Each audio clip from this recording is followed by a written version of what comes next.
feels gray and slow. Got that screen fatigue, nowhere to go. Scrolling feeds, the same old view. Wishing for something fresh and new. Then a ping, a welcome sight. Rocket Wolf's going live tonight. Click the link, the channel loads. Time to share the daily loads. Oh, Rocket Wolf on the stream so bright. Chasing shadows, bringing the light. With pixels flashing and a voice so clear. Banishing boredom, calm and fear. He delights and lifts us high. With wisdom shared beneath the digital sky. Entertaining, full of cheer. So glad to have a Rocket Wolf here. Maybe gameplay sharp and fast, or just a chat that's built to last. He reads the comments, sees the names, ignites community flames. If someone's down or feeling lost, he counts the gain, ignores the cost. Shares a story kind and true. Words of wisdom shining through. Oh, Rocket Wolf on the stream so bright. Chasing shadows, bringing the light. With pixels flashing and a voice so clear. Banishing boredom, calming fear. He delights and lifts us high. With wisdom shared beneath the digital sky. Entertaining, full of cheer. So glad to have a Rocket Wolf here. It's more than just watching a screen unfold. It's finding courage, brave and bold. He builds a space where folks connect, showing kindness and respect. Turns a dull night into fun, inspiring viewers one by one. With every stream he plays his part, putting encouragement in every heart. Oh, Rocket Wolf on the stream so bright. Chasing shadows, bringing the light. With pixels flashing and a voice so clear. Banishing boredom, calming fear. He delights and lifts us high.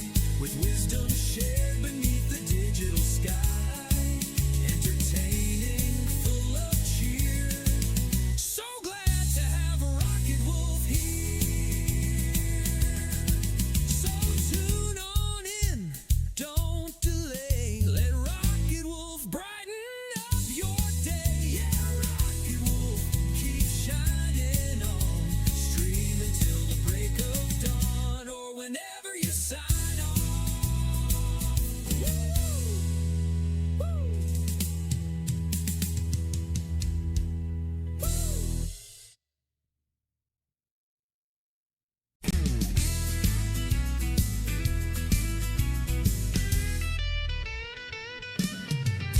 The world outside feels gray and slow. Got that screen fatigue, nowhere to go. Scrolling feeds, the same old view. Wishing for something fresh and new. Then a ping, a welcome sight. Rocket Wolf's going live tonight. Click the link, the channel loads. Time to share the daily loads. Oh, Rocket Wolf on the stream so bright. Chasing shadows, bringing the light. With pixels flashing and a voice so clear. Banishing boredom,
with wisdom shared beneath the digital sky. Entertaining, full of cheer. So glad to have Rocket Wolf here. So tune on in, don't delay. Let Rocket Wolf brighten up your day. Yeah, Rocket Wolf, keep shining on. Stream until the break of dawn or whenever you sign on. Woo! Woo!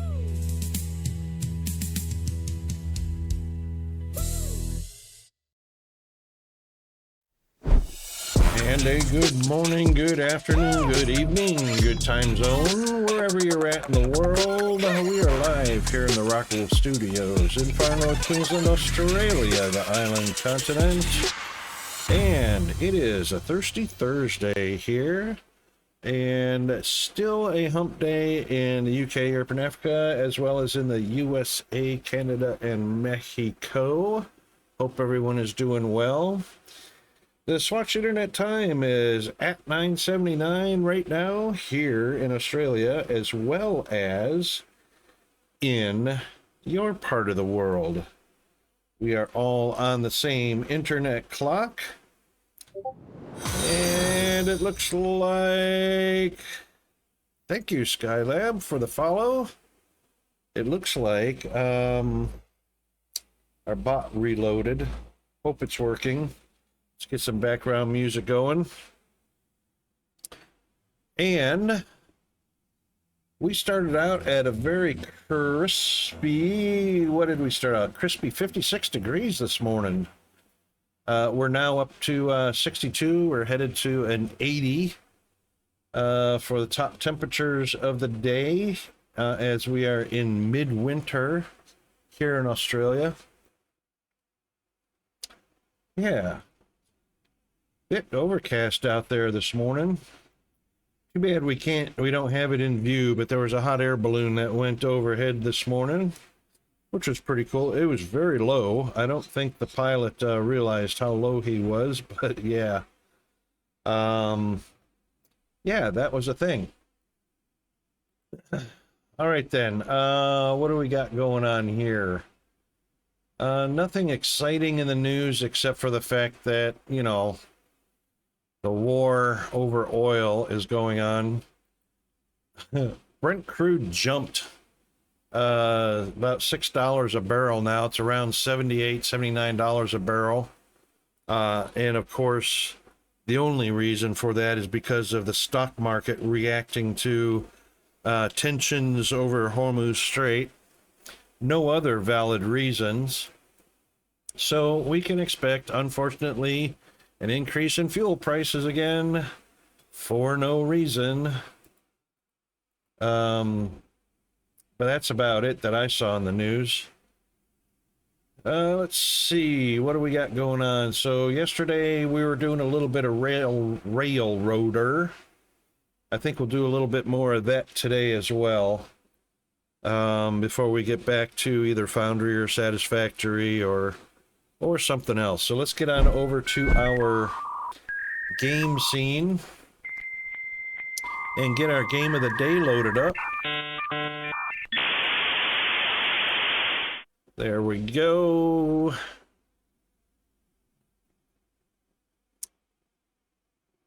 It's interesting how long it takes for Railroader to load up, but it is loaded up and ready to go. Hang on while I get my window adjusted here. Okay, there we go. We started a single player. We were in training, which was this one yesterday. So we'll go ahead and load that one up.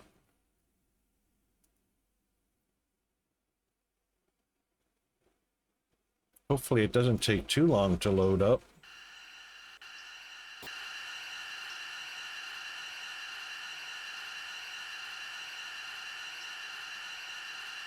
There we go.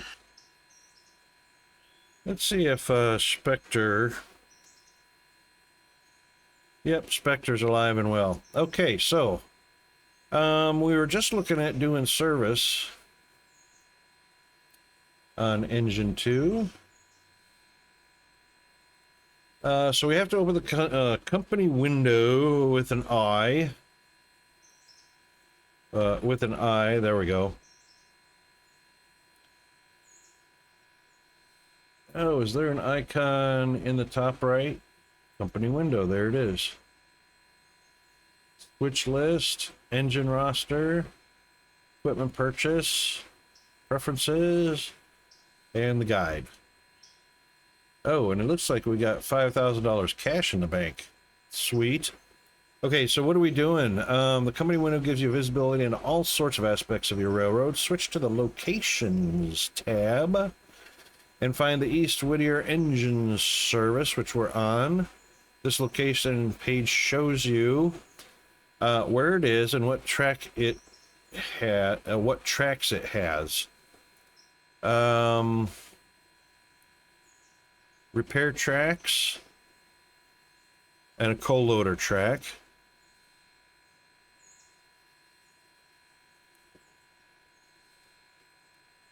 Does not include loads in cars on the line. Repair speed, normal, $50 a day per car. Repairing NR1 and NR1 tender, it's 70% repaired.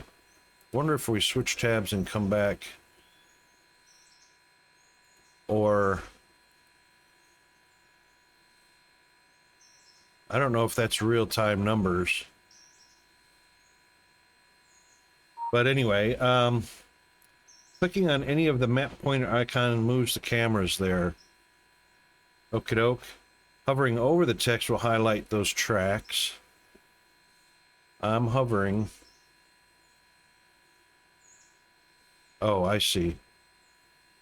Track repair, we're on the repair track, and then the coal loader track is 408 feet to the northwest. Okay, cool. That shows the fuel on hand. Fuel. Is that the coal? 2 tons of coal. Repair track speed and pay rates. We saw that. A list of equipment present and its status. Okay. Note the estimate of the time to complete repairs on the engine is shown toward the bottom. Estimated time to repair. I guess that's what they're talking about. Oh, there it is. It did update in real time. All right, each piece of equipment needing repairs repaired simultaneously by crew. Repair crews are paid for their time at midnight. If wages cannot be paid, no work will be done the next day. Your shop crews need supplies to get their work done. Each engine service facility has its own stock of repair parts, which are consumed as repairs are done. If the repair parts are depleted, no more repairs can be done until they are replenished. You can view the repair part stock in the facility's location tab entry in the company window. Locations. Where is our stock of repair parts? I don't see what stocks. Tracks, coal, repair track. Wages due, speed, repairing. I don't see where our parts are at.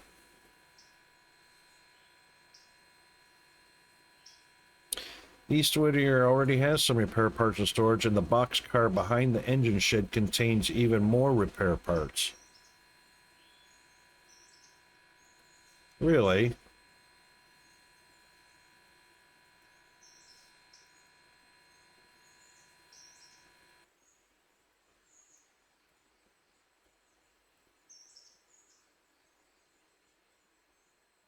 Oh, I guess that's the repair parts. 15 tons worth.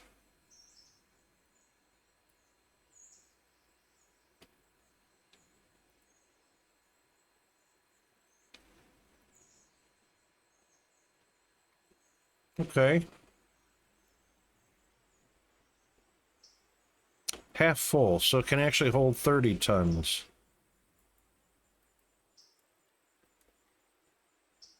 Oh, look at that. Can't see any repair parts in there.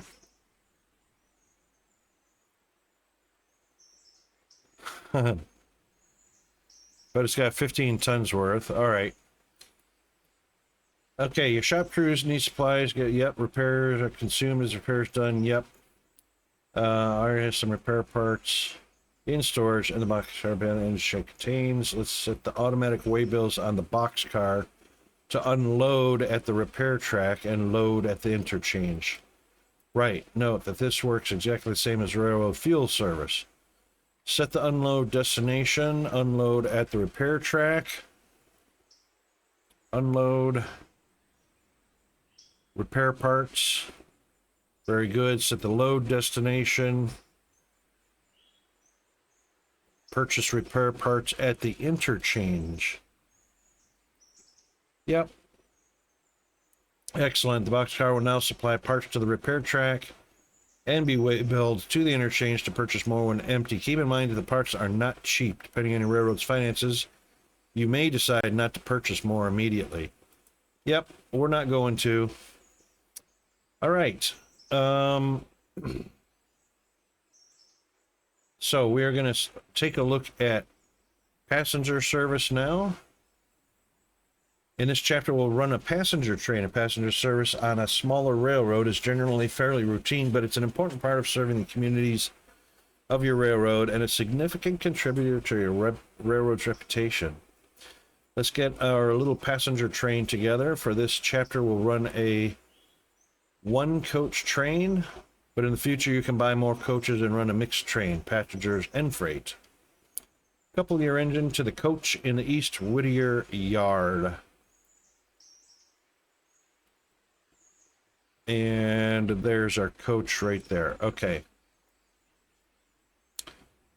So we should be already decoupled, I hope, I guess.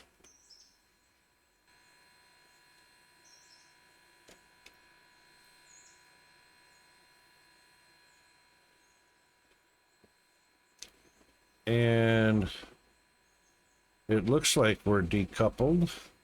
Yep. Should be. All right, let's watch out for the wall.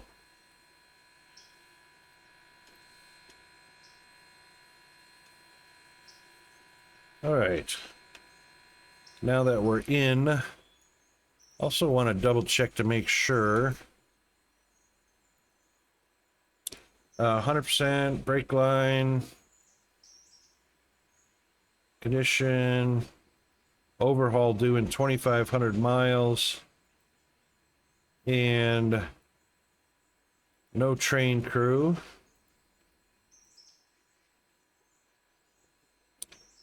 Doesn't tell us how much fuel we have.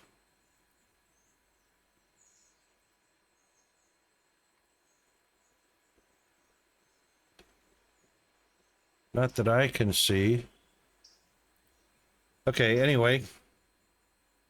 So, forward position, a little bit of throttle.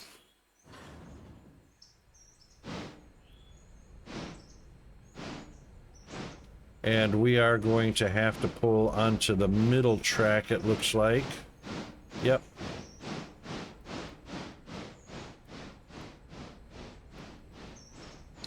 So that'll be this one right here. And then once we get past the signal switch, we'll change it.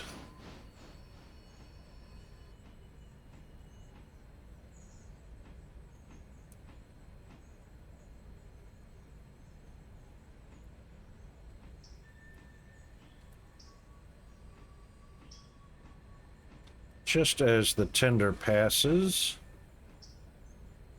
Yep, right there. Boom. Little bit of brake here. There we go. And then we'll just reverse direction and back up a touch.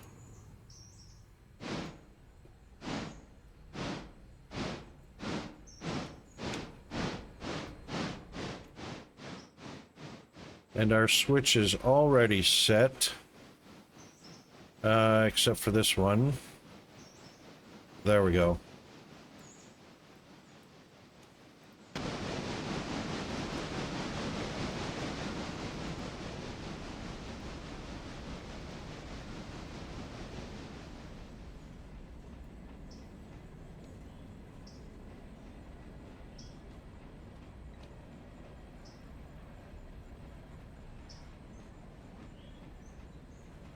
And we'll slow down.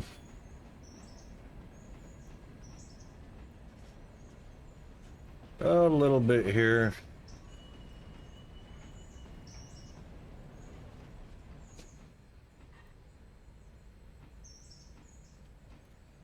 Just so we don't slam into it.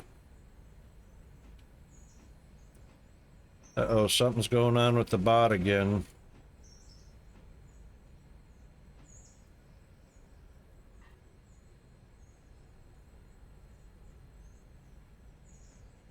All right, nice and slow until we're connected. Okay.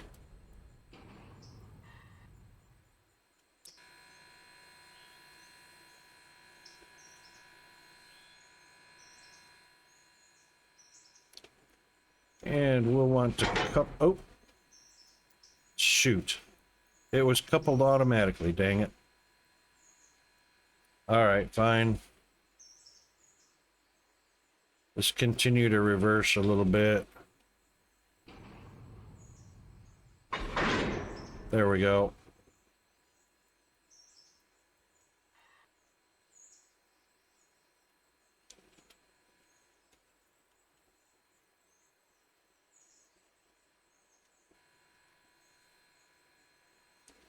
Yep, it's coupled.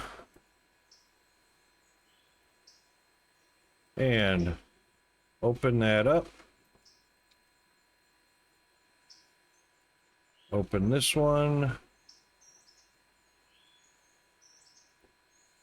Excellent. Make sure the back end is closed. It is 100% oiled. That's good.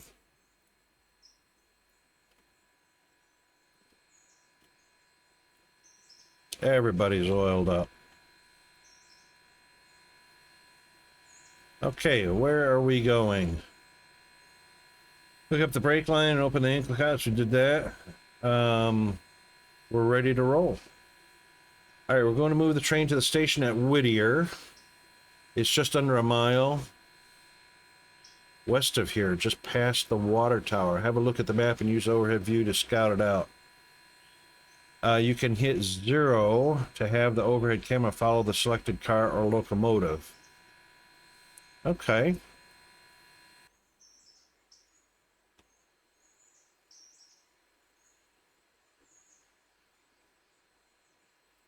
Just past the water tower.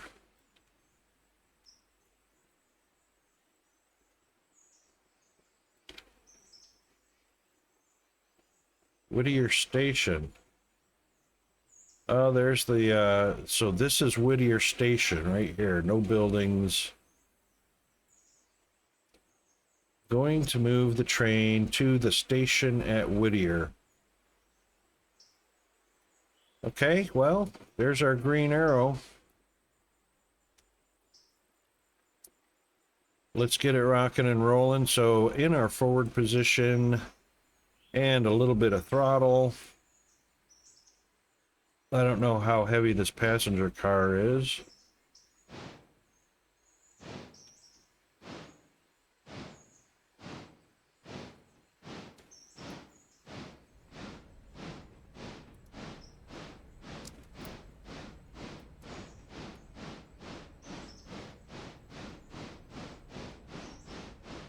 And we are going to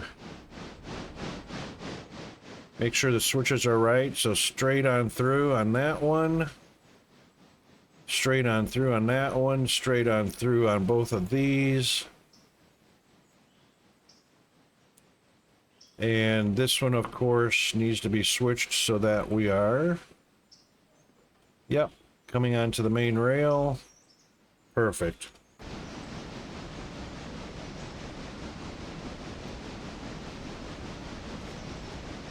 Very short train ride. Let's see if it actually makes it to 15. It's gaining speed.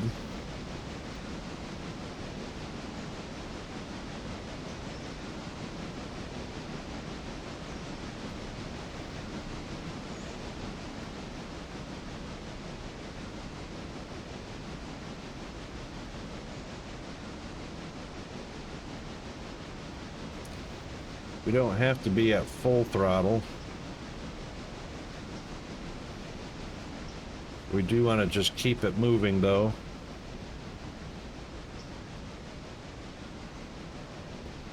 And be efficient.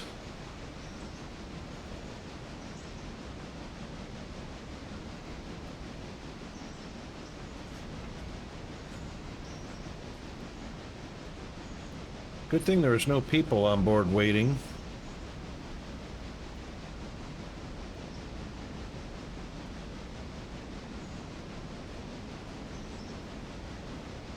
I reckon we're going uphill a little bit. We lost a little momentum. We are at 3 cars, which is 107 tons. So engine, tender, and passengers.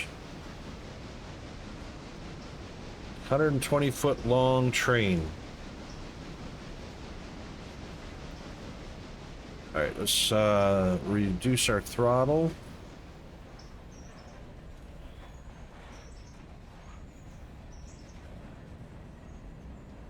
And as you can see, 15, it would keep it between 15 and 25. We didn't even go 12. But here we are. All right, little bit of brake.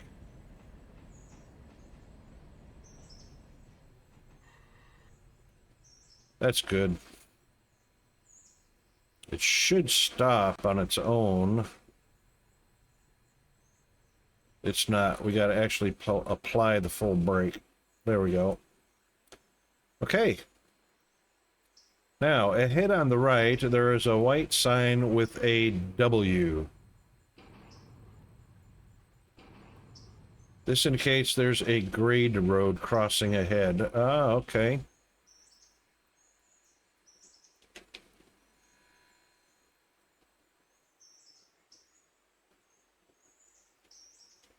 I guess that's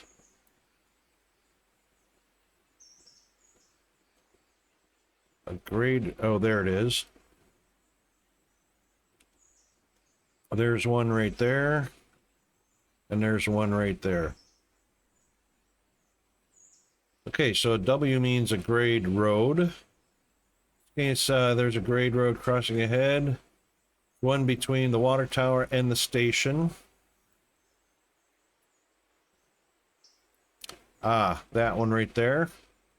Station is coming up. Try using the train brake to control your speed.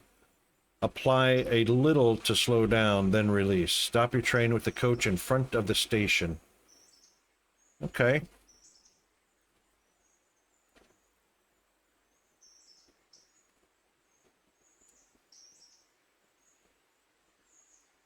And there's our station.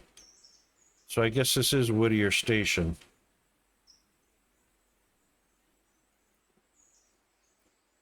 Or, yeah. Okay. So we actually could have kept going a bit. So we want to stay between 15 and 25 miles an hour.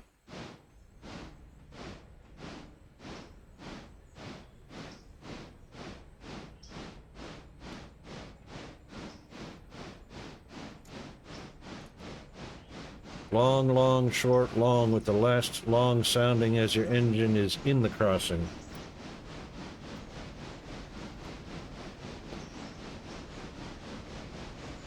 All right.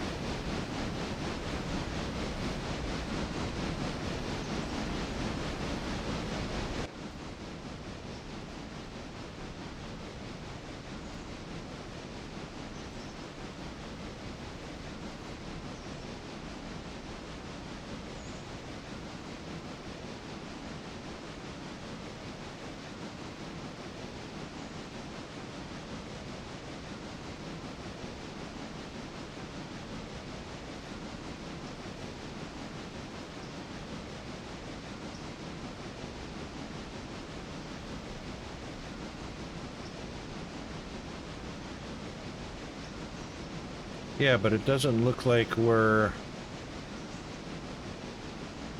not actually crossing a road.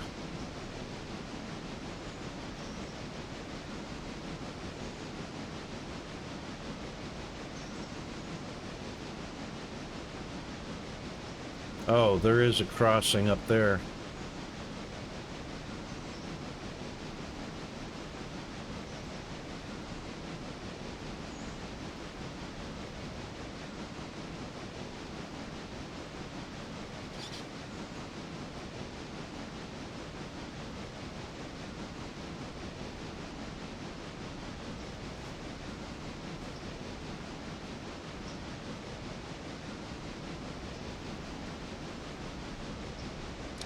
And there's our sign, says we're approaching Whittier.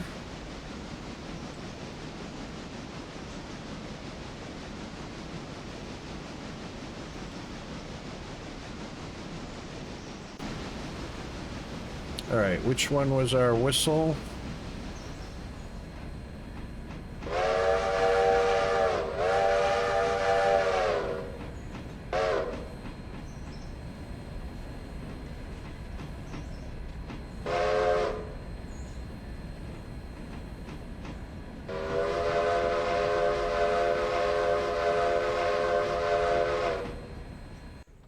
All right.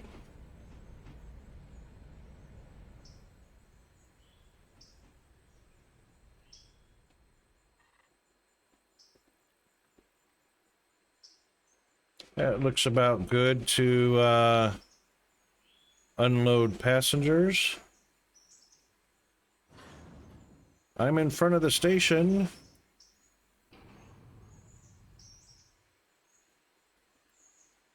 There we good. All right, each station on the road has an agent operator window at the front. Tooltip provides basic information. Clicking on it opens a window with further details. Whittier Depot has 24 passengers waiting to go to ELA station. All right, hover your mouse over the Whittier Station agent window. You see several passengers waiting to traveling to end, which is good. That's because that's where we're going. Open the inspector of the passenger car, either with control click or using right click menu. Yep.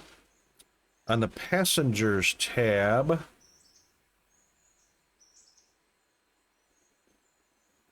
on the passengers tab, check the box next to ELA.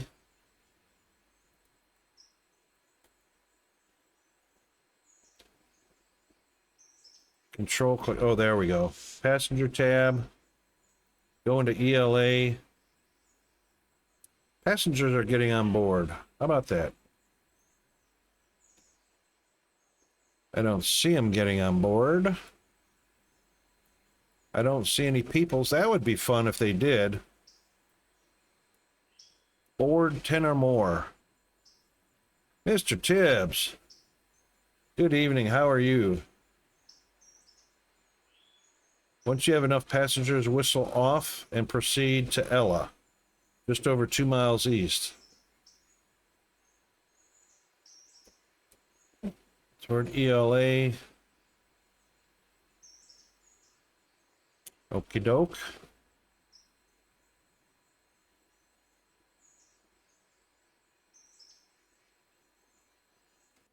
Oops. How you doing today, Mr. Tibbs? All right, so we are going to whistle. And off we go.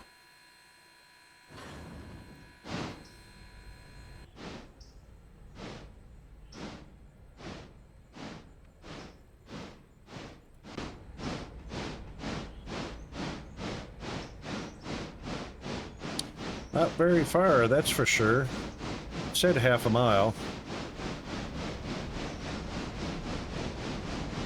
That can't be ELA. Oh, whistle, like whistle a tune.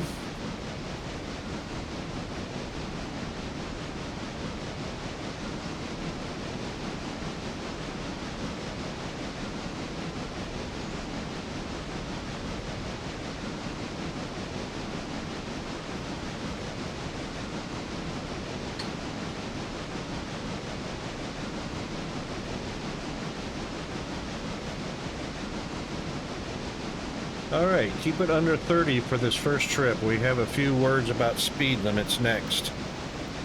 All right. We'll put it at 30. I know we won't reach 30 because we've got an uphill grade.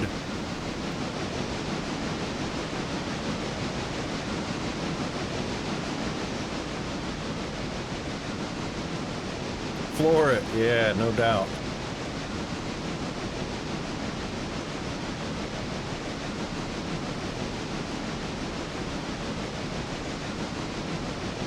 Should be a speed limit sign on the tracks that tell you what portions of the track have limits. Hey, Mr. Zombie. Yeah, punch it, Chewy. And I think this white sign coming up tells us.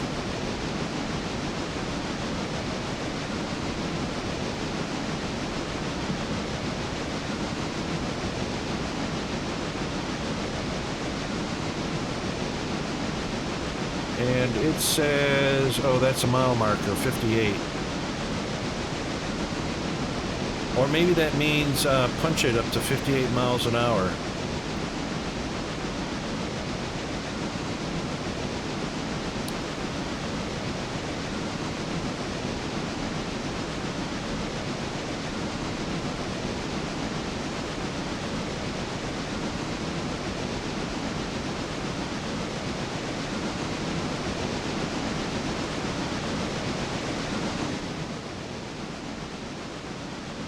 $88? That's right. But we need a lightning rod on the end of the passenger car.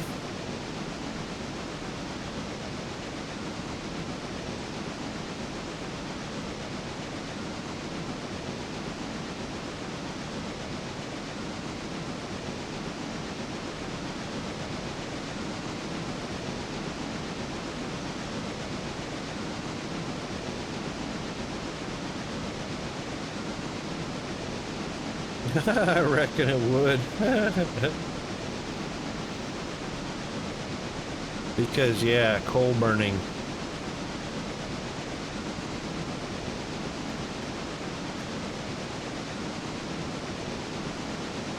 I bet it would rattle apart. No, I don't know. It's a 230, so... I don't know. I reckon it would stay together. I don't know if you could actually build up enough steam for that, but...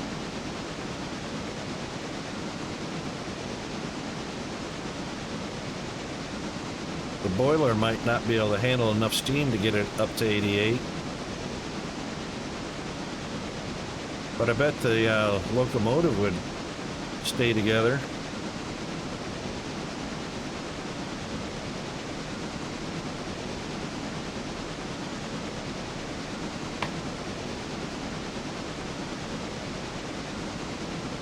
Yes, compacted coal, that's right.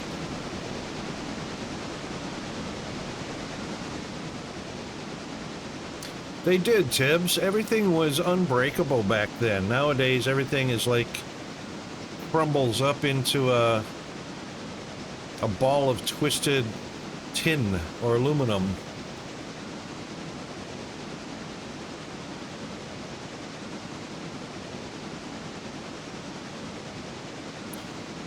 Railroader doesn't enforce strict speed limits, but going over the speed limit on curves can damage your equipment as well as potentially cause the train to derail at excessive speed. So it's a good idea to start out slow as you're learning the railroad. The tighter the curve or switch, the lower the safe speed. Most of the main line is going for 35 miles an hour, except where noted at yellow speed signs, like that one right there. These signs do not give you much warning, however, so check the map or look ahead as you're learning the railroad. So there's a speed of 30 right there. We're fine for this curve. Mainline siding switches are good for 25 or better. Yard, industrial, and branch switches should be treated as 15s. Yep, the main line between Wood and L is good for 35, though there is one sharp curve that needs to be taken at 30. This one. We're at 22 right now, so. Ella has a small station that's on a single track and a siding and other tracks beyond it. A white and black S sign tells you you're close to the station. As you arrive at Ella, stop with your coach aligned with the stations. Your passengers will automatically begin to disembark once the train is fully stopped.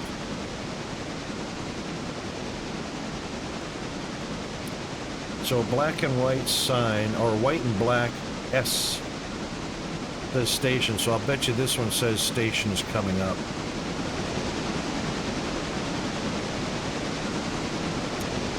And sure enough, station is coming up. So we can get out of the throttle and probably coast for the rest of that. Well, there's a steam locomotive here, and it goes clockwise around the park half the season and counterclockwise the other half the season, so that the equipment wear is roughly equal. Oh, okay. Don't stop, just kick them out. Yeah, no doubt.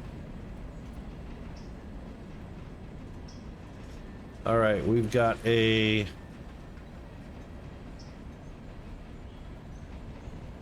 Let's go up and make sure we're switched. Oh. We do need to be switched.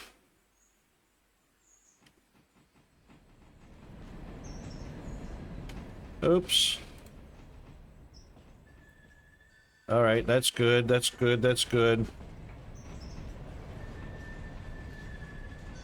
We don't seem to be in front of the station, though, that's for sure.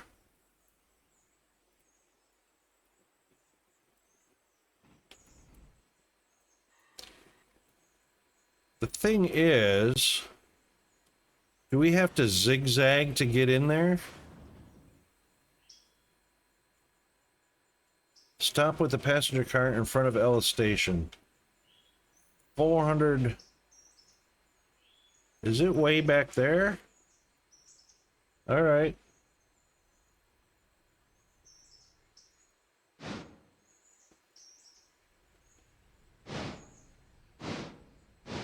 That green arrow doesn't look like it's in front of a station.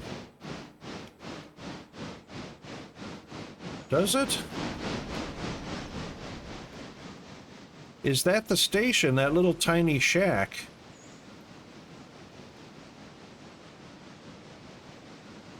It is indeed. This is Ella Station.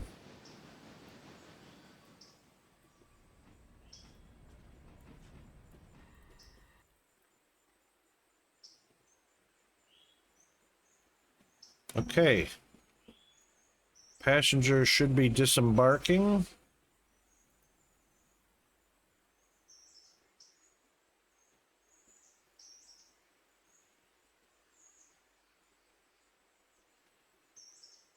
I didn't sing, yeah, well, I didn't actually make it to the crossing.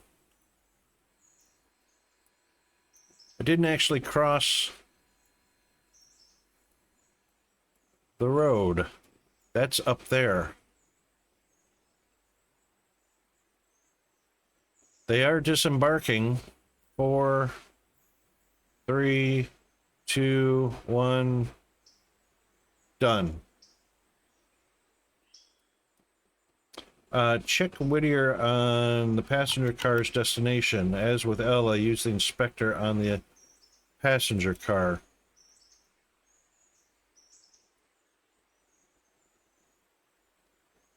Check the Whittier.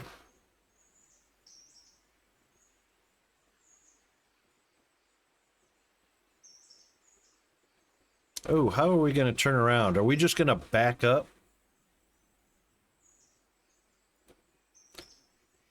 Your passenger fares for this trip didn't amount to a whole lot. About $1 each. Oh yeah, we got 5,024 in the bank. 24 passengers. If you missed the message in the upper left announcing them, you can hit tilde or backtick to open the console and review recent messages. Ah, excellent. You can also type here to send messages in multiplayer. Console is also accessible via the buttons in the upper right corner. Tutorial, console. Ah, very nice. Okay, cool. Passenger service isn't particularly profitable, especially for short distances like this, but longer distance fares pay better. But don't discount it. Providing daily passenger service using well-maintained equipment increases your railroad's reputation, which leads to other benefits. Timetables are an advanced feature that we won't cover in this tutorial, but if you're interested in taking passenger service to the next level, read up in the F1 guide. All right. The runaround is one of the most common moves in railroading. The goal is simple. Move your locomotive to the other end of the train.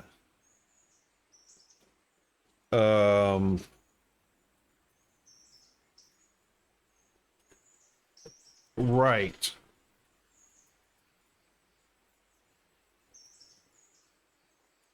You can do a runaround anywhere there's a double-ended siding. Once the passengers to Whittier have loaded, before we return to Whittier, pull your passenger car west past the switch. Disconnect from it and run your engine down to the west end of the siding. Use the switches to run back around to the east end of the passenger car and couple back onto it. Don't forget to hook up the air. The engine will run tender first. The engine will run tender first back to it. That's the same as going in reverse.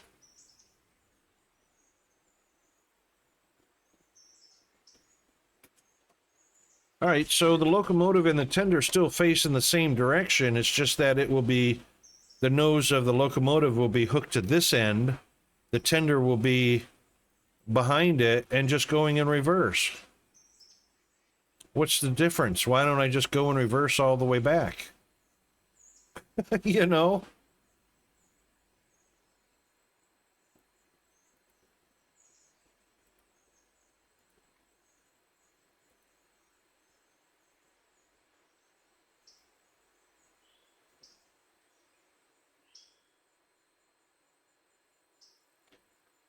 Pulling it backwards versus pushing it backwards.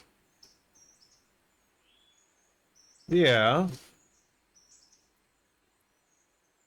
Why is that? Why is there a difference? I mean, the locomotive and the tender face the same direction no matter what. I'm a rebel, Tibbs. I don't always do what I'm told.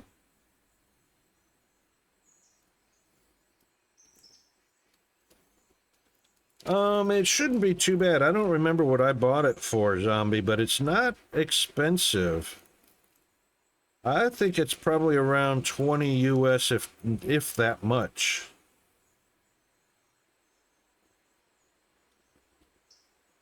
Oh, it's around 30 on sale? Ah, okay. Check Driffle.com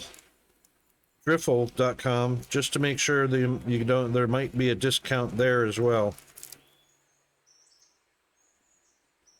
And, you know, the other discount sites.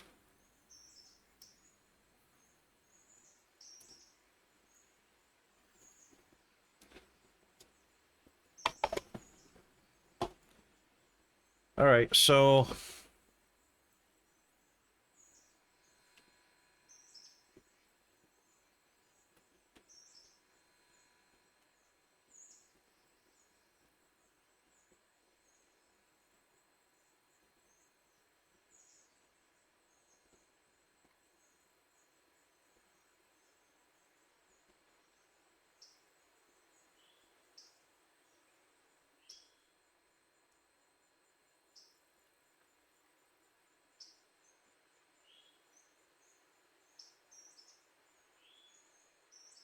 double-ended siding.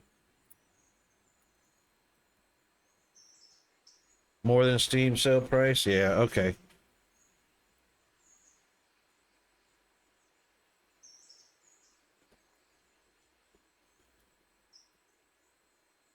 All right. right, so how would this work?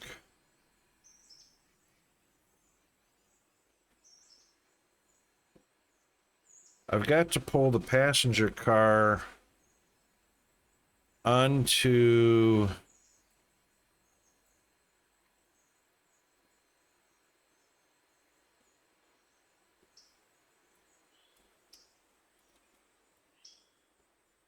How does that work? I've got to pull onto a track, disconnect from it. Ah, got to go all the way down here. Gotcha. A true side rail. Okay. I'm with you.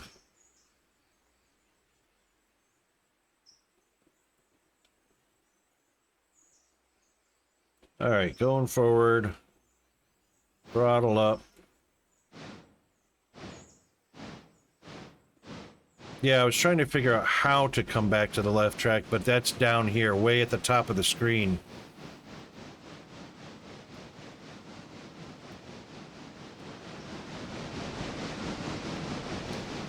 Yep.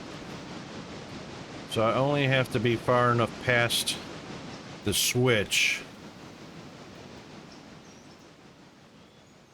to get the locomotive and the tender past the switch and then go back.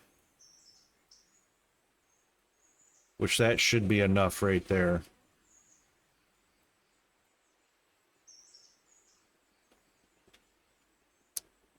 Okie doke.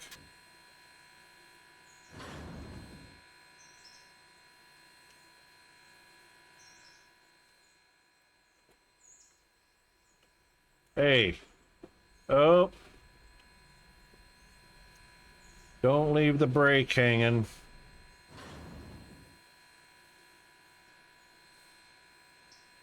Actually, let's do this one, the independent brake. That one uses steam.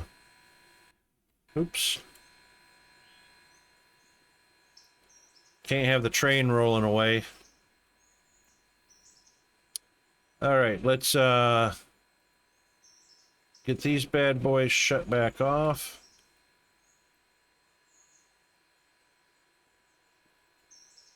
Boy, they didn't make that one easy to get to. And open it. Good to go.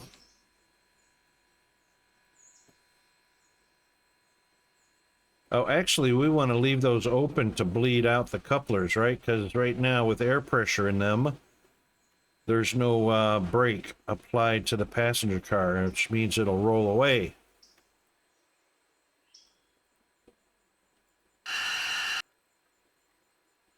All right. Now, there's no air, which means the brake should be automatically applied. Unless we could do this. Handbrake.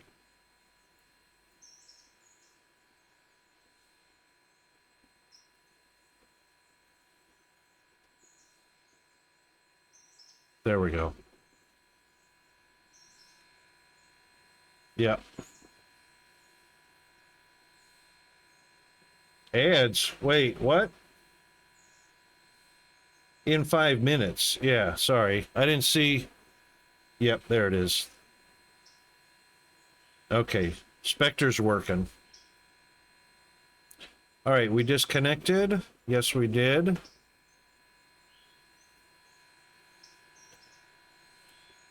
So let's get in. And let's also make sure our switch is set to get off of the side rail. There we go.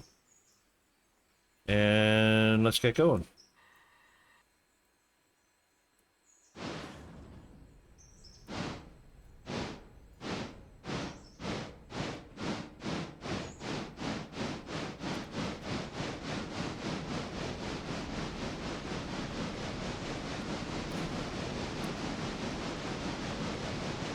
So they said about 15 on the side rails is pretty average.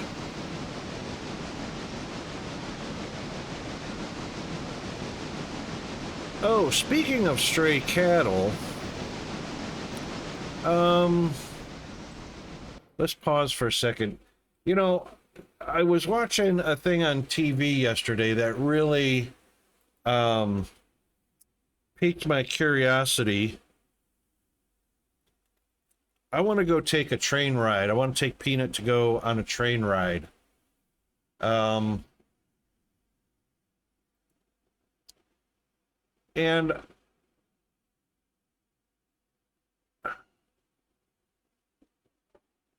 one of the things that they were talking about. Oh, let me pull it up here. I want to go take a ride on the Gone, which is a really awesome train that goes from Adelaide in the south of Australia all the way up to Darwin in the north of the territory. See if we can get some pictures.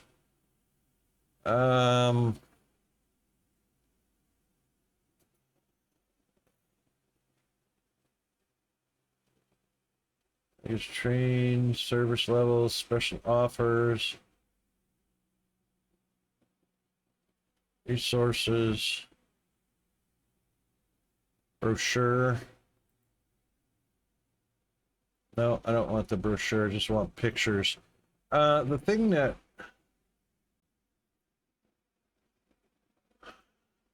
oops, dang it.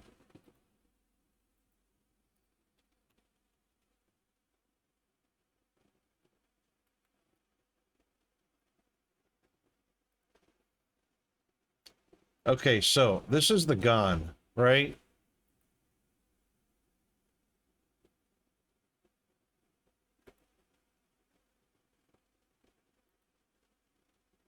Here's my problem.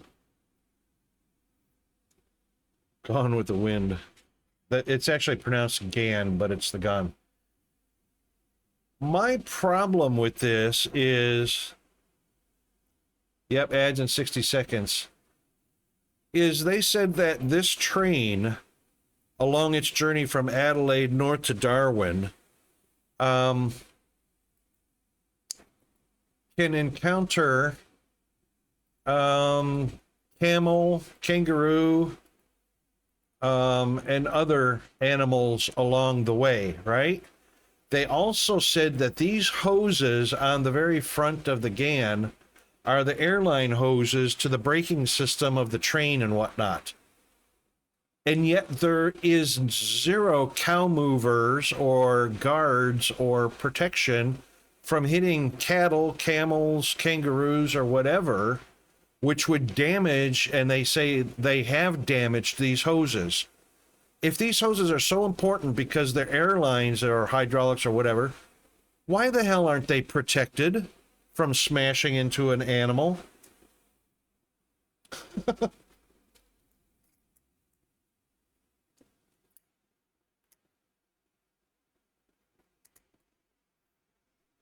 And there's our ads.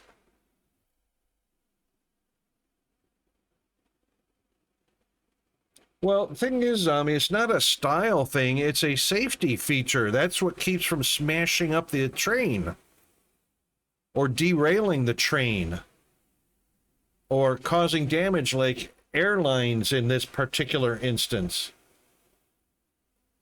If you're going to smash into a camel or a cow or a kangaroo and you don't want to damage these airlines, which are the brakes, why wouldn't you have a guard in front of it to prevent damage when a camel smashes into it?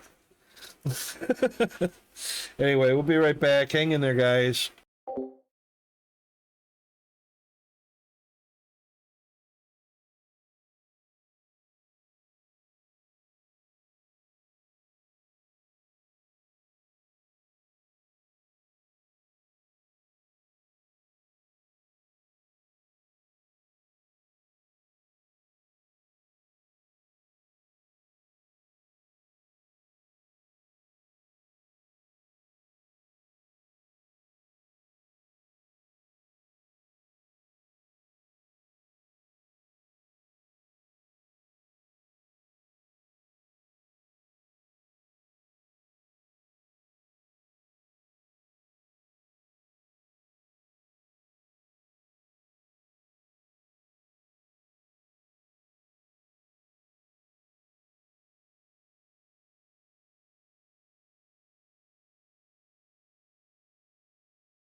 All right, we're back.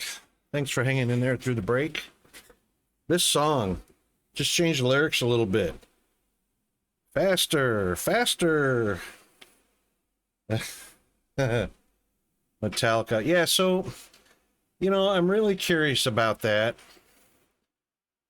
It could have a cow mover, cow catcher, whatever you want to call it, a bull bar, crash bar, safety guard, something. If those hoses are so important, why aren't they being protected? Why are they hanging out,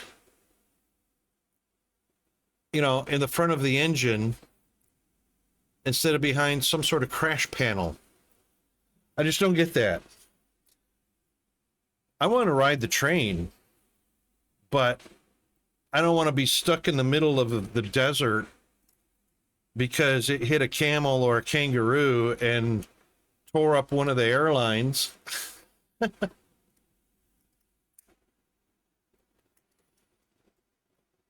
you know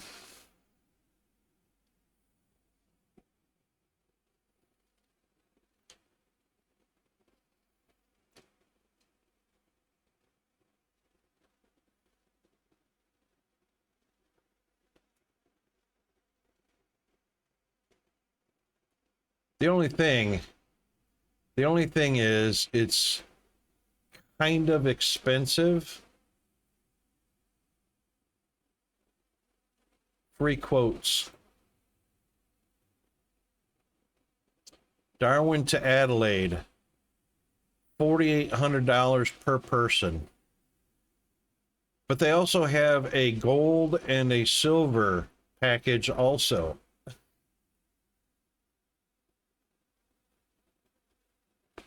It's 4 days.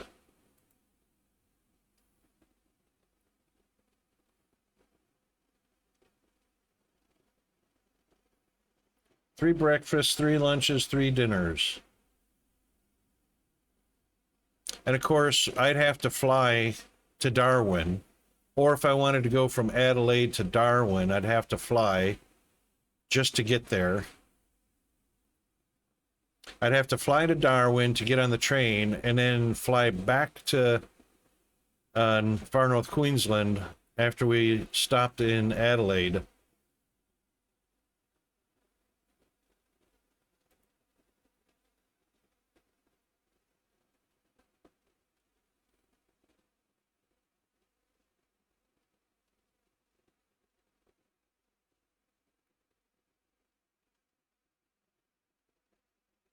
Gold twin.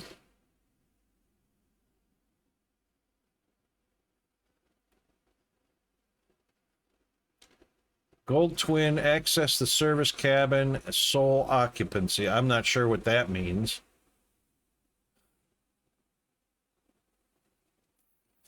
Crazy prices though, hey?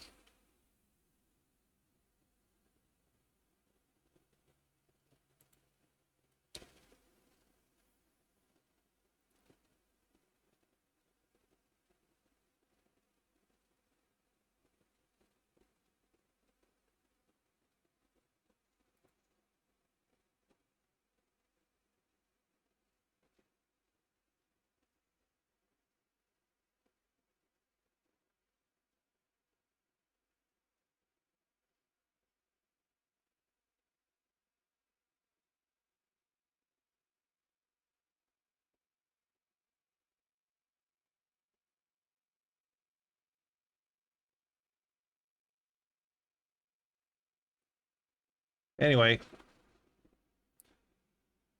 yeah, so like to do that sometime.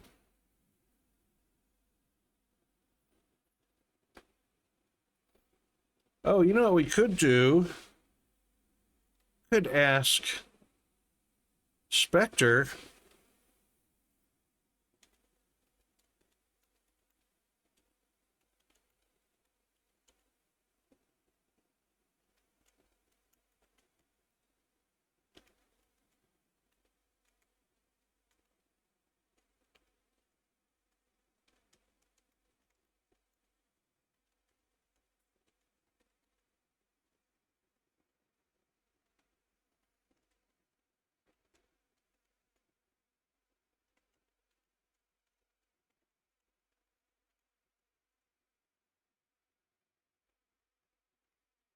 Let's see what Spectre says.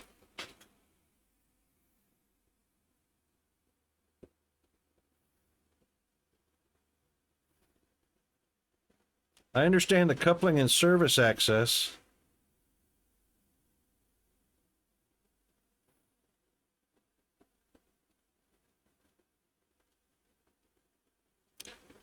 But there you go.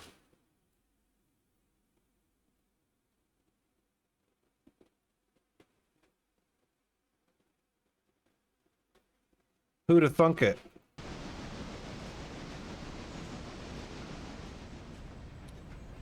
Who'da thunk it?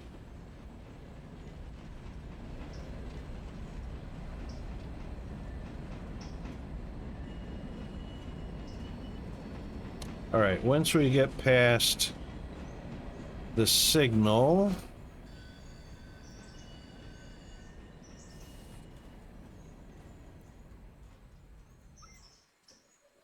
we can switch it, get into reverse.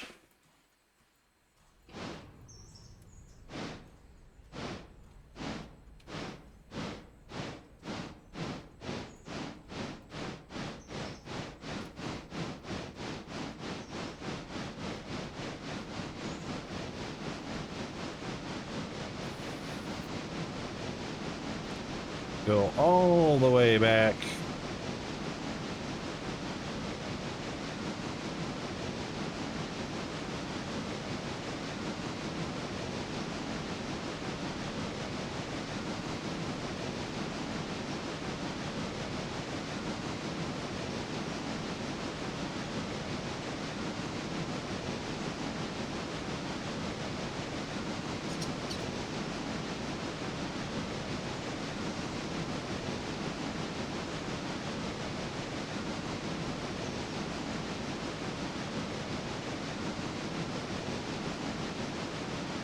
Make sure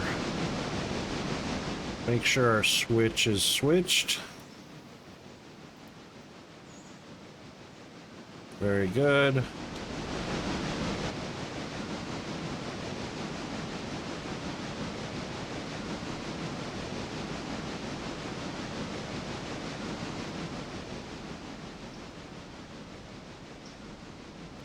And we'll coast past the switch.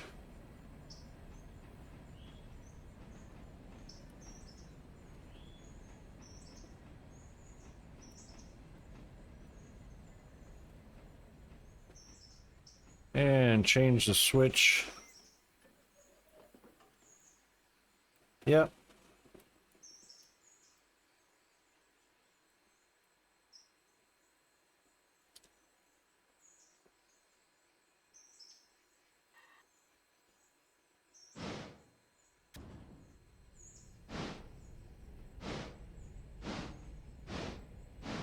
And we'll leave the switch where it's at.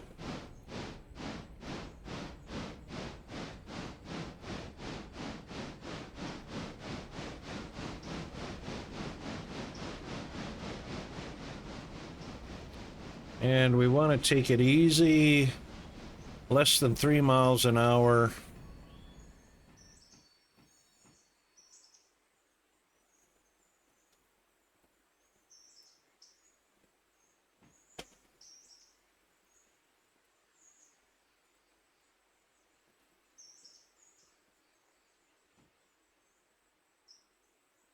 Or less than 5 miles an hour anyway. Nice and slow.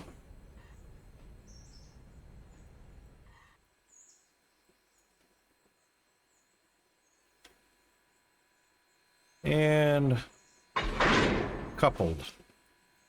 Perfect. All right.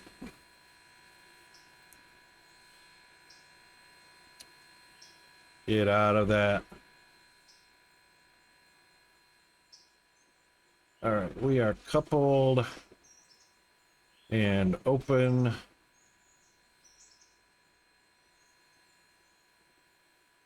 Can't hardly see this one. Open. This one should be closed already. Yep, closed. Okay, we're ready to take her back home.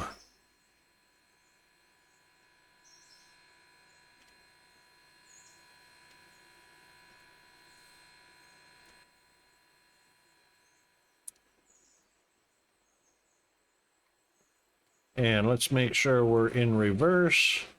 Brake is off.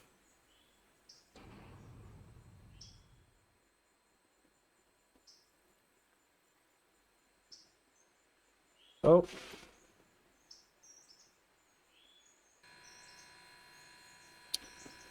I think we forgot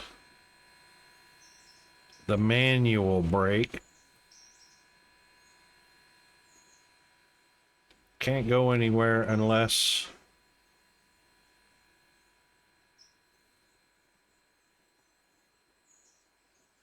there it is.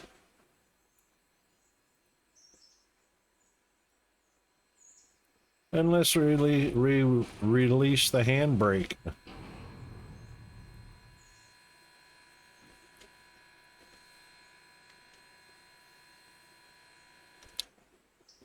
No, we're going the other way, folks. Going the other way.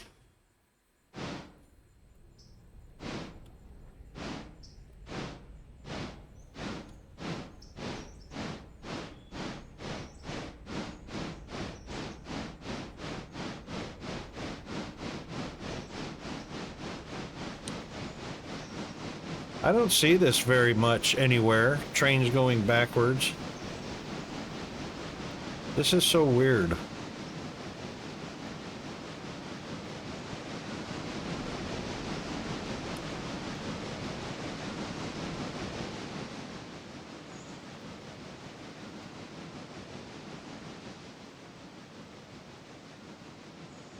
Hey, Mr. Hunter, how you doing, mate?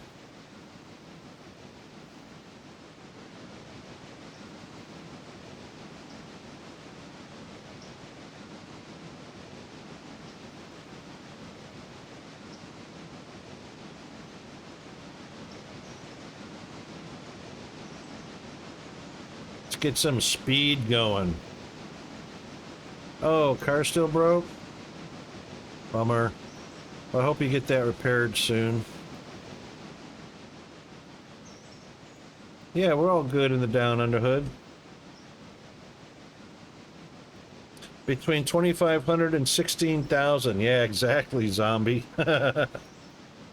Exactly.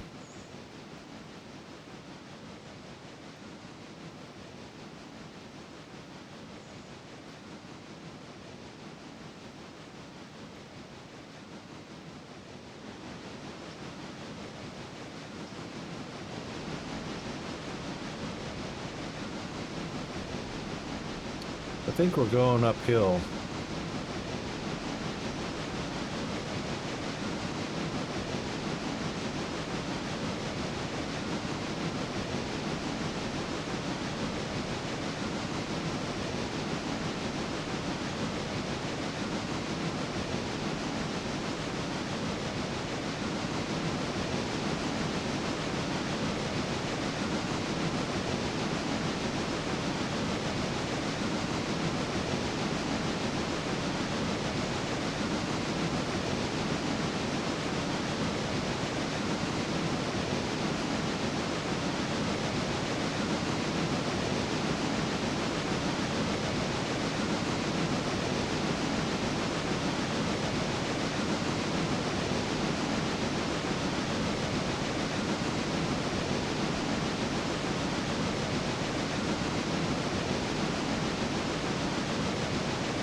Or maybe 15 in reverse is as fast as it can go. I don't know.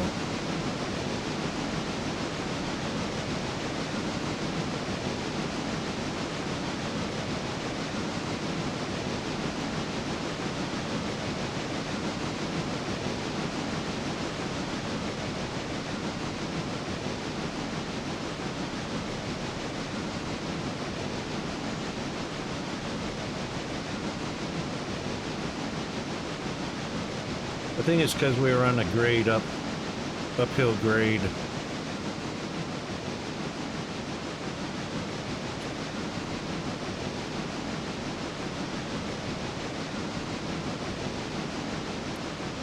From the looks of the power lines,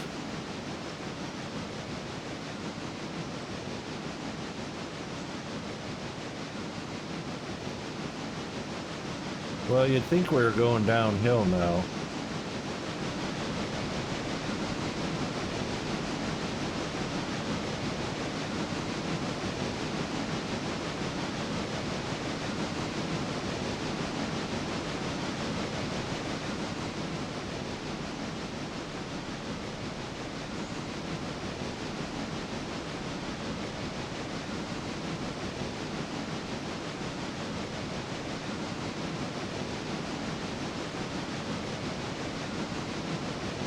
Let's see if 50% is more fuel efficient. Or 50%.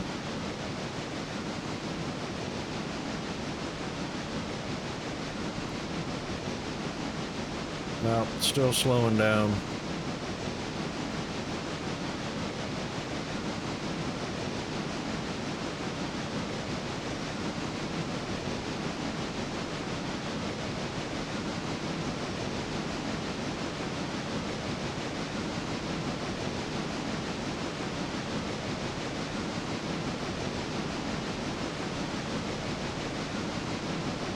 We were up to 15.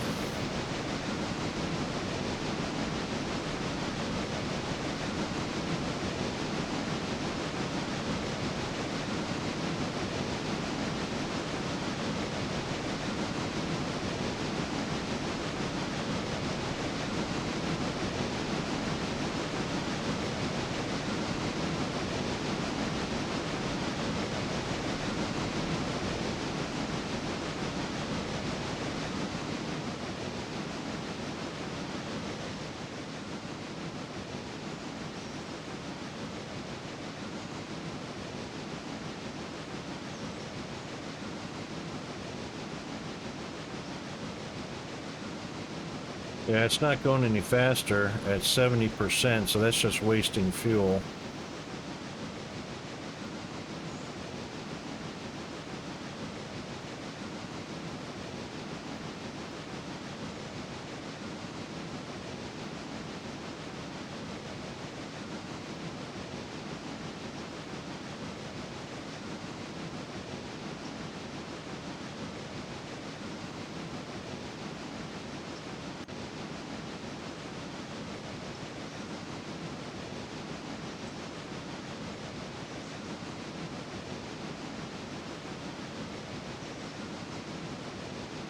Can't get it over 13. I tried. You put it up at 100%, but it's just going to waste coal and water.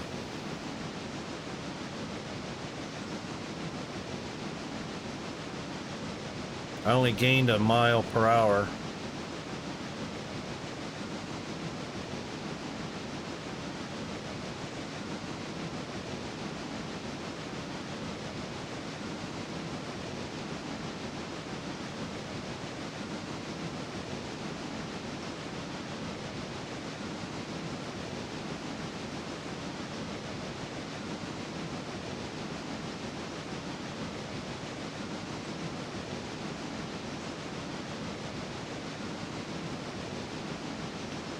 Might have something to do with the fact that we're in reverse. I don't know.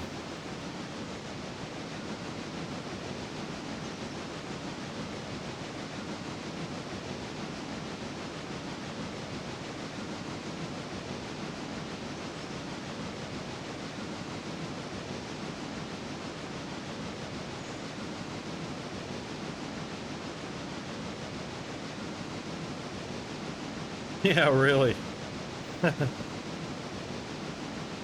I have a brick sitting on the brake pedal.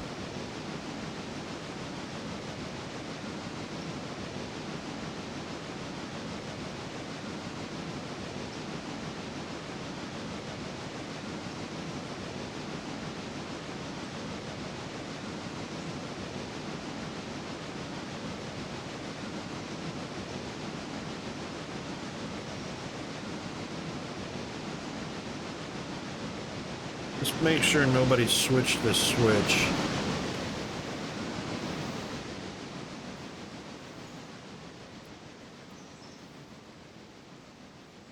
There's our station. And we are on the right track for the station. Yep.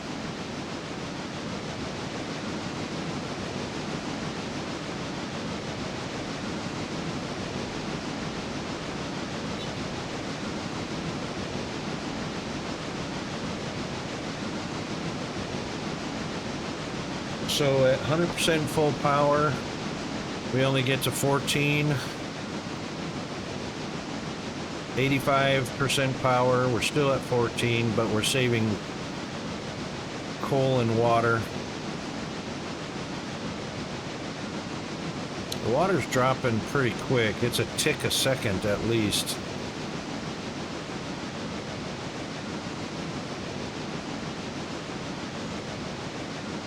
Well, I'll invite you to get out and push, Tibbs. But there's nobody on the passenger car. There's nobody on it. See? Empty. Nobody's really here.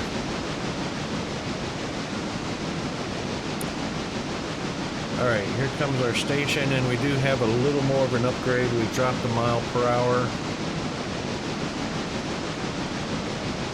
Oh, now we're back to 14.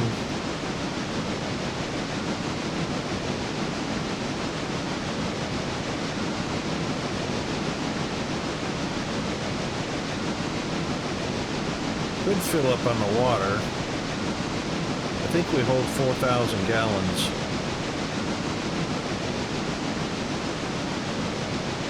Yep, we're going downhill now. 15 miles an hour.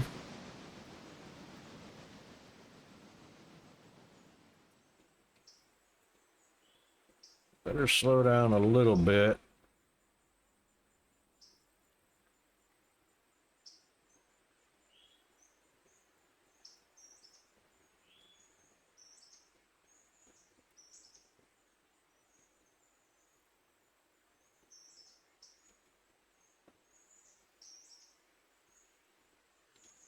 A little bit more, keep going.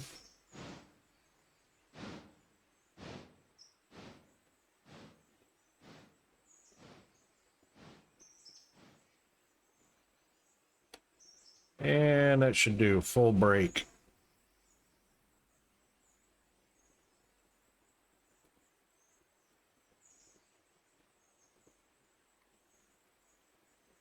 There they go. They're unloading. Sweet.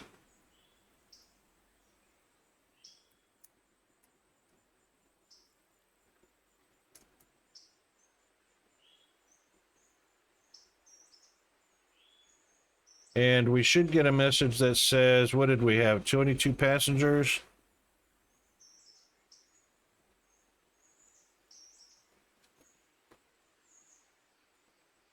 Get off the road.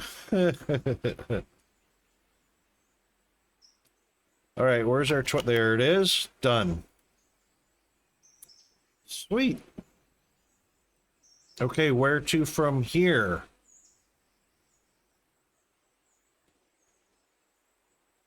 Look at the different types of freight that you'll see in the railroad. You've already learned about railroad fuel service and repairs, which are moved using your own freight cars in order to keep the railroad moving. Customer freight is how we earn our money, and it takes two primary forms, contract and compulsory.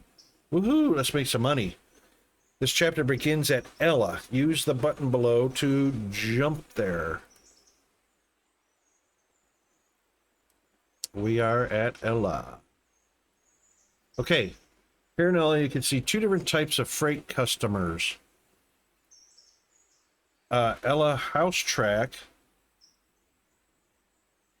Oh, hang on. Really? Ella House Track?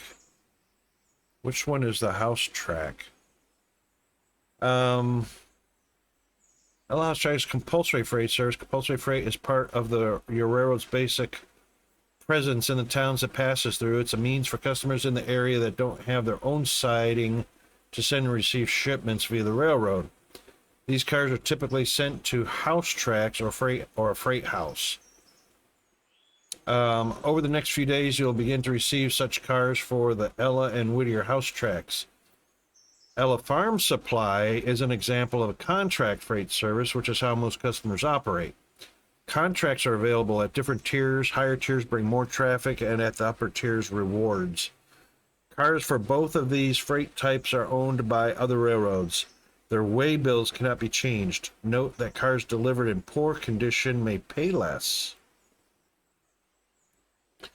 Let's look at some options for your first contracts. We'll take a contract on the next page. Open the company window. And change to locations. We are. Find the Ella house track.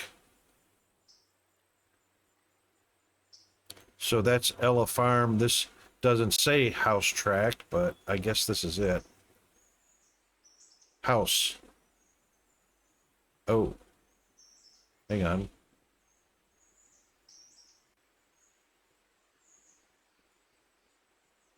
That's the house track. The one closest to the first building. Ella Farm Supply is the back one. Got it. Okay, I see now. Next, find farm location panel. Show the tracks and locations. Yep. If you can click on the location icon next to each track to zoom the overhead camera to it, check out Ella Farm Supply and in Whittier Stenzel Manufacturing.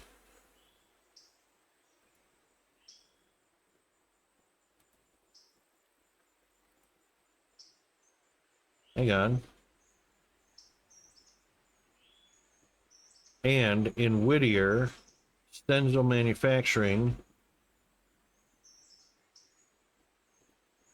Yep. Oh, I see. Which is close to where we're at. So the BB2 is actually that track right there. Yep. Boy, very small hitboxes and not very centered. And the Hollyfield heating oil. And that track is there. Which is very... Okay, so Stenzel, Hollyfield, and Ella Station house track. Okay, cool. So, which of these customers look appealing to you? Some customers have track layouts that make them more challenging to serve. Take a moment to study their layouts before deciding. Any of these would be great first contracts to take. Well, I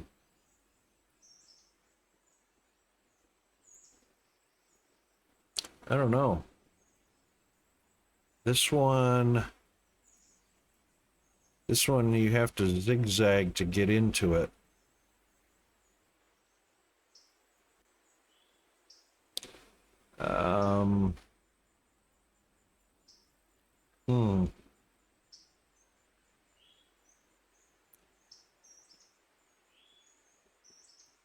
The farm supply is a zigzag to get into it as well. Stenzel Manufacturing, that one is kind of a...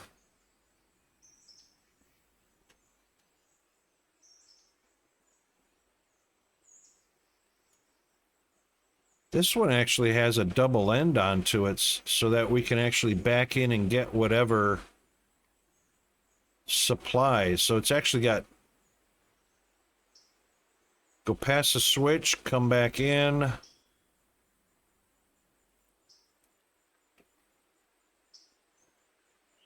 Go in and get the freight car. Pull it out to here. Go back out, come around and back into it to connect up on the back end of the tender, but that's only if we're heading south with it. See, they don't have a turntable in here yet that I've seen.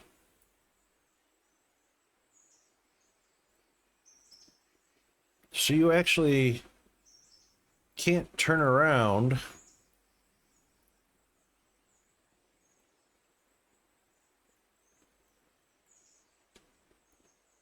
See, our train always faces one direction, to the north.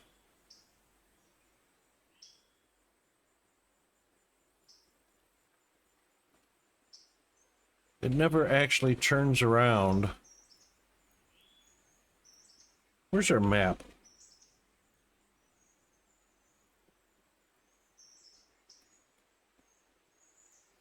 Yeah, there's actually no roundabout or turnaround.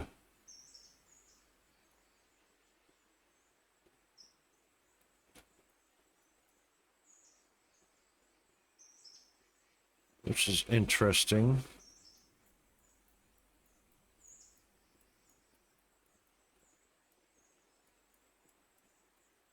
And there's nothing past Ella.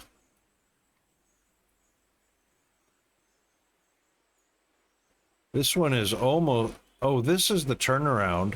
Oh, so in a Y, you can actually pull into the Y, back out on the other side, and then go forward, and there's a whole bunch of trains. Okay, so we can get turned around, but we got to go all the way to Bryson to get it.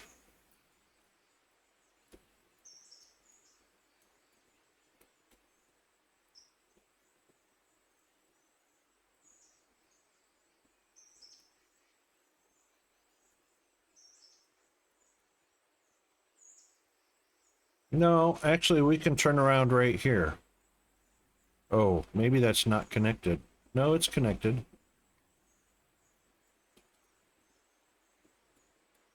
All right. Whittier Station has the turnaround here, so...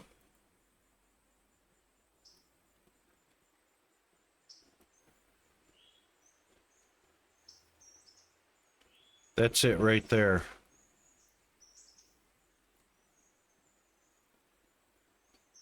Yeah. So we can actually change which direction our train faces using the Y. Okay, so any of these would be great. Okay, so why not Whittier Sawmill? The sawmill uses captive service cars, and we recommend waiting until you are more familiar with railroader before you start them. More about them at the end of the chapter. Okay. Take 2 or 3 contracts. For each customer, click the Establish Contract drop-down and select Tier 1. Contract changes occur at midnight, so you can change your mind freely until then. You can take as many or as few contracts as you like, but keep in mind there is a penalty for lowering or terminating a contract, particularly if you recently established it.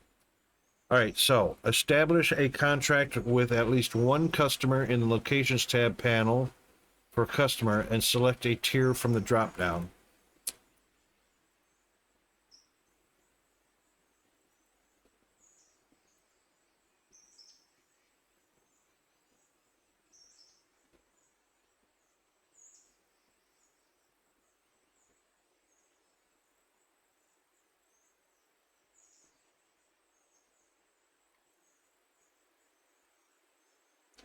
That's 2. That's 1. That's the sawmill cars. That's 2, and that's SO1 and SO2. I guess that's other. Okay, establish contract. As long as you keep the customer happy by delivering the cars in a timely manner, you'll be able to choose a higher tier after a couple days. Cars for your new contract will be delivered to the interchange tomorrow morning. We'll look at that more once you get back to Whittier. Let's return our attention to the passenger train. While you're near the Ella Station building, click on the agent window. Notice there are 2 tabs, passenger freight. The freight side shows you what cars in this area have unfulfilled way bills.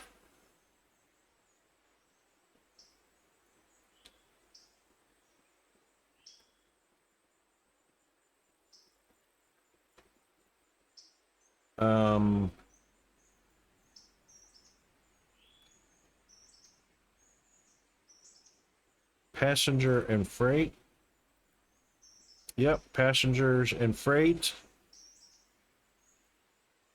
Shows you what cars in the area have unfulfilled way bills, which there are none, including those on your train. By creating and joining a train crew, you can manage a switch list to help you keep track of your work. The stoppage is outside the scope of the tutorial. When you're ready, whistle off and let's head back to Whittier. Tender first.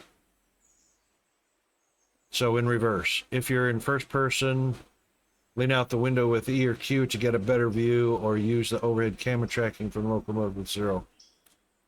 Okay. So I guess we're leaving the passenger train there.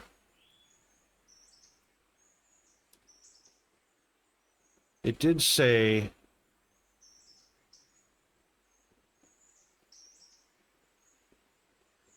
Oh, it didn't say disconnect. Okay. Maybe we're taking our passenger train with us.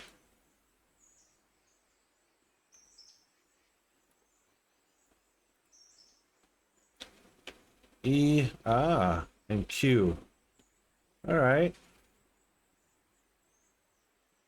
All right, we'll use the overhead because, oh, you can even open a door. How about that? Cool. We want to make sure our track is still switched in the right direction. That's good. That's good. All right, that takes us back. Okay, in reverse still. Turn the brake off. Let's head back there.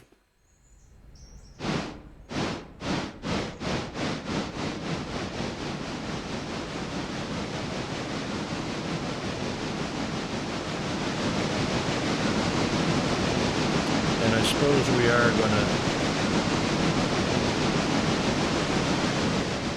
drop off our passenger car back in the yard.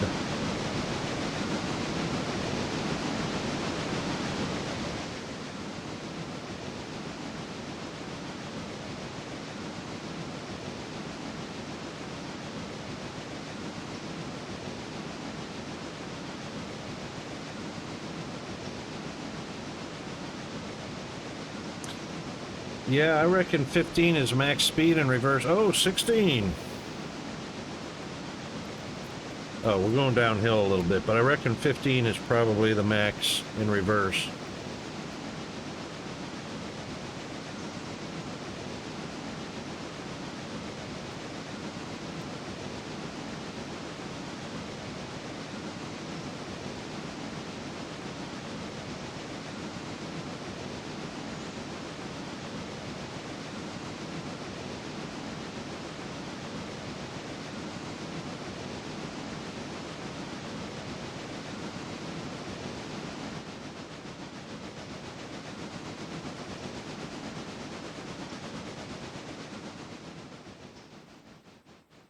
Oops.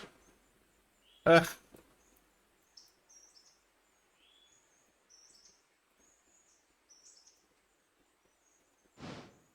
guess you shouldn't change that in while you're traveling.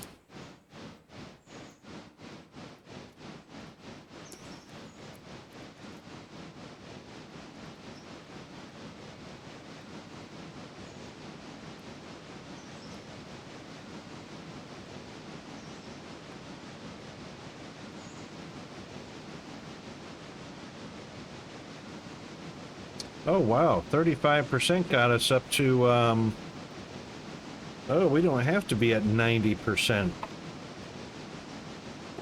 Let's save some of that fuel.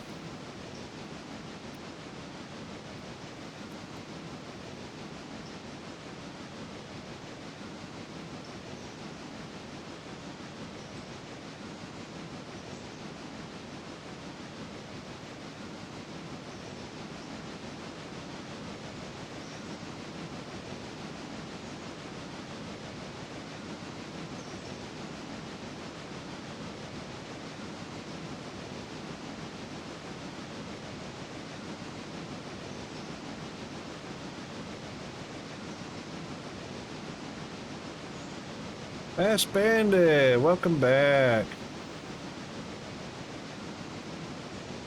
Let's get that redeem taken care of, shall we? Thank you very much for that. I'm surprised Zombie or Mr. Tibbs didn't jump on that.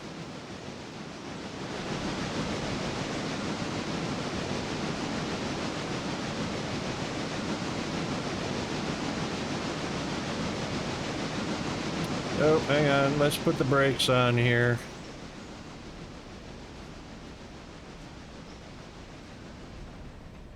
Oh, yep. We're going to take it back to the passenger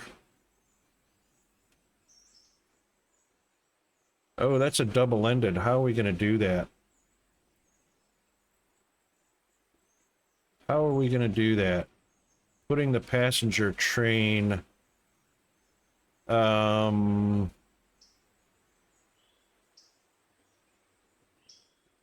can't pull it back in here because then I'll be trapped with the caboose. Between the caboose and the passenger train.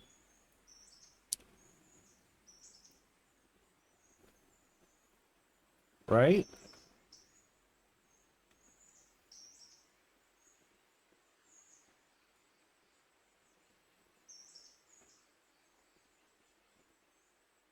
I can't, there's not a double-ended here.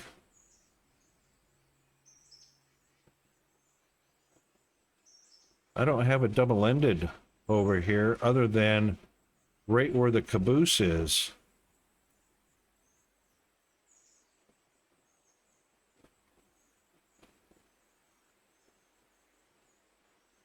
And then if I push the caboose out here,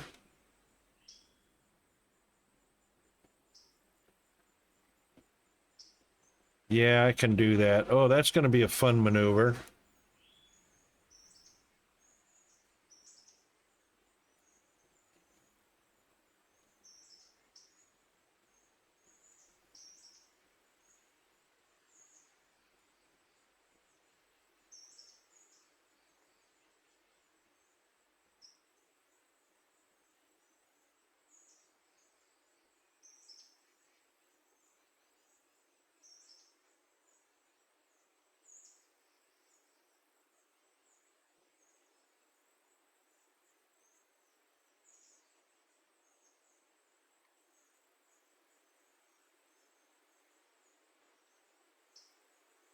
Hotspot not stable, not really going to be able to watch, I don't think. Oh, that's all right, Bandit. No worries.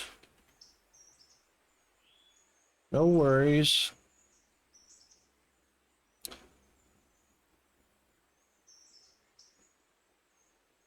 I've got to get the caboose back on. How do I get the caboose out of the way for now? Oh, I don't have to go onto the same rail as the caboose. I can put it on... I can put it on the third and then back out and come back up. Yep, that's what we can do. All right, are we switched to going straight?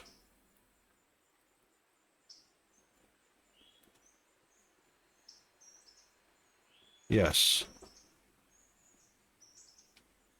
We are switched to go straight, and then we want to switch here. Nope. Leave that back where it was, Rocket. And then switch this one here. There we go, and then we'll pick up that rail. Perfect. All right. Buffering badly. The hotspot isn't going to cut it. No, hopefully this was long enough to preserve my streak. Yeah, it should have been, Bandit. Should have been. All right, let's continue on toward our destination. And we've got 3,000 gallons and 3.7 tons of coal. Should be fine. All right, so we'll pick up the switch here to get on the side rail and pick up the switch there to get on the third rail. Should be okay then.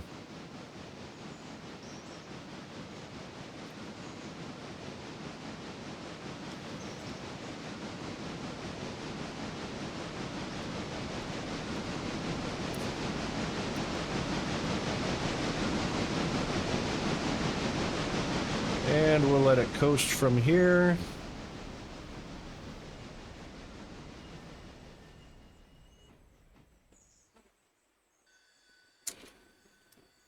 Perfect.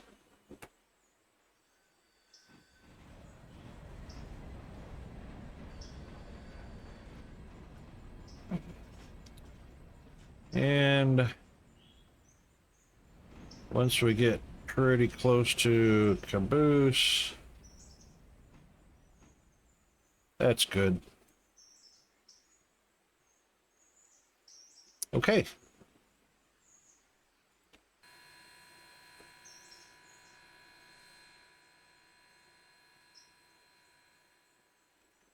First things first, apply the brake. And we'll get ourselves disconnected here.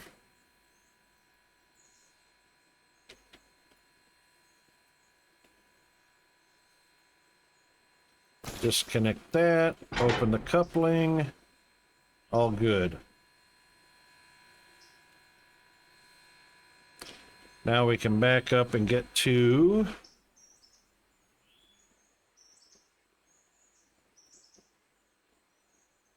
perfect.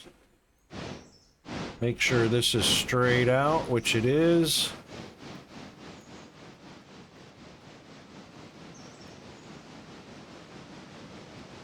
And make sure the next one is, oops. Make sure the next one is straight out, which that is straight out.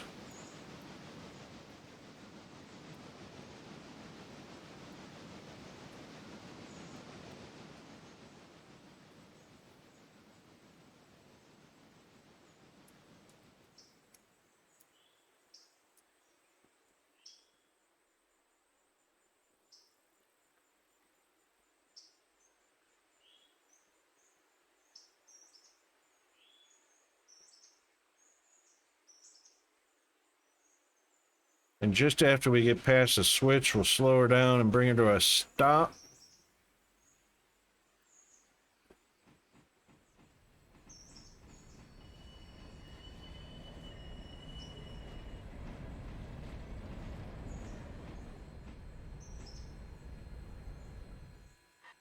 Excellent. And back to forward.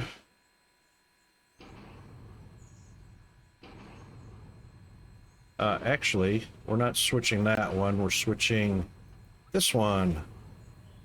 There we go. All right, we're going forward.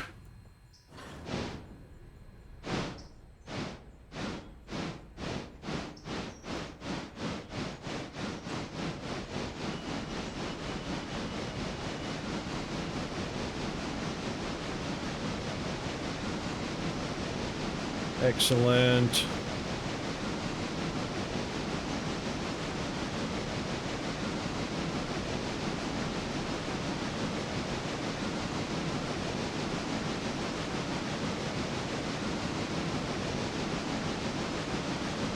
All right, so the next thing we'll do is we're going to sleep or wait until the interchange is served.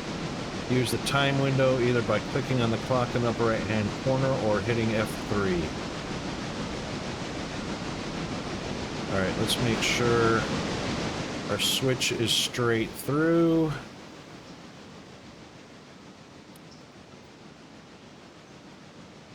Very good.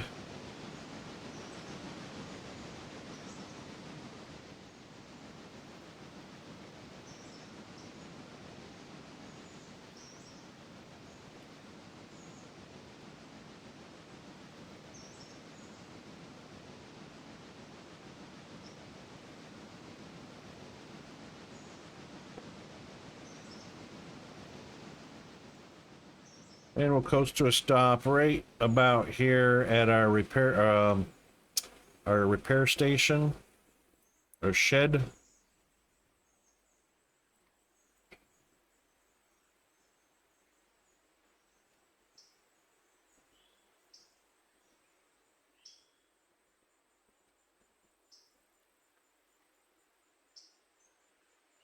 Excellent. Okay, now we want to get out and make sure that we're oiled.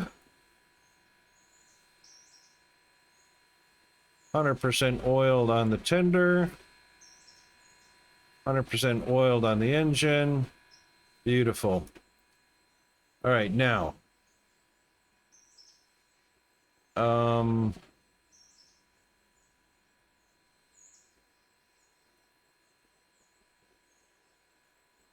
Is this where we do our sleep?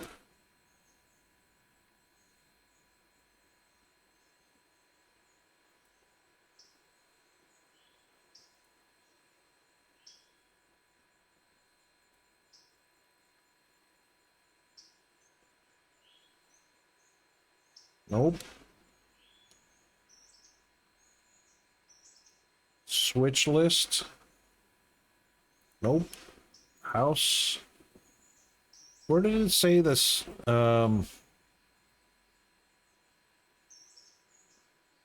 Clock in the upper right corner. Clock.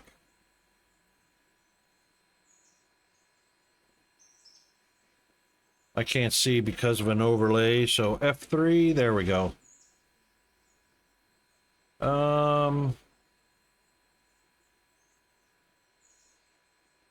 Sleep?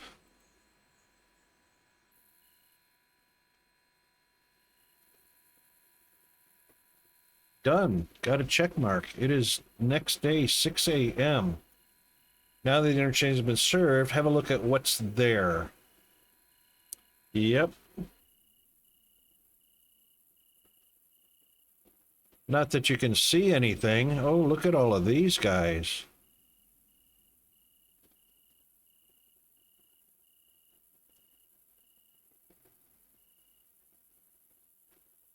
Is there a flashlight?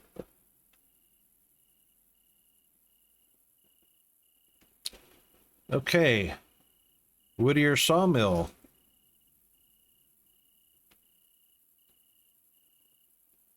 Equipment. Status, $53 for the delivery. Origin is here. Going to Whittier Sawmill there. Why does this have to be so dark? I can't see crap. Come on, sunlight. I don't know if you guys can see anything, but this is horrible. Okay, C2 is where we need to deliver to, which is that track right there. So we have to make sure that the switch is set. Very good. And this one is set. Very good. And this one is set.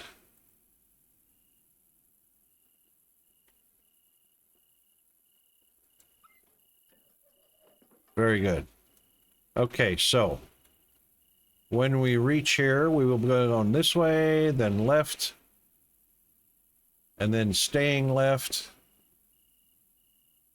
until we get here. Perfect.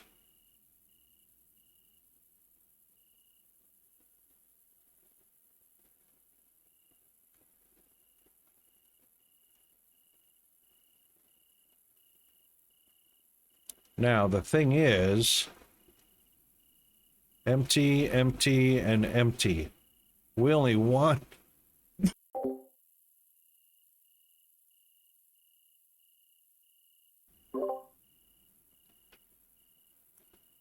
Whittier Sawmill, Whittier Sawmill, Whittier Sawmill.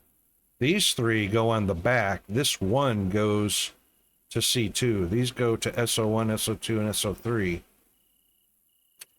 All right, we'll be back after the ads. Hang in there, guys. We'll be back after we get a bio break, stretch, hydrate, all that good stuff. See you in a few minutes.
All right, we are back, and welcome back, everybody. Thanks very much for hanging out during the ad break.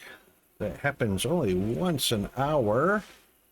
Okay, so thanks, Hunter. It says there are 3 cars that need to be spotted. I'm sorry, but I see 4 cars here. 1, 2, 3, 4. It's too dark. Use a headlamp. J will second. You also have a lantern in first person mode. Wait for the sun to come. Okay. Company's window. Continue. Hit tab to show the car tag. Yep.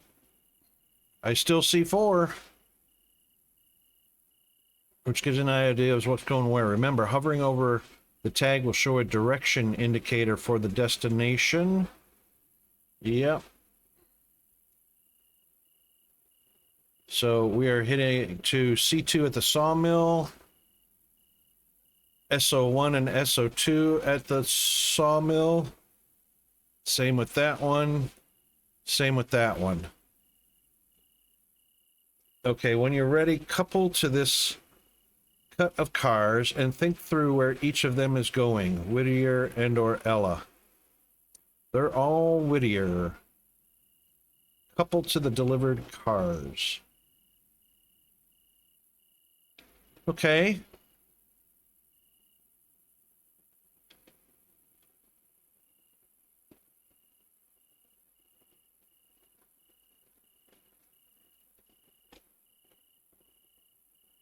Let's get rid of that.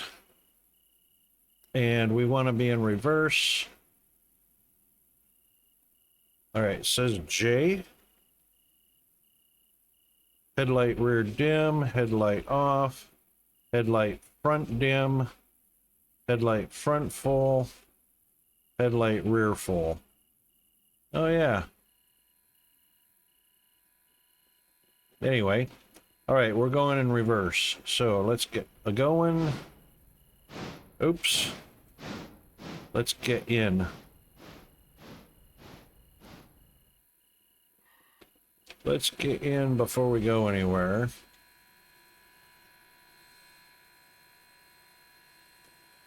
Okay. And now we can go.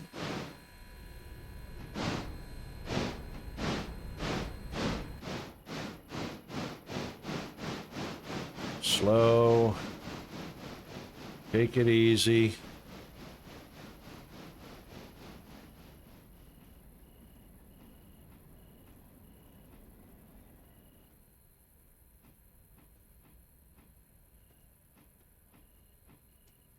All right, let's slow it down a little bit. We don't want to be going faster than about 3.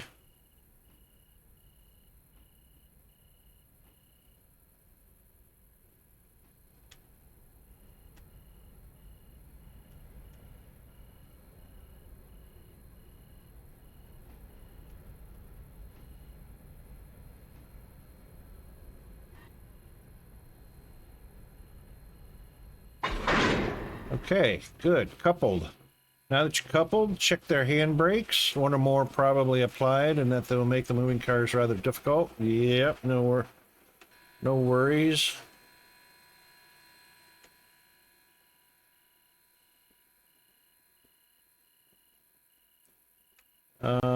This one,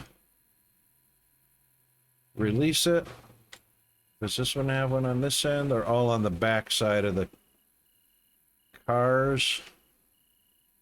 That one is released. That one is released. And that one is released. Okay, so it was just that one handbrake. All right, these are all coupled. Yep. And glad-handed. Yep.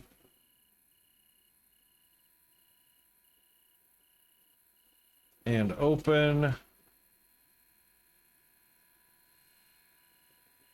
And we want to Couple that one. Open it. Open it. Very good.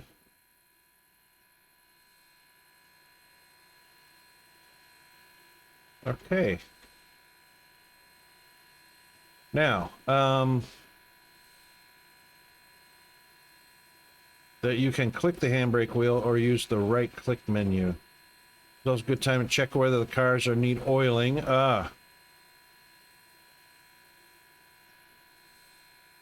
Can I do that from the overhead view? I can. Oh, look at that.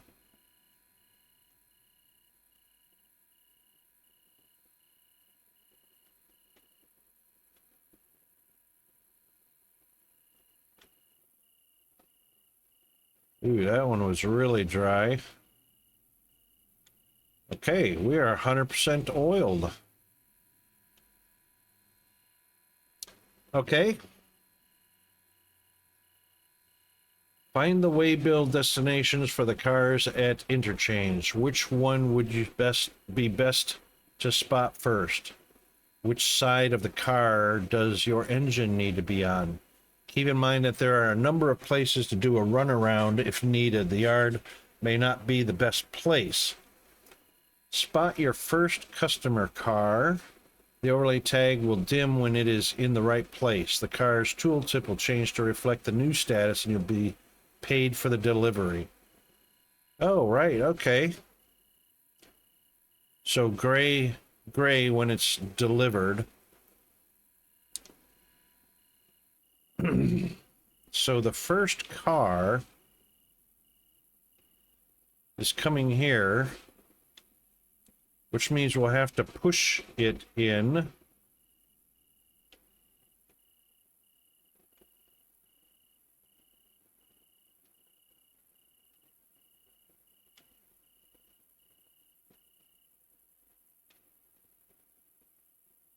From here.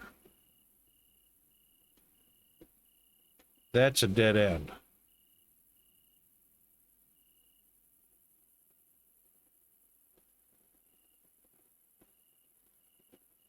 Okay.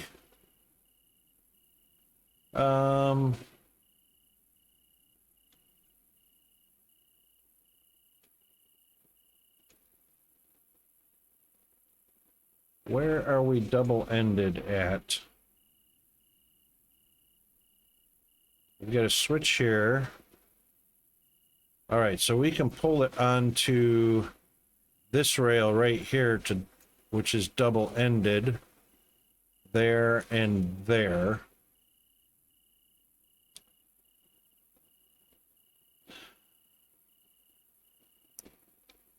And we want to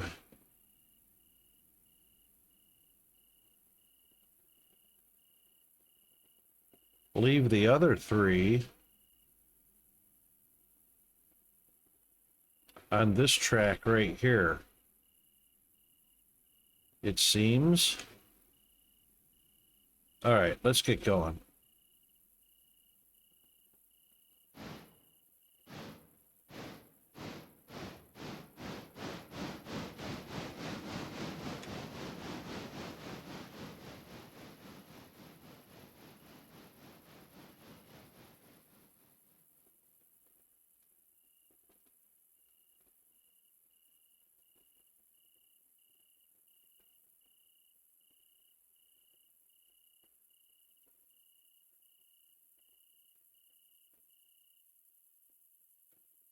This is going to be fun.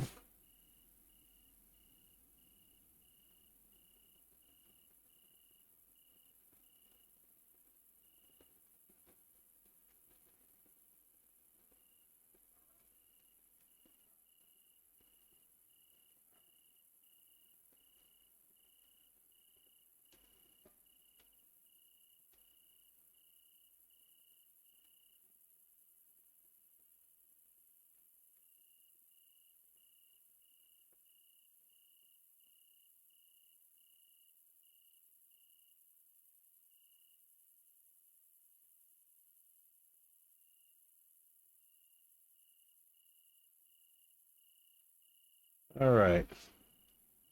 Let's slow them down right there. Very good. Now, first thing we want to do is disconnect.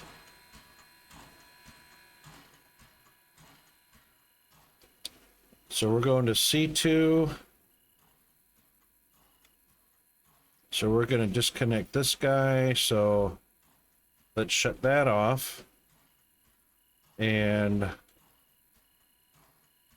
shut that one off. Disconnect. And open the coupling. So now we're just bringing C2 with us.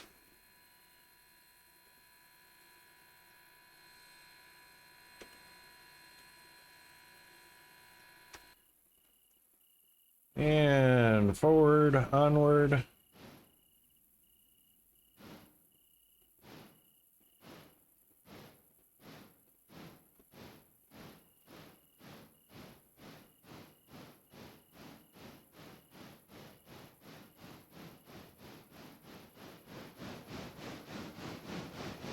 That switch is in the right position.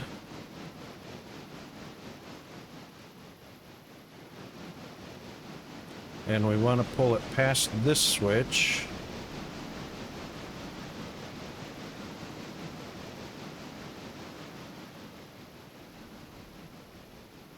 Yep, that's good.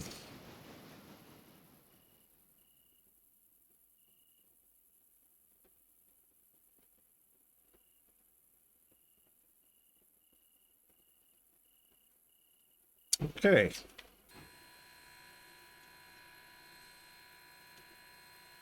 We can actually leave the brake on. That's fine. Oops. And that back end.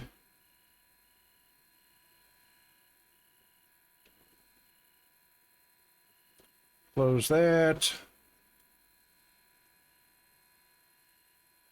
Close that. Uncouple it. Disconnect. Okay, now we can pull down to the end of the track. Get onto the other rail. And forward we will go.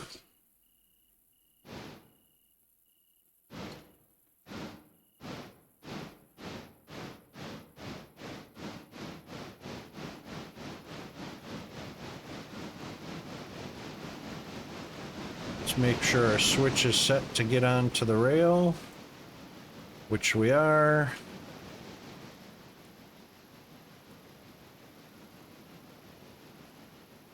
And then once we pass it, let's give it some speed here.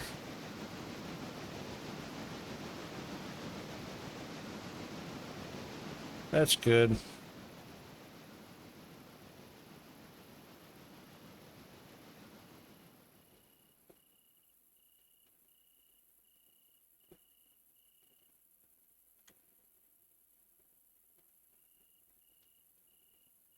And slow her down.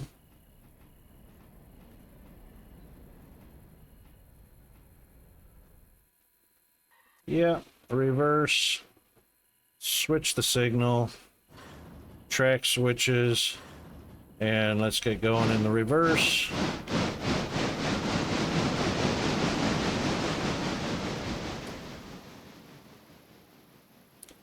And we'll make sure that this track switch, yep, is on straight, passing through, which is a green signal.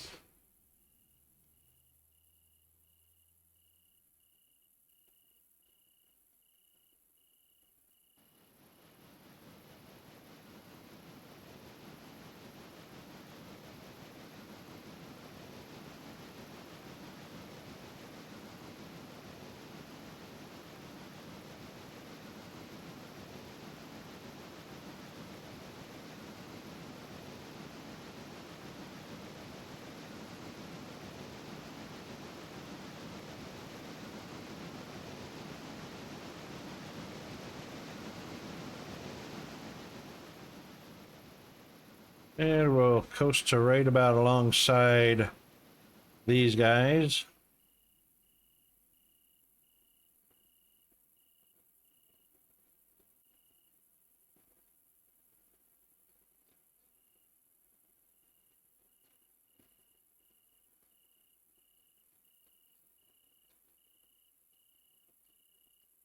And we'll slow it down until we stop. Switch the signal. Get into forward.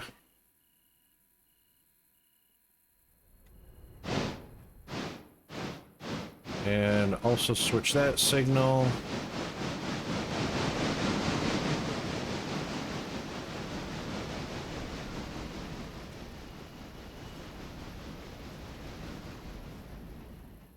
And we'll just be real gentle pulling up to this one.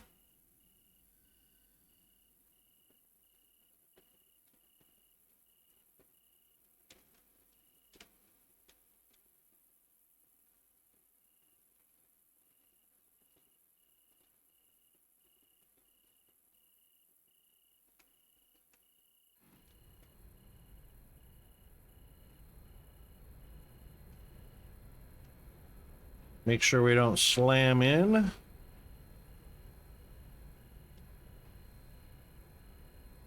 Now, see, this one's got a cow mover on it and a hitch. Why can't the Gone have that as well? I don't get it. But anyway, get out of the seat, buddy. We are coupled. Glad hand and glad hand. I mean, air on. Make sure that one is closed, which it is.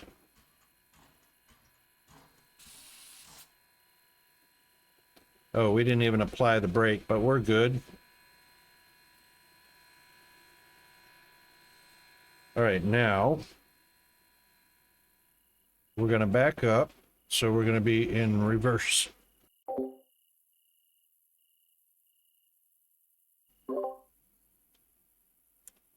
And we are going to reverse onto this track all the way down to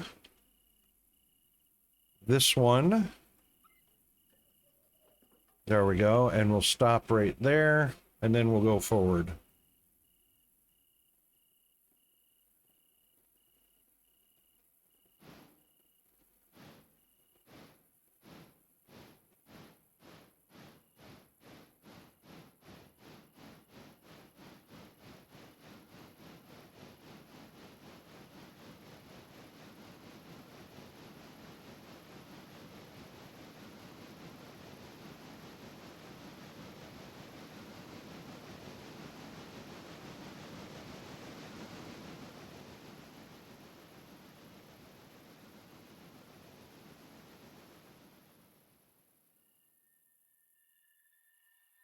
Okay, slowing it down a little bit. A little bit more.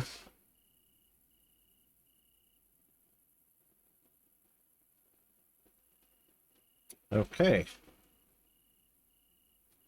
Now we can switch this back.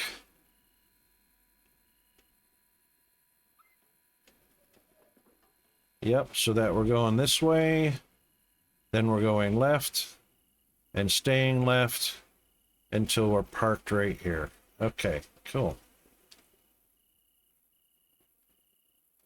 Oops.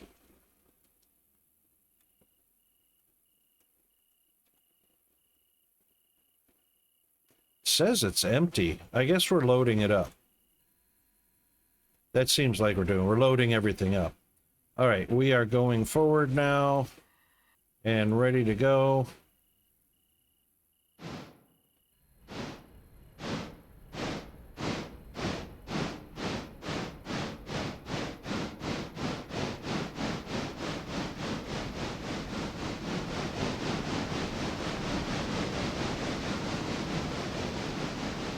Very good. Going left. And staying left.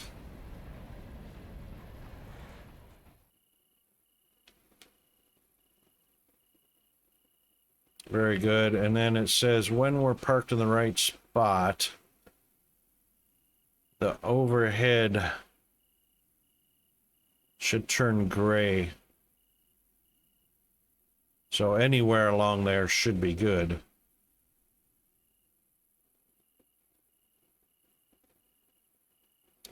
All right, ready on the brake. We're not going to slam any brakes, that's for sure.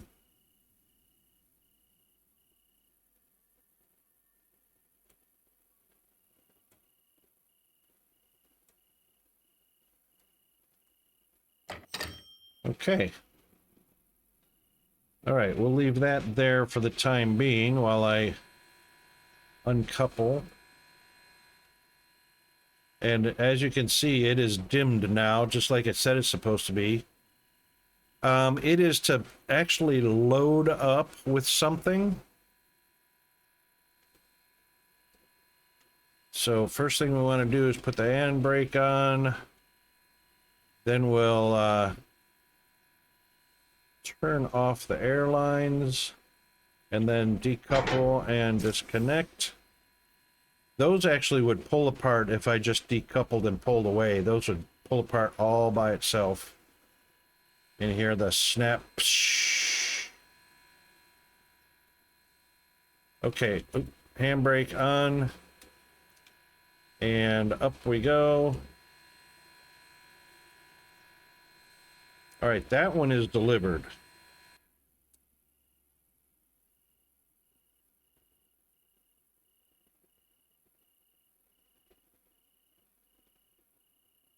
Spot your first customer car. We did. It's dim.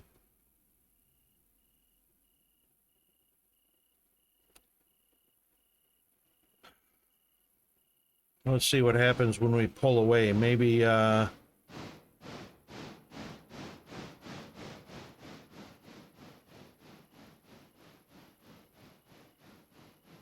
in the right spot.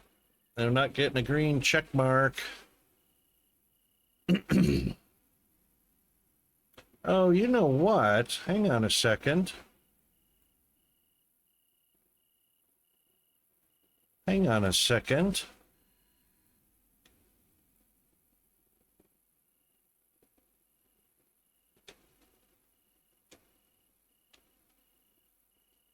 There we go. Inspect.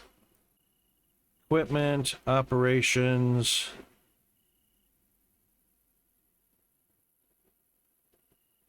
Yep. Destination, SO1 and SO2. Yeah, no doubt. Hang on a second here.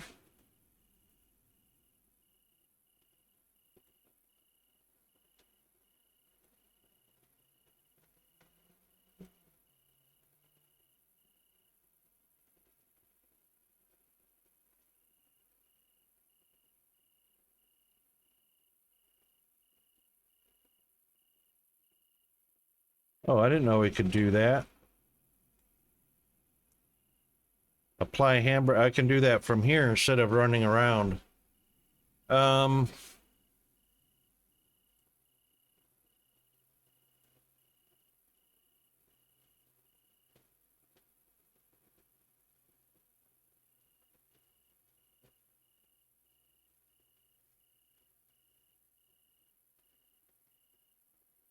They're all empty. So are we loading up? Why didn't I get a green check mark? Spot your car.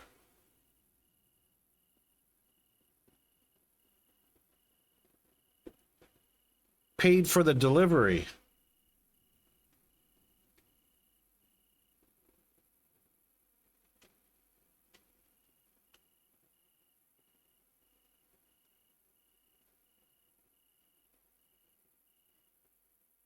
It's dimmed.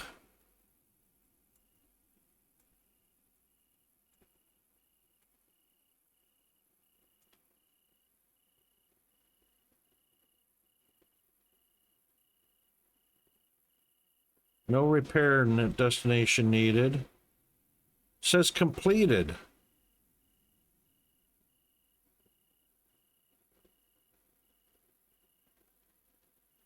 How come I didn't get my check mark?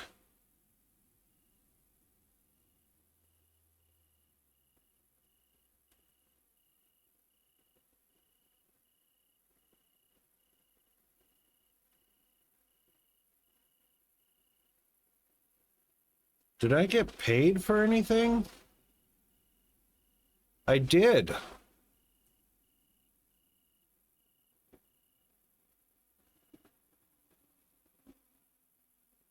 Payment for delivery of $214.53. Okay, I got paid for delivering an empty car.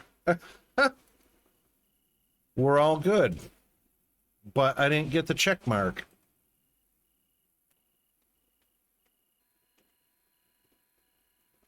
All right, we won't worry about them. I know, right? We're gonna back up to this spot here. Where's my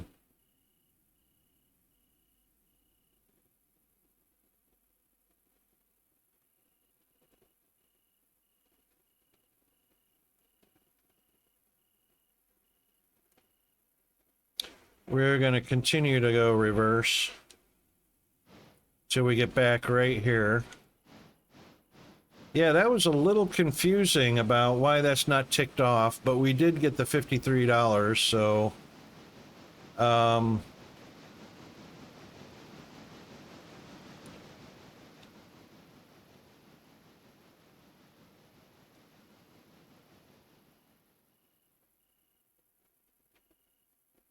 oh, that's why our dollar amount was not we got paid for passengers, but we also paid wages. That was the nighttime. All right, little bit of break.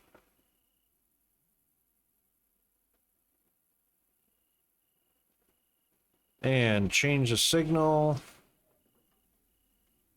And we are going to come out to just past this one so that we can back up to pick up these guys.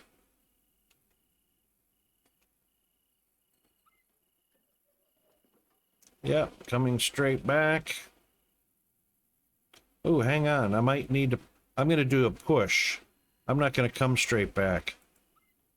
I should be able to come out on this rail and get behind it.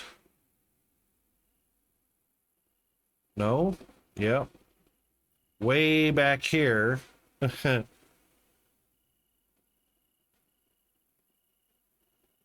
And then we'll switch the signal to come onto this rail right here, which that signal is already switched. That one is switched. That's fine. Straight through, and then push these guys in to right there. Oh. So either one, all three of them can go to SO1, SO2, and SO3. SO1, I mean SO1, SO2, SO1, SO2, SO1, SO... Yeah, I guess it doesn't matter which one of those go where. I could put it on that line right there. Okay. All right, we are switched. We want to go forward. And we will come out onto this one, correct? And go.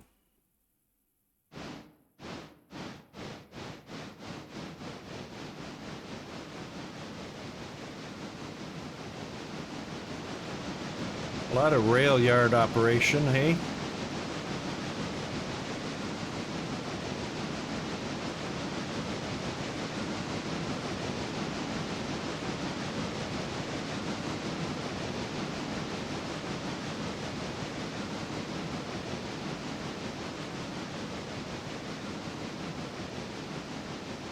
All right, you can coast. And A little bit of brake.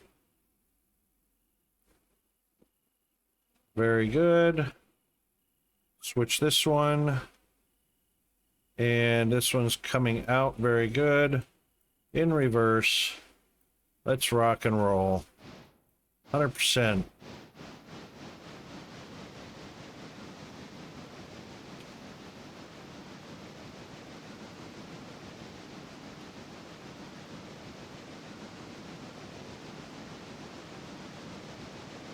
Very good.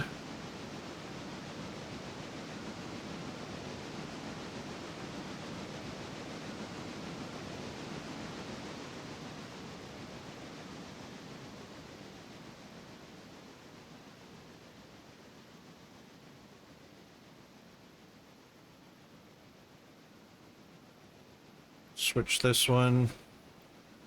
So we'll come straight down to it. Picking up a little speed.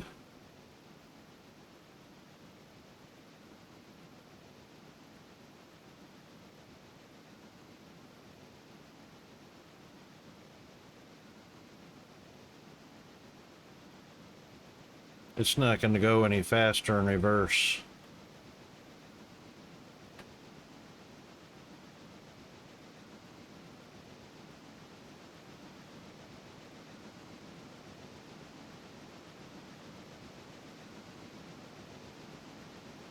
Yeah, it's not going to go any faster than 16 in reverse. So let's keep it fuel efficient.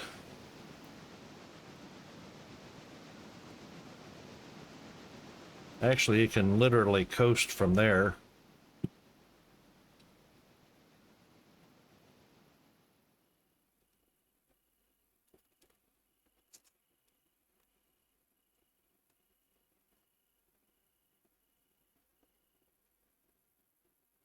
Save the water, save the coal.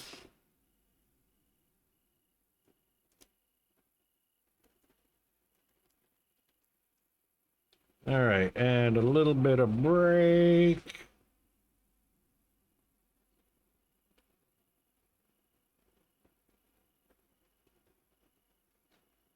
Very good. Now we'll switch this one back to the second rail. Middle rail, very good.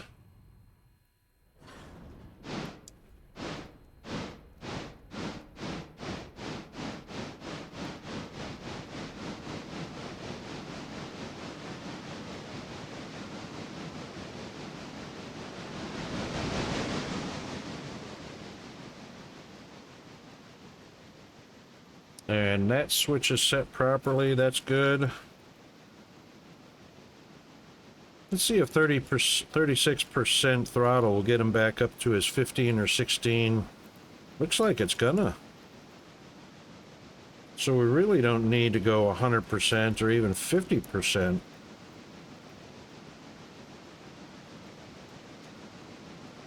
We don't want to be moving in more than about 15 miles an hour on side rails anyway. Per the training tutorial.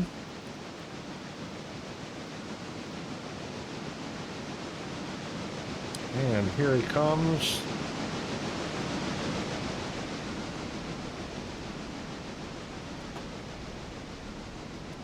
I hear him creeping up on us.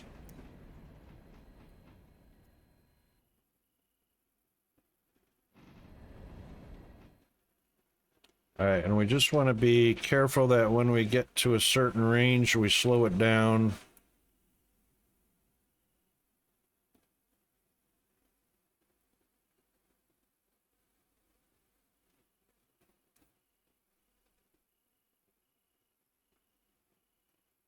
And here he comes. Bring it down a little bit.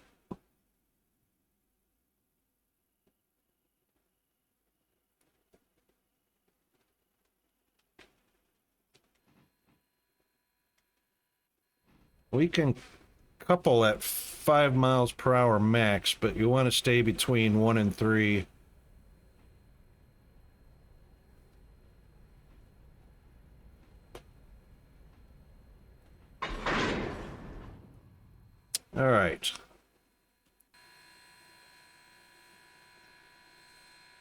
Hang on, can I couple...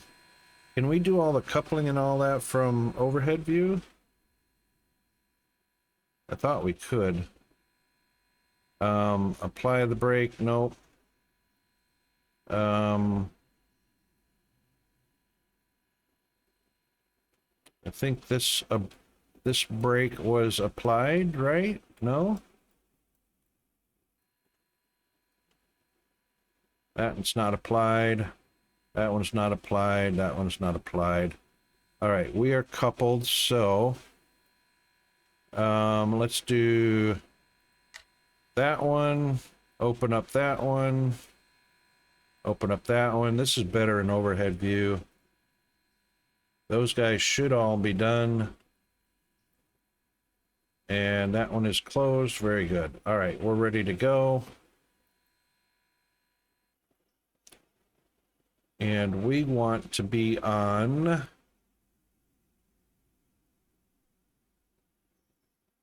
this track here, and the only way in, straight through, straight through, straight through, and then back up onto this one again. Okay, cool. Still going forward.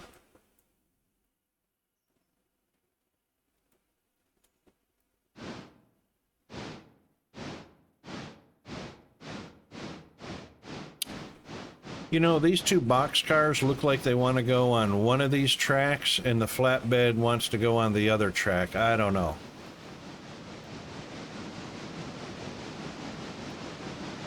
Maybe that's what we'll do. If we don't get our tick mark for putting all three on this one, then we'll decouple that one and just come back here and push on to the the other side. All right, that should be good.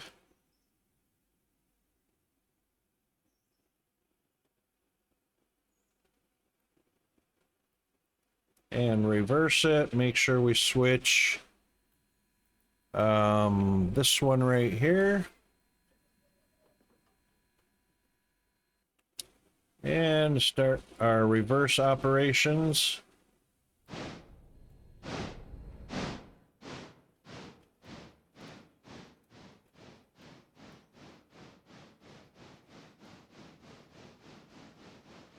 I reckon that's what's going to happen, Hunter.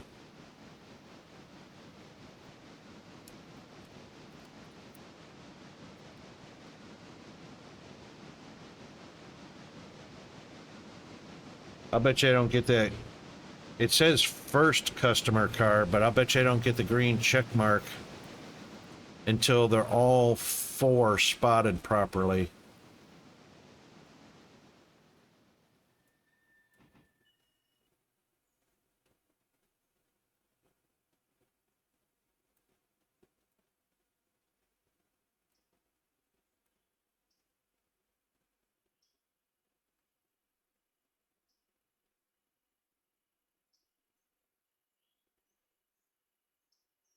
All right, switch this one. And then this one's already set. And then change this one. There we go. All right, forward.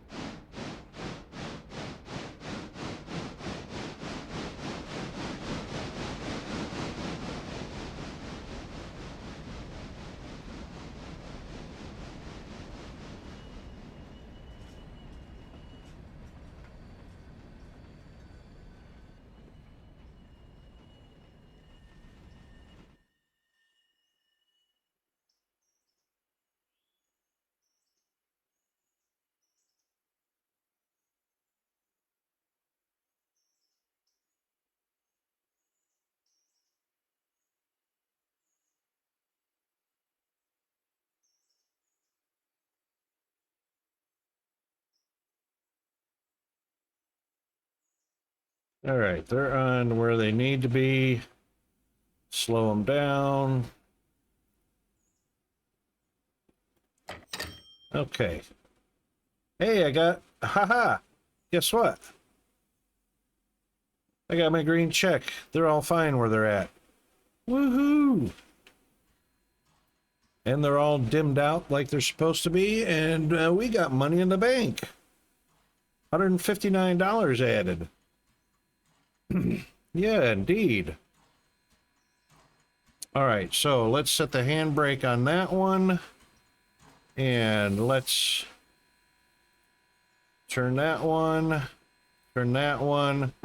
decouple, make sure we're in reverse, and head on back. Shoo! Did you see it pop?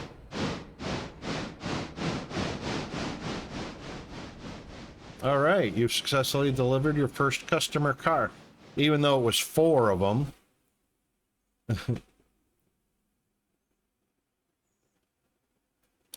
All right, let's just get back here past the switch. Now that this car is spotted, the customer will load or unload it while they're going to load, which could take a few hours or a few days depending on the customer and the tier. Yep, we skipped the glad hand part.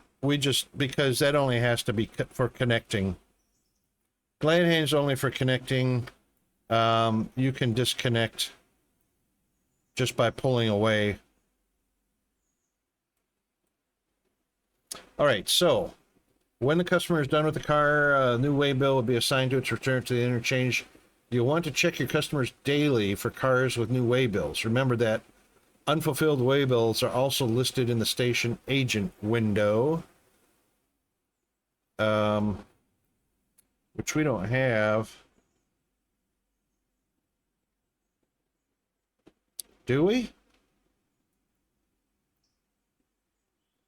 These guys were all, believe it or not,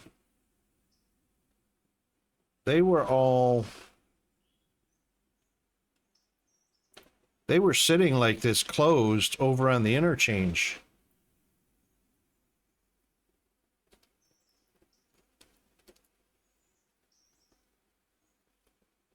You reckon I should bleed them?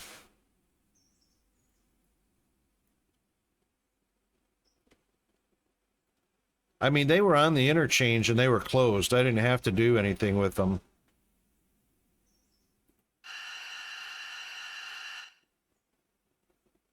As long as you got the handbrake on.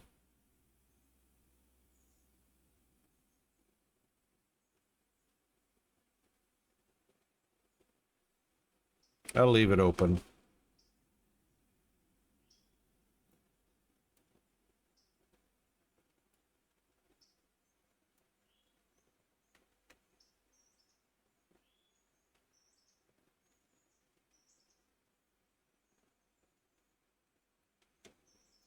They should be fine, though.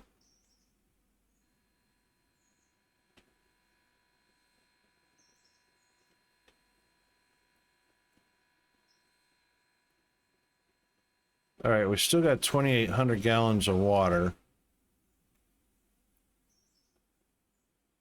See, this is the parts car, and I've never done anything with this car, and it's closed.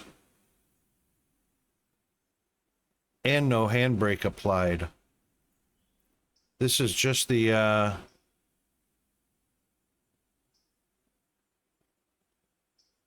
says empty, but I guess we used the parts off of it.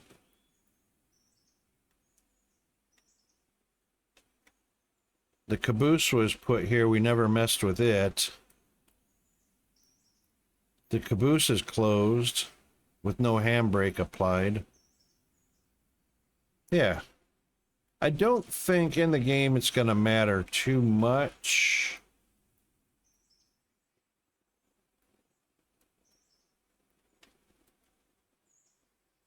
I applied the handbrake. Yeah, I don't think it is. But that is, yeah, for standard operation.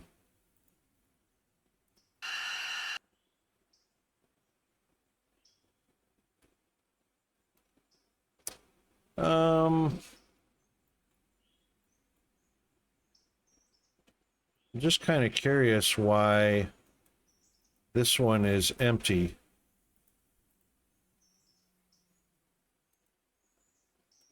Customize, what? Road number 50,000.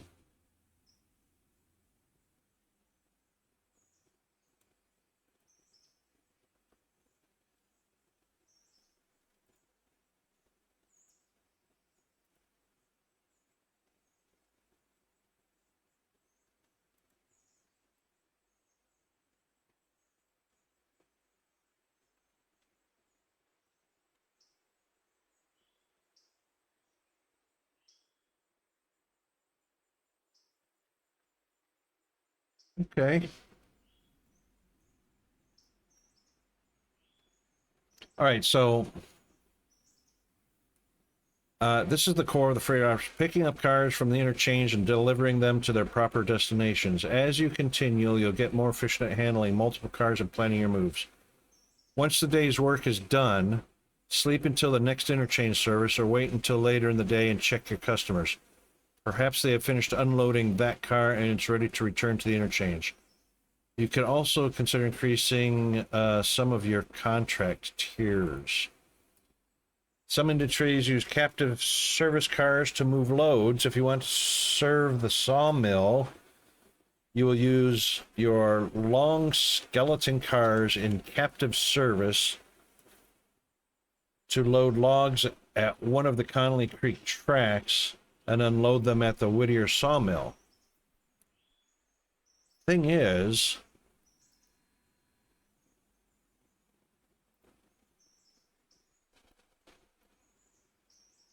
there are a lot of log cars here already.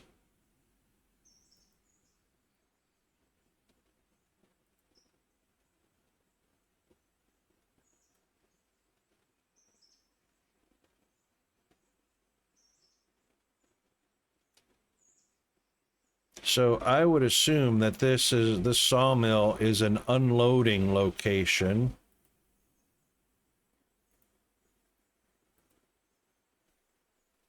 Ah, Connolly Creek. We can load up at Connolly Creek. Okay.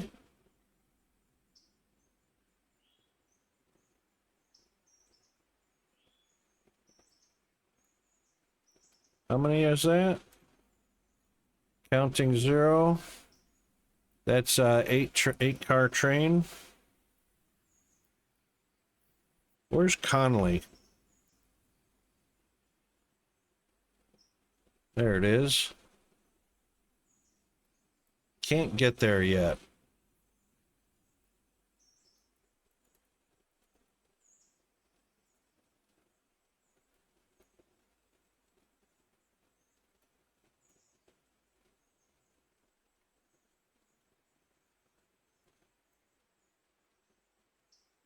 We'd have to back up. We'd have to go into reverse all the way back here. After we picked up all the cars.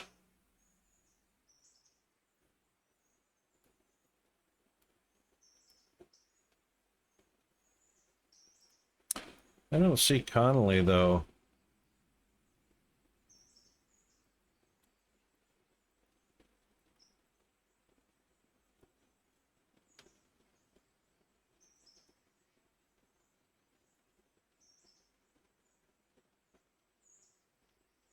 I want to go see. Oh, I see. 1, 2. That's L1.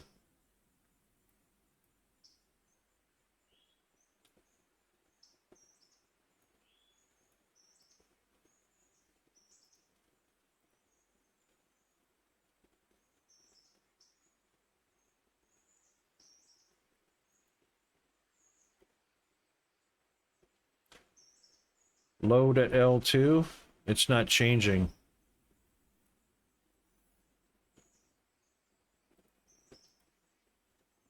It's not changing.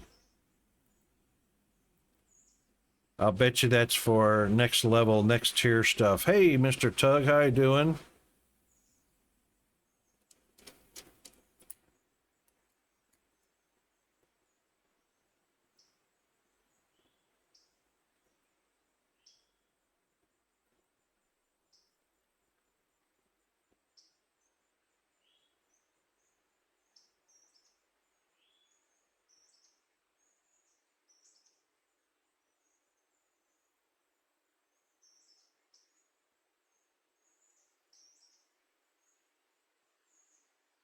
Oh, there's how you flip it.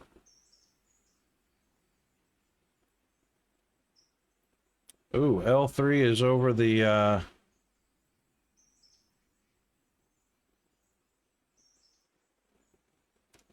there's L3 right there.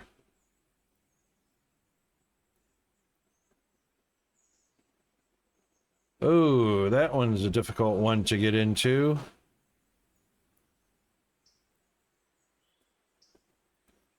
Let's go back to L2. Oops.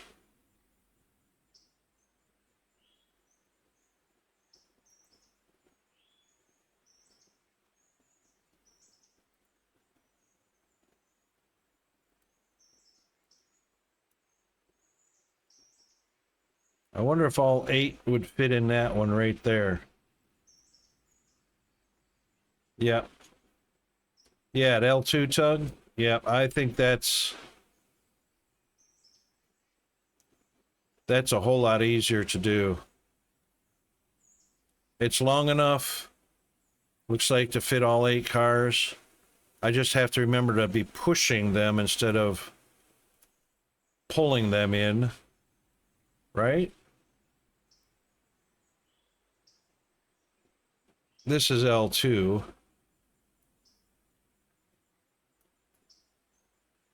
Yeah, there's no double-ended turnaround that I can see. Unless...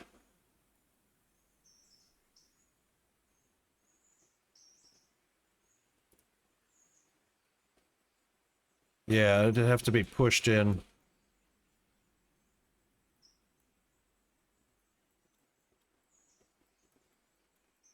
But that's easy enough. Because I can pull into here.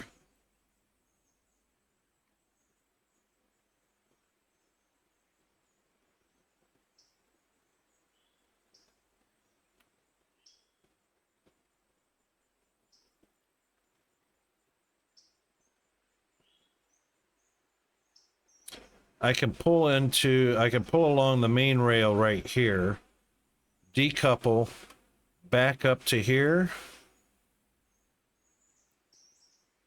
come down here. No, then I'll be pulling from that the other end. It's still got to be a push.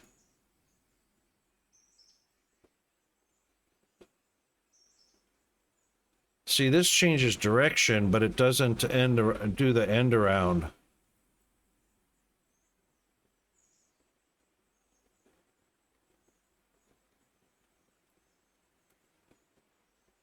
Oh, yeah, that's right. Okay, so yeah, I'm going to be...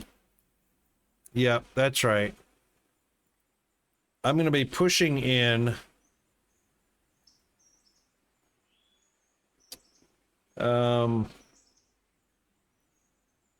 yeah, I'll be pushing in to pick it up anyway.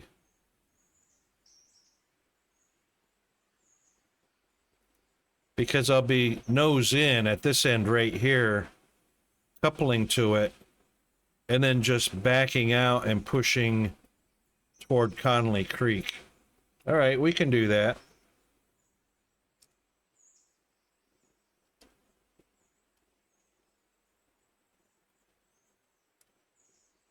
All right, conclusion.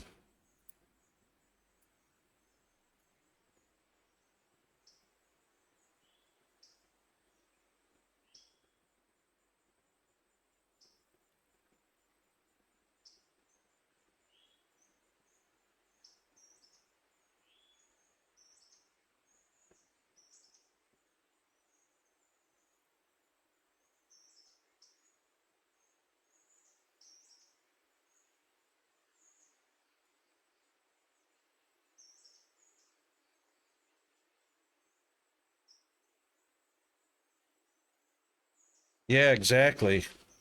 Cars are always in front of the train. Yep. All right.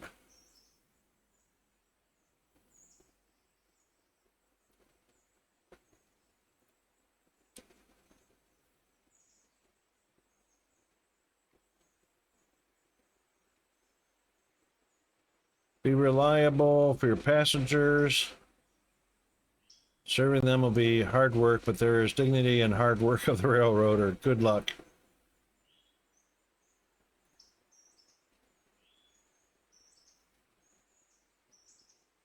Yep. Okay, cool. All right, let's do that. Let's get our signal set. And we are definitely going to be going out. And we're going to stay on this rail and then duck in to here. Very good. And the ads. Okay, so we'll pause just for a bit for the ads. Hydrate, stretch, and bio break, caffeinate, and all that stuff. And then we'll be right back. Hang in there, folks. We'll see you in 160 seconds.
Okay, I am back, and looks like everybody will be back on the community in only a few seconds if they're not already back.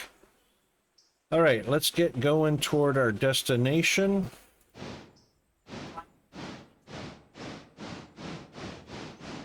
Yeah, L2 sounds good, Tug. Thanks, Hunter.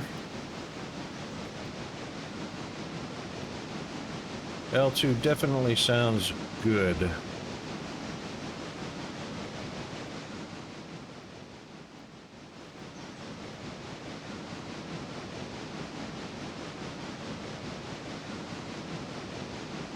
You know what? I'm curious about the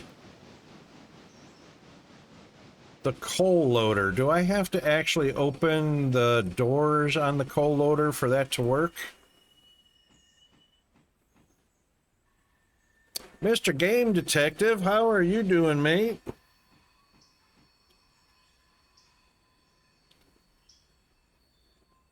I'm pretending to be a railroader. How's your Factorio going?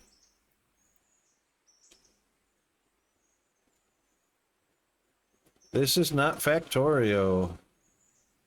No, sir. Uh-oh. Hang on a second. Hold on.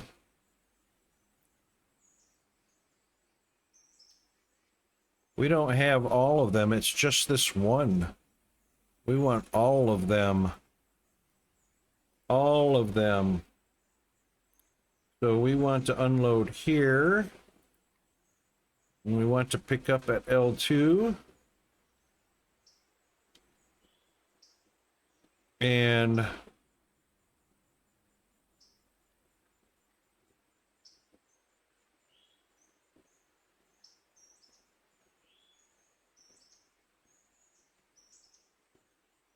copy automatic waybill assignments to coupled cars. There we go. There we go. So the rest of the connected. Got it. Thanks, Tug. Been taking time to revamp my stream. Boy, what an yeah, no doubt. Are you using a streamer bot, GD?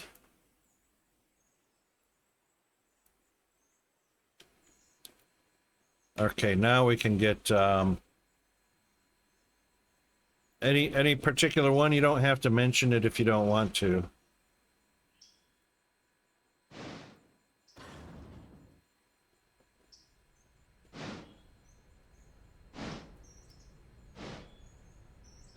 It is streamer bot?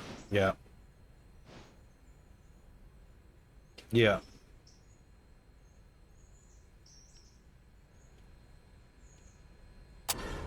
Okay, we are coupled. And let's make sure handbrakes are not applied. Nope. They are all oiled. Very nice. Nothing to do there. And we'll just glad hand them all if they all need to be glad handed.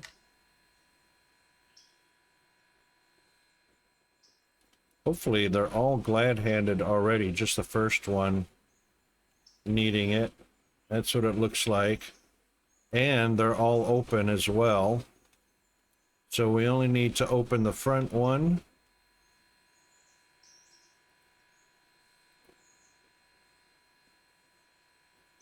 All right, we should be ready to go.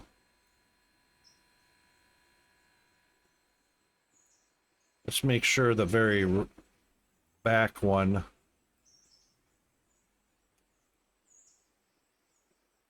Yep, is closed. And the brake on the back one is not applied. Okay, cool.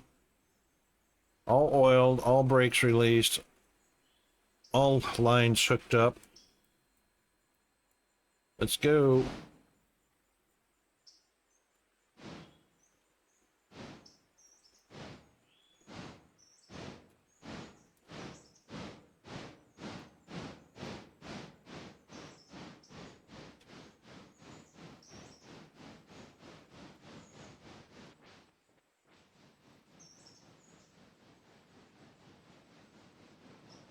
All right, and we only have to get to... Where do we have to get to? Hang on just a second. I had been needing to go through my home server and clean up some old files, recognize the entire file structure, and change some settings to speed things up internally. Got things set up on an auto backup. Things are starting to come together. Oh, sweet. Is this all Windows, or are you doing Linux on your servers and whatnot?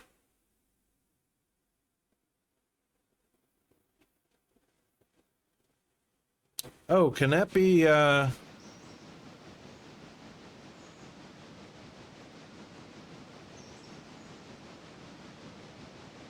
do you turn oil off at, Tug?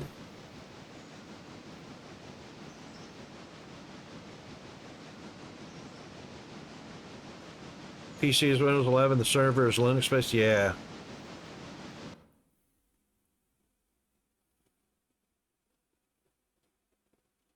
Unraid, super cool. Super cool.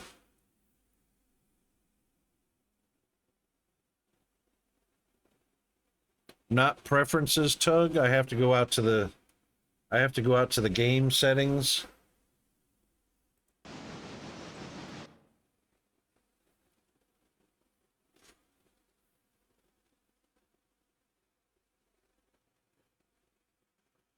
In the game? Here? Where?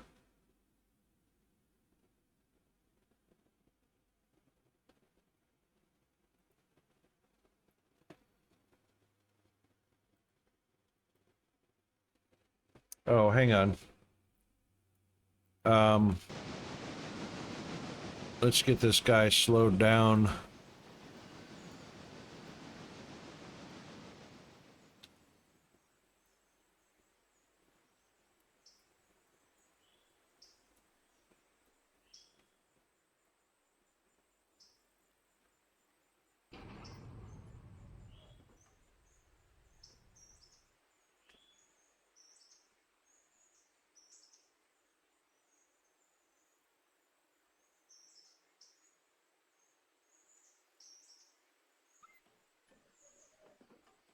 There we go.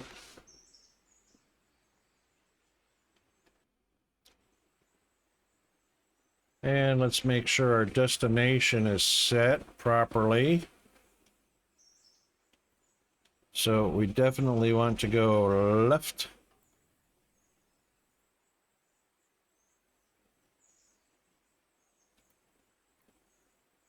And make sure this one is set properly. Very good. Oops. Sliding downhill. It all has a learning curve. If you've never used this stuff before, I'm getting there. Just slow. Yeah, that's, you know, it does have learning curves. But GD, I have over 28,000 members in my Linux group on MeWe.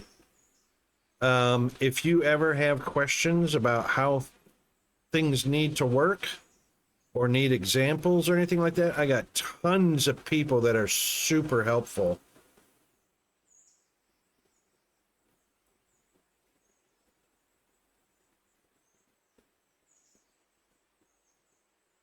Yeah.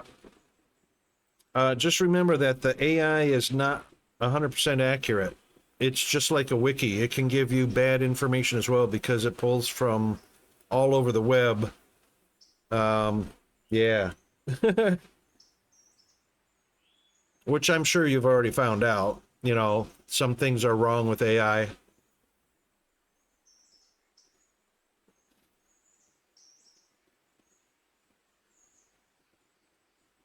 Taking too long to transfer video to DaVinci Resolve? Yep.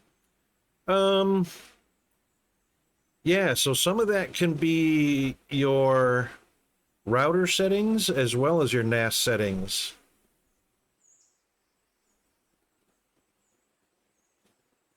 Or if you're not using a NAS, I mean, if you use an actual rack, server rack.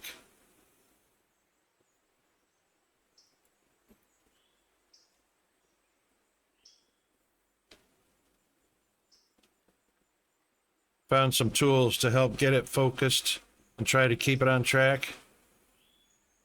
Yeah, definitely. And also, like I say, in my MeWe group, you can get people that can verify, and we've got lots of experienced and hyper experienced users as well as beginners, but pretty much everybody learns from, you know, the high level of Linux users in our group. Not just from them, of course, but from documentation. I also have documentation. So in my group, we have users, we have a file repository where you can get books, guides, cheat sheets, downloading all the things that you need if you like to do the long read stuff. and of course sections for photographs and of course you know, in the group chat with sharing screens and whatnot. It's really helpful. It's super great resource on MeWe. Mid Tower PC. Nice. So I found out with my Asus router, I've got an Asus RTX router. There's actually settings in the router's admin panel utility that you can tweak to increase, well, tweak to your needs as far as transfer rates and all that stuff. So, okay, go to upper right control corner, click on company window. Yep. And go to settings. Yep, settings, then hit features. Wear and tear, oil use rate. Let's just bring that down to 50%. Do we need to apply? Operations timetable. Overhaul miles.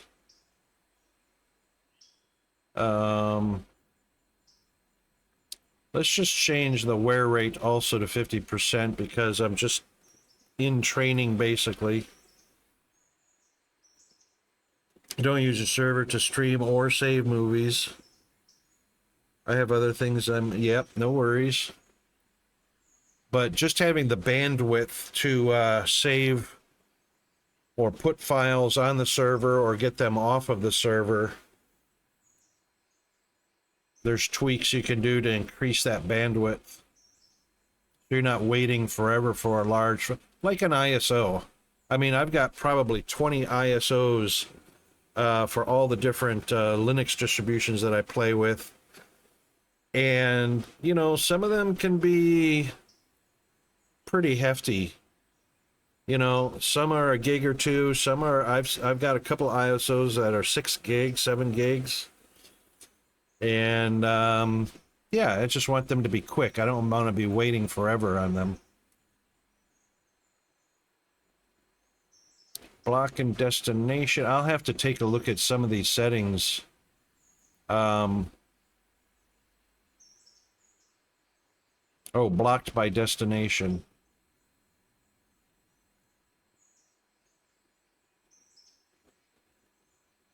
Mostly blocked, somewhat blocked, hostile.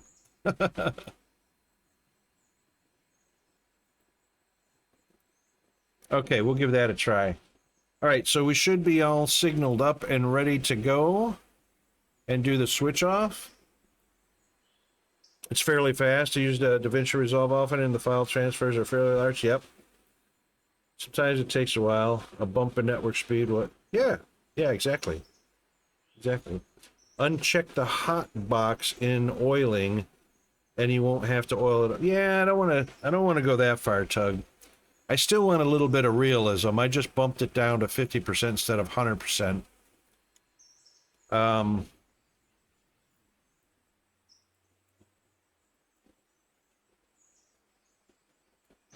Just because, you know, I don't want to cut everything. I don't want to cut everything off. You know what I mean? Does this actually need... Do I have to open the doors on this to dump the coal? Yep, open the hatch. Ha!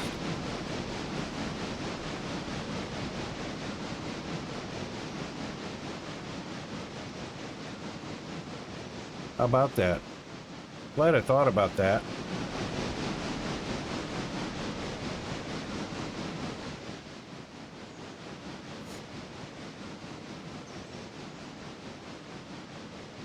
$75 to 100 cars to deliver each day. Wow. That sounds fun. But yeah. But fortunately, I can just, you know, yeah, 7,500 cars and having to go, oh, is that oiled?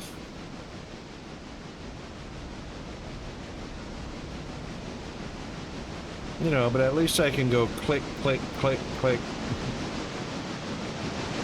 God, I don't know if I'll get to 100 or 80 cars, you reckon? Probably, at some point, I'm sure.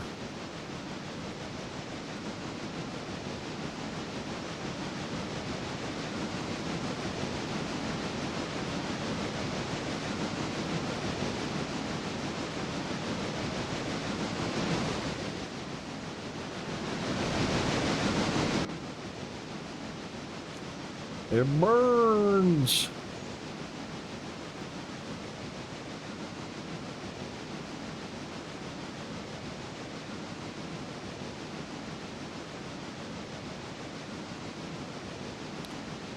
We'll hold at 65 to see if we gain any speed.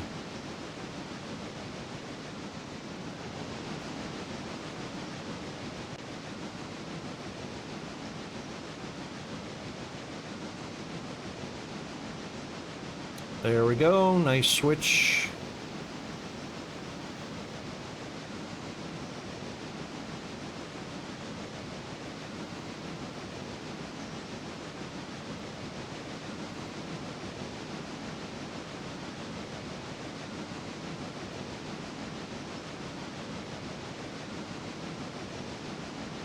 I wonder, oh,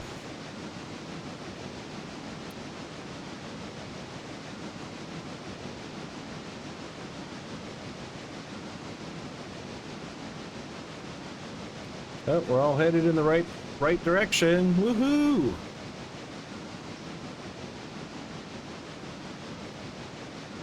Oh, he's slowing down now.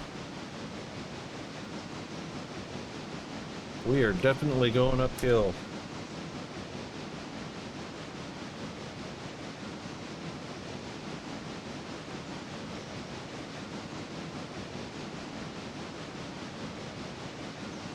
How far are we from L2?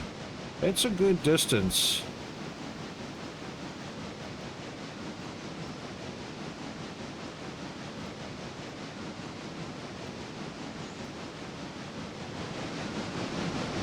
Poor guy is chugging.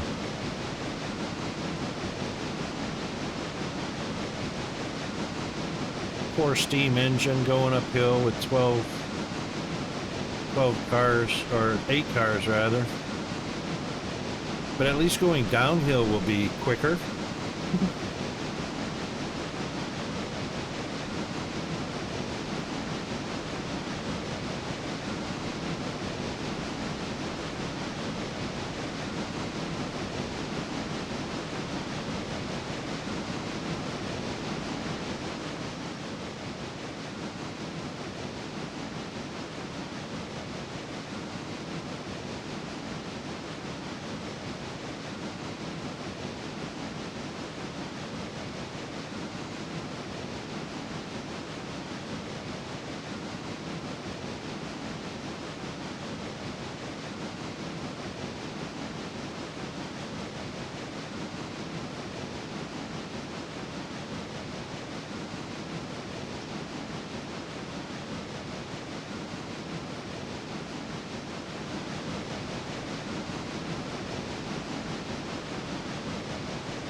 Looks like it's going to level out a little bit here.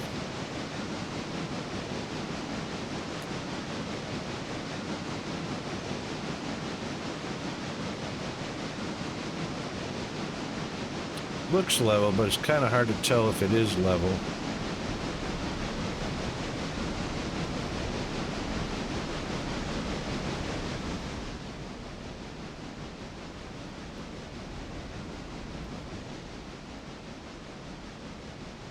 Could still be going uphill. It's gaining speed at a 80% throttle.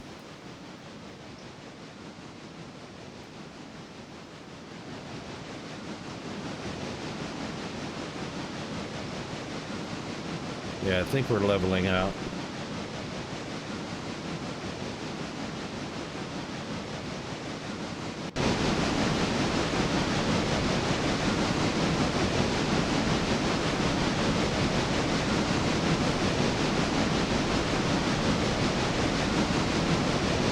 me know if that's too loud.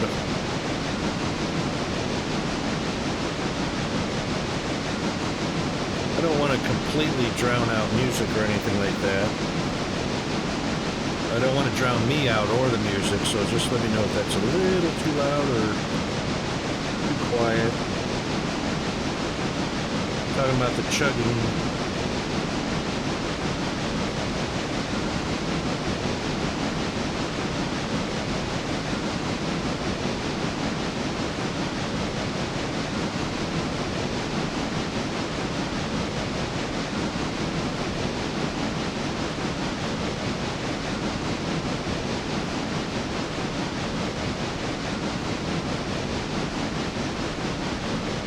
Chugga chugga chug.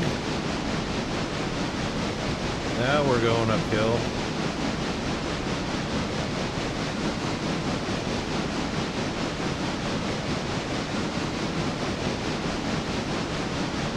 Hopefully none of the switches are pulling off the main line. I should probably go check those out though, just to make sure. Because we do want to be pulling into L2 anyway. So this one is straight through, very good. Straight through on that one, very good.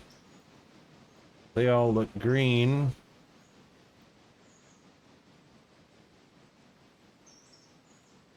And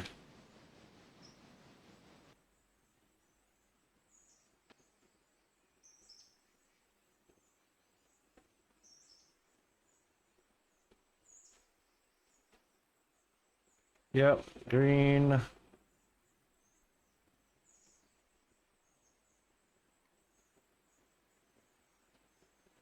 Hang on. Where's L2 at? Oh, right there. Ah. Right. We do want to go. This is L2 right here. We want to switch. That should be L2.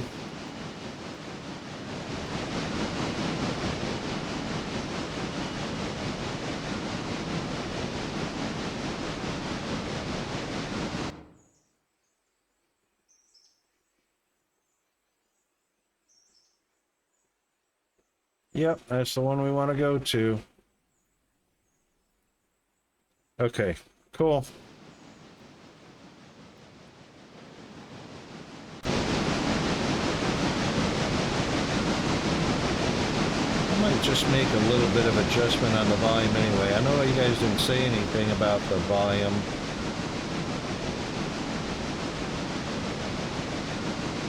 But we'll just bring it to right about there.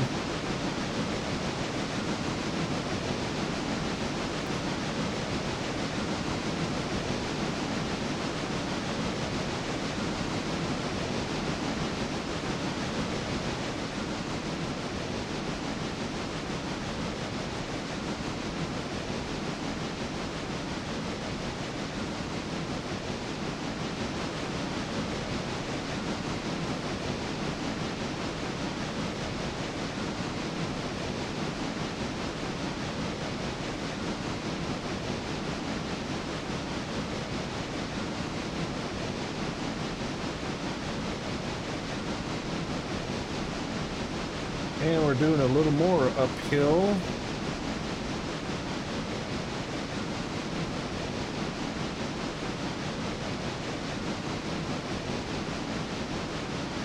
Give it a little more to see if we can get another mile an hour or two out of our speed. I doubt it.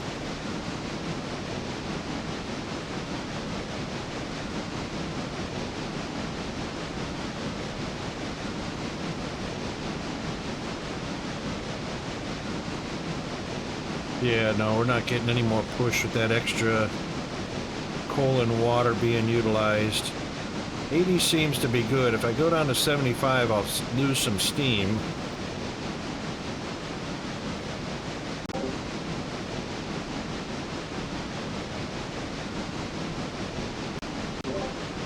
Actually, not losing anything on 75. Might save some coal and steam there. Coal and water, rather.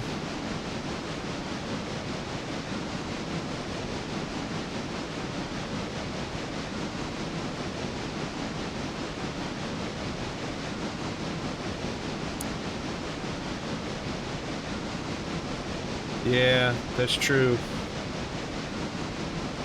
Is this a 10? I thought we were 1 and 3, so 2 and 6. Oops.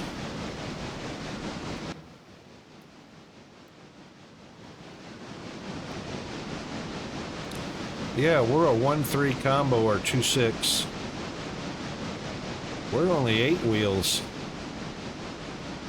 Three primes, prime movers.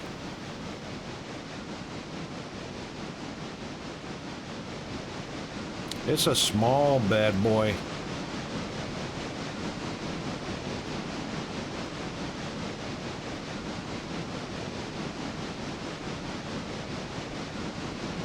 I guess you can't ding the bell or...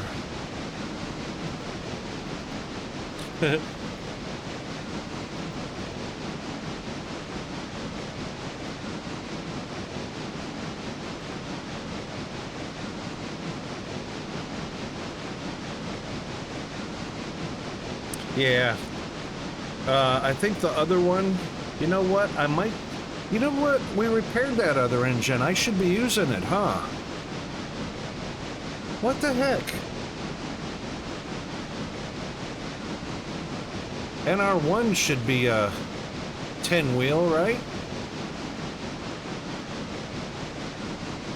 Alright, we're getting close here.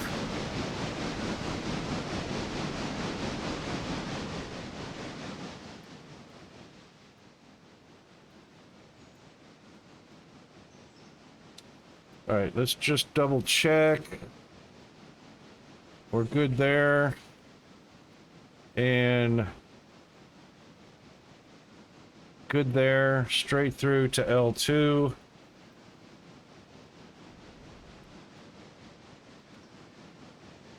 And here it comes.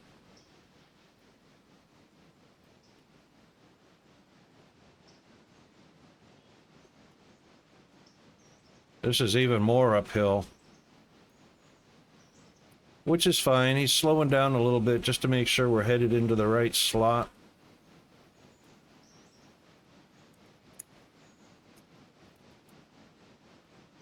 Perfect. Perfect. Let's see how much momentum gets us into our slot. Oh.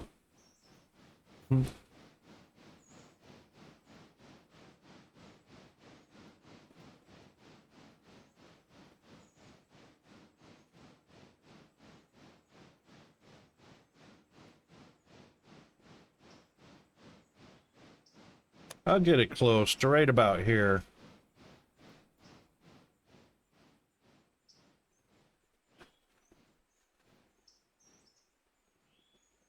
They dimmed all but one. Come on, keep going. All but one delivered. Come on. Come on.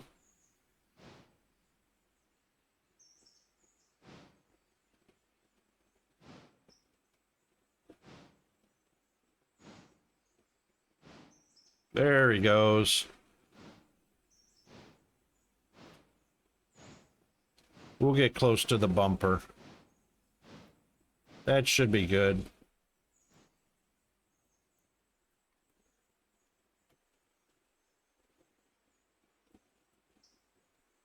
Okay.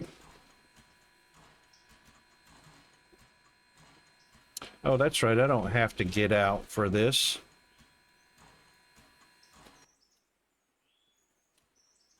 I can just zoom in. And we'll definitely want to set the handbrake on that one. Hopefully that'll be enough.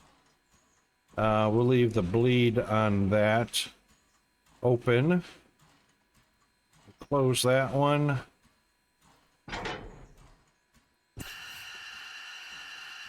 Now that should stay put.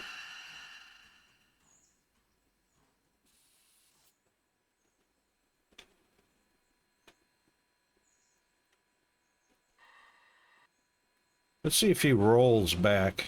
Yep, sure enough. Now, the only thing is, how do I get turned around? Do we have anywhere to turn around? Because I don't want to drive in reverse, which is only 15 miles an hour. Do we have a double-ended here?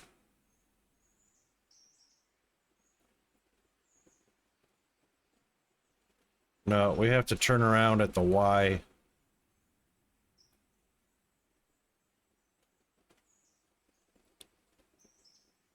I have to? Yep. Because there's nowhere, there's no double-ended.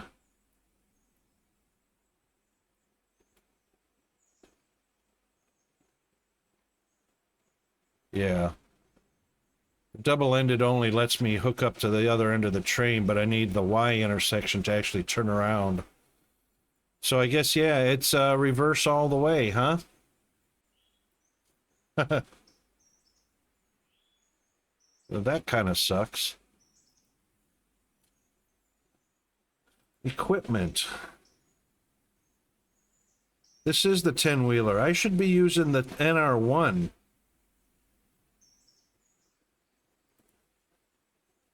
You know what? We're going to go park.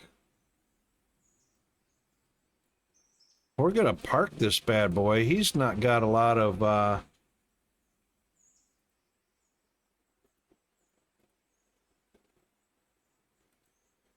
He's just a mogul. He's good for a short run around the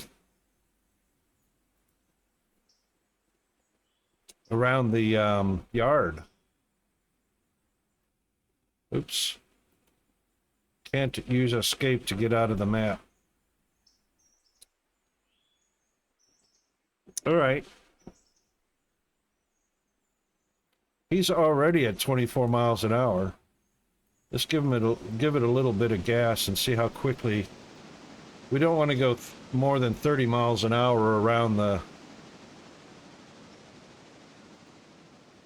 bends, but I don't think we had any speed limits on the bends.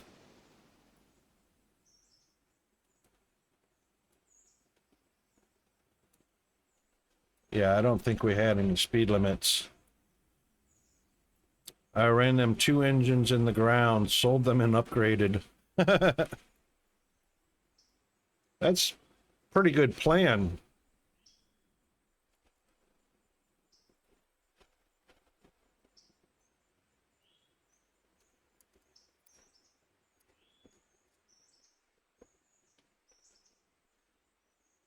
We're gonna give it just a little bit, just to feather. We're gonna feather the braking just a little bit to keep it from getting too close to 40.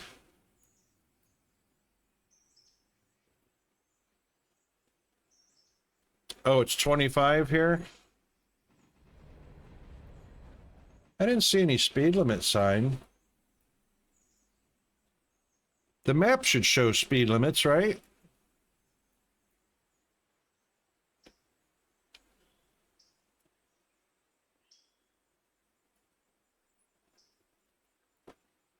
Well, he dropped to 30.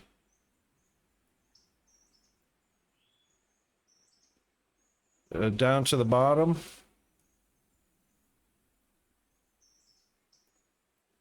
$58. Oh, 25s and 30s. Okay, yeah, 25s around there. So this is a 25.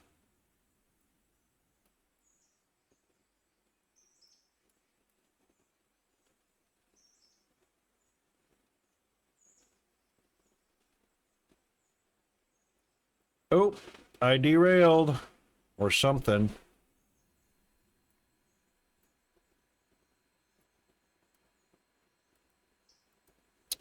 Um, 77% derailed. I derailed at 30 miles an hour. Yeah, I'm driving. You couldn't tell, huh? All right, which side? This side. All right, what was the key to re-rail? How do I, what was my hotkey for re-railing? Oh yeah, R. Um,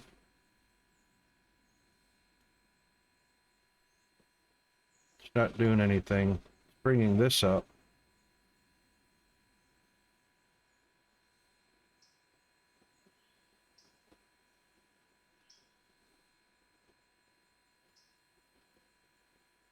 Oh, gotcha. Like right here, like actually pushing.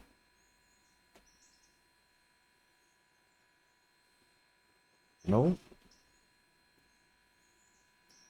Maybe I have to be right next to here.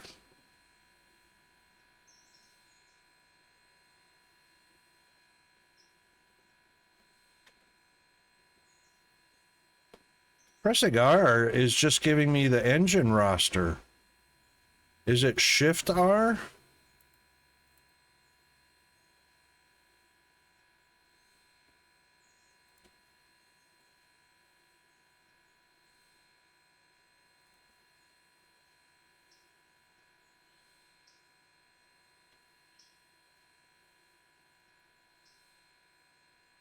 That's it, Shift R.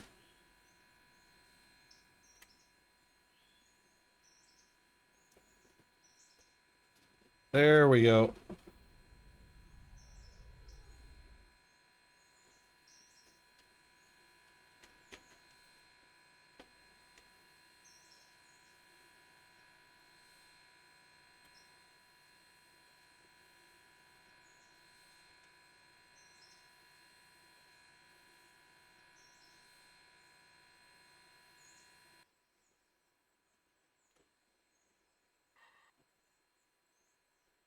So we were just going a little too fast. Going downhill. I know, right?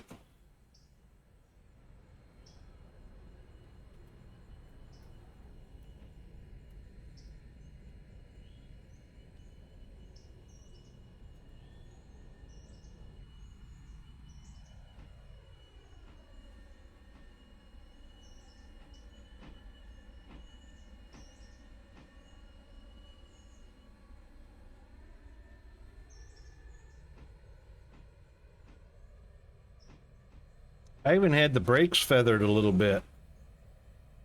That didn't help.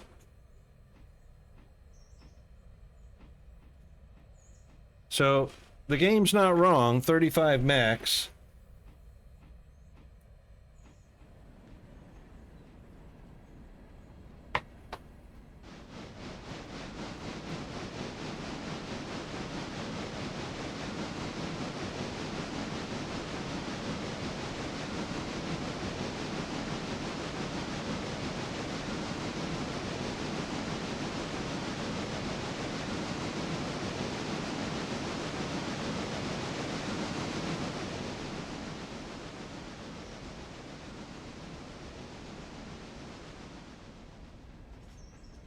And this is where we're going to need to be careful.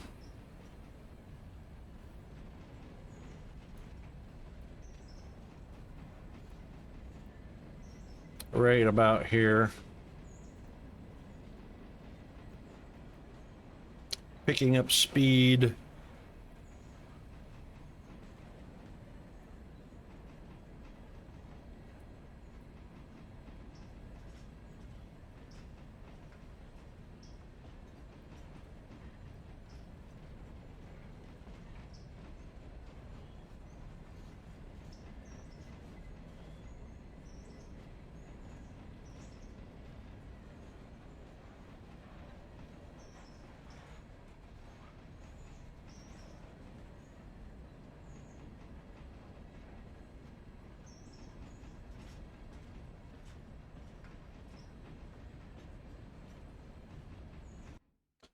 We've all done it the first time. I got the south opened up. I have on about 50 cars, and I had two brick saws. One of them big engines was both hooked up together, and I was rolling, derailed the whole train. Oh no. That's crazy.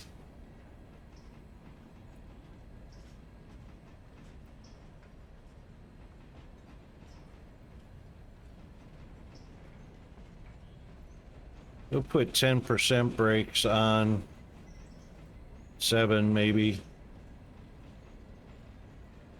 All right, slowed down enough. We're not actually going too much downhill now.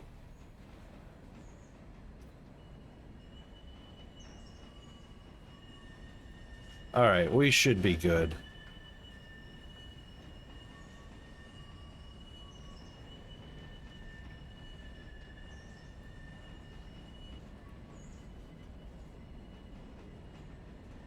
Yeah, that should be fine. All right, let's go,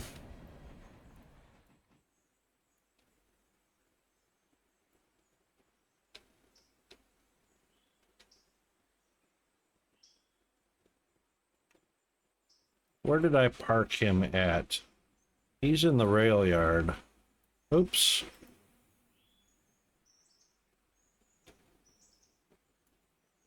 No, where's my 10-wheeler? Where's my...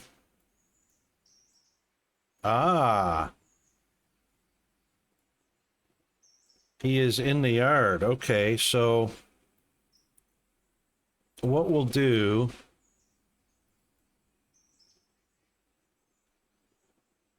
is switch this one. Nope, it's switched properly. Bring him down this track, and we'll park him in the shed.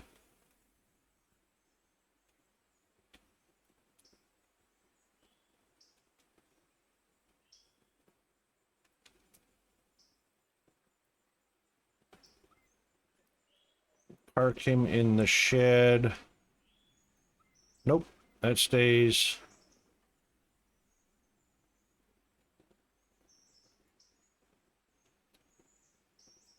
Yeah, we want to switch him to that track and park him in the shed.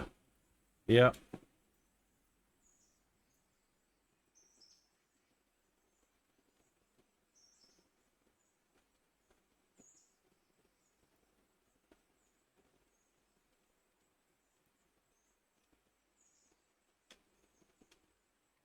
Oh, let's get this one switched. That was a close call. All right, straight back, straight back. There we go. And then over to that track. Perfect. All right, a little more oomph. Come on with you.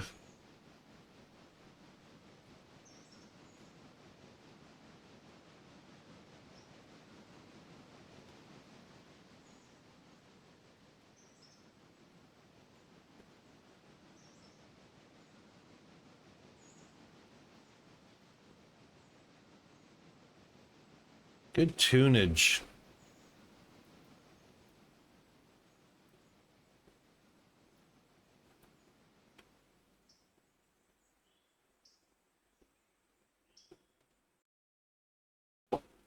Uh-oh, OBS, behave.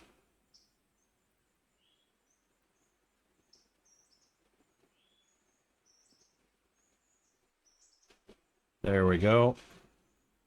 Let's slow it down a little bit.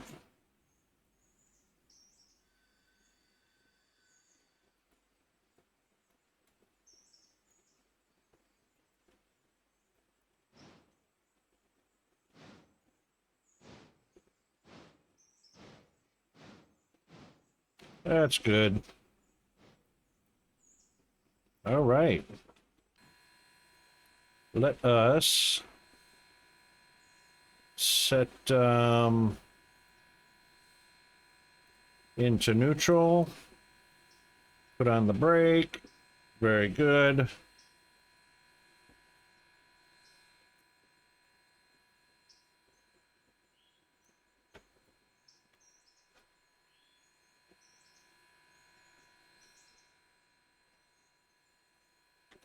suppose we could bleed him, right?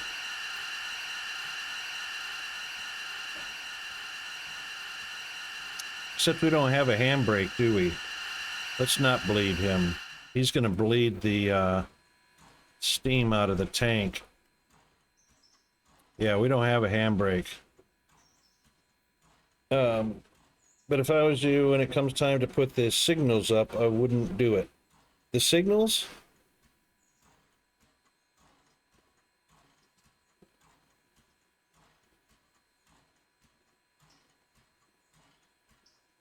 When it comes times to put the signals up? You lost me, Tug. I'm easy to lose. Gotta leave me a trail of breadcrumbs. Alright, let's close this bad boy.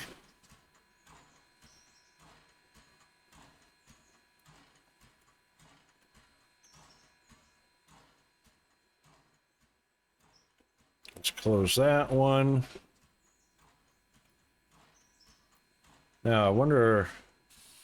There's no coal. Oh, what am I gonna do? What am I gonna do about that?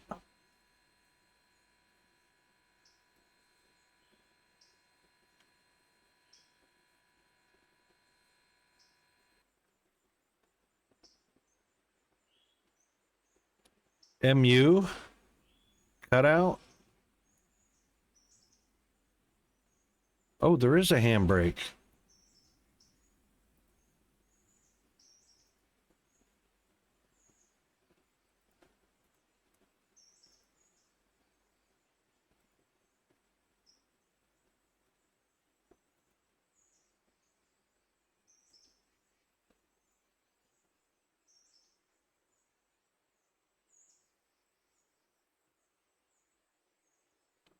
He's got no steam. Wonder how I get coal. Once you build the bridge north, you will eventually get a mission to put signals up. Oh. Oh, okay, cool. Well, I'm sure that's a long way down the road.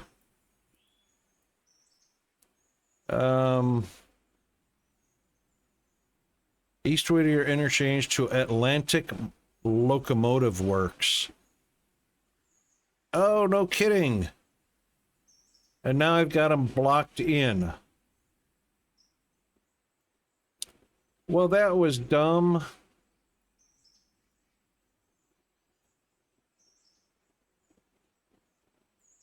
All right, here's what we're gonna do. Dang it.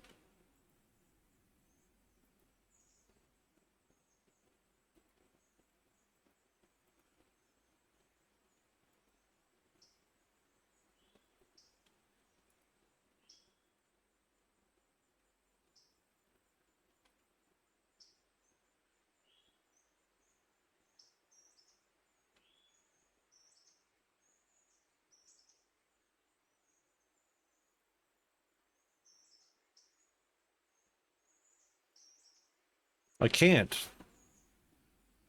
Oh, yeah, right. But coal is blocked. So I actually have to pull, or no, hang on a second. While I'm doing that, I also have to get this empty bad boy out because it's got a job to do.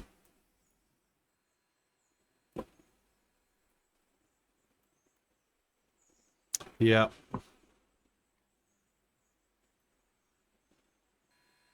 Okie doke.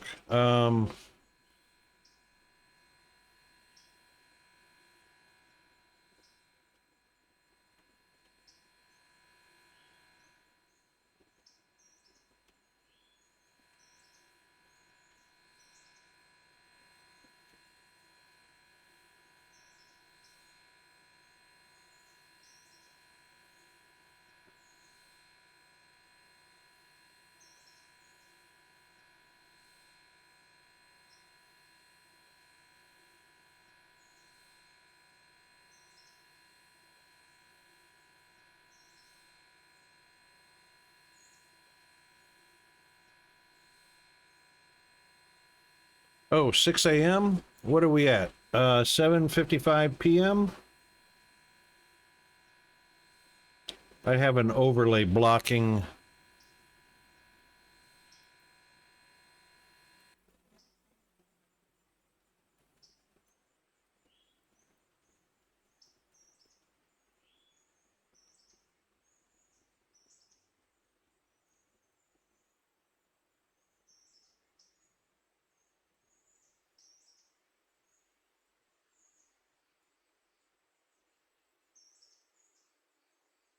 Um,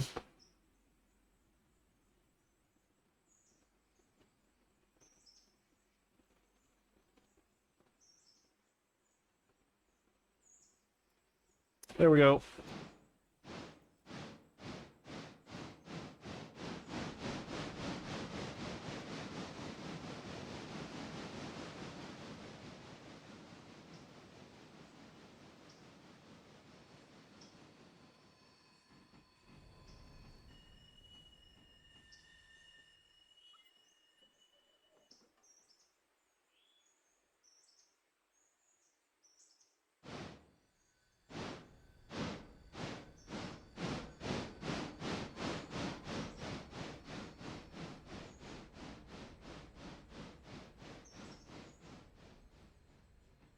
Is it showing 7 a.m.? Yeah, that's 7 a.m., isn't it?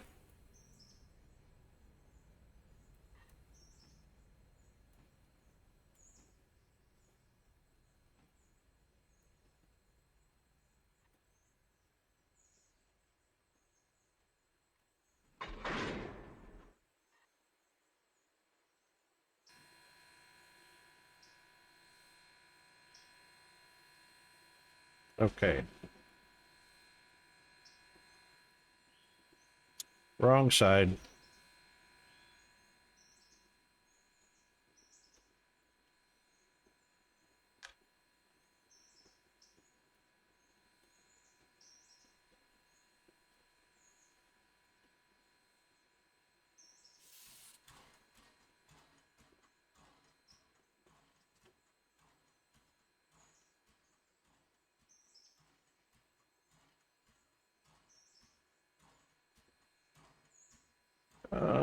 We also want to be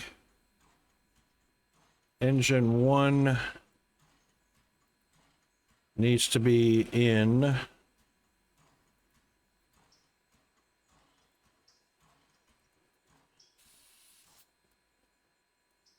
neutral.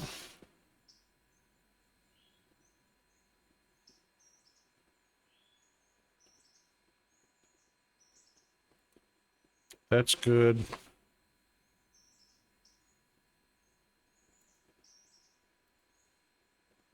Okay.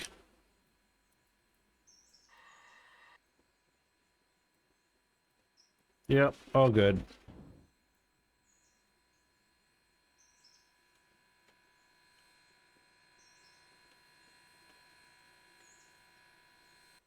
Let's go get some coal and water.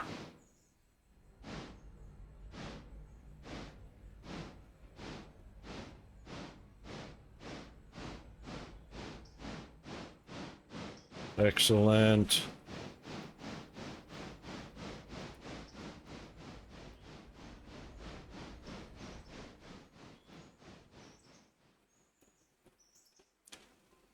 We'll get some water first, I think. Yeah, it's empty. Completely empty.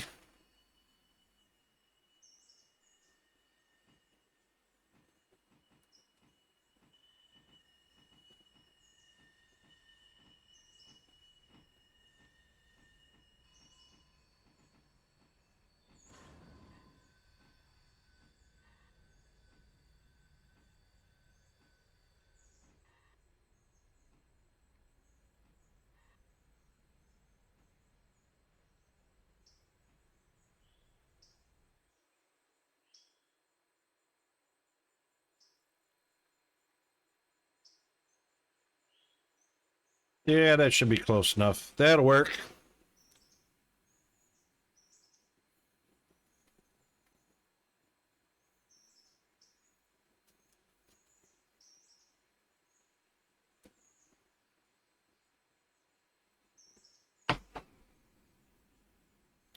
Water's infinite, right?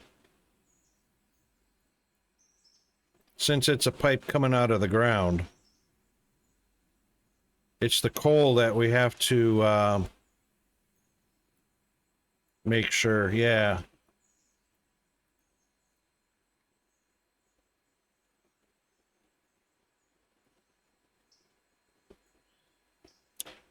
Yep. So this is a 442 engine. Nice and big, nice and strong. Keep buying. Oh, we're on ad break. All right, we'll be right back after the ads. Hang in there. It's the last one of the stream, so hang in there. Yeah, 442 is 10 wheels. 4 and 4 is 8, and 2 is 10. We'll be right back. Hang in there.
All right, we're back. Welcome back, everybody. Thanks for hanging out during the break. That was the last break of the stream. Yeah, so I'm fairly certain, don't hold me to this, but engines are broken up into 4 carriages or 4 trucks. The front one, which is usually the smaller wheels, I believe this is called a 260. Because there's 2 wheels on the front, 6 on the middle carriage, and 0 on the rear. That's for the Mogul. The bigger one, this one's got 4 wheels on the carriage, 4 on the middle one, and 2 on the back, so this would be considered a 440, and that, of course, is 10 wheels, where this one is 8 wheels. So a 260, and this one is a 442. And normally tenders and all cars are usually 4.4s, which is 4 wheels on each truck. which should be true for the coal car, and most cars are going to be 4.4s, a 4-wheel truck. All right, we are watered up. We need to pull forward just a little bit.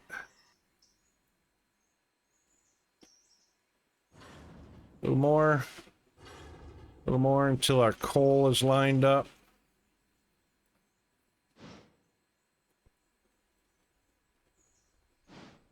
We can stow the pipe right there. Zoom. Now that should fill us up. Yep, there we go. So I guess this only holds 3,400 gallons because it stopped pumping water at 3,400.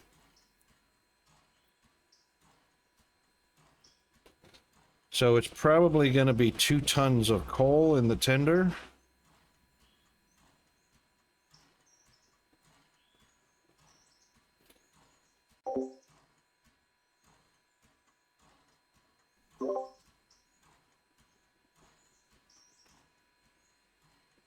Three tons maybe, or 4 tons?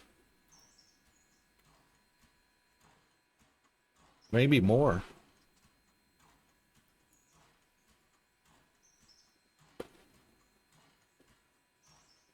I bet you it's 3 tons.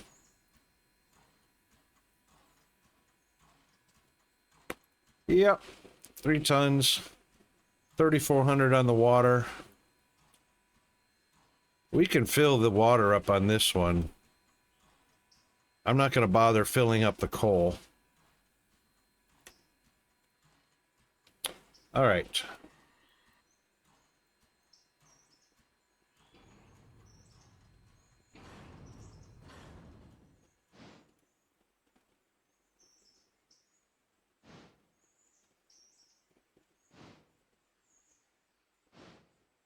And let's also switch that.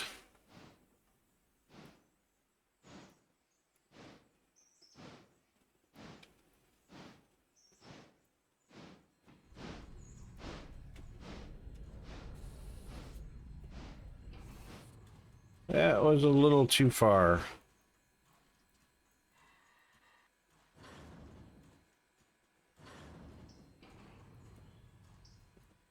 That's good. That's close enough. Oh, that's almost dead on. Good alignment, Rocket.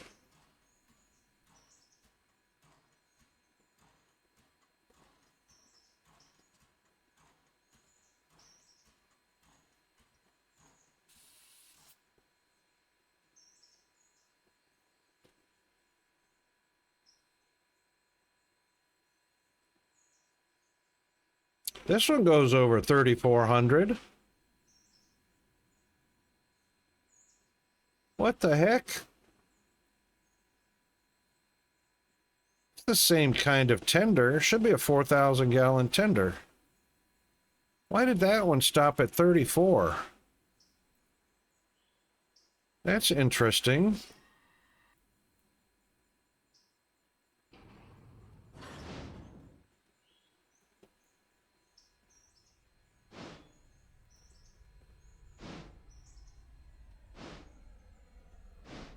Hold on. They are 2 different sizes.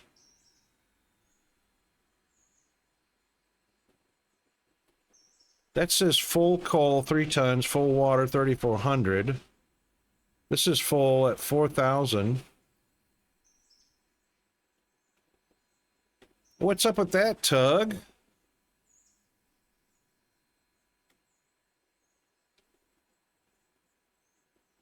Holds the same amount of coal, but it holds 600 gallons of water less. Is it more efficient?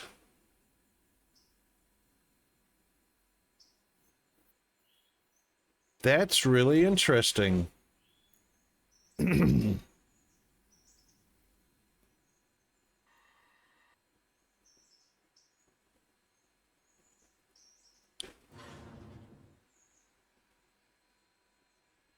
Maybe it's because it's more efficient. I'm not sure.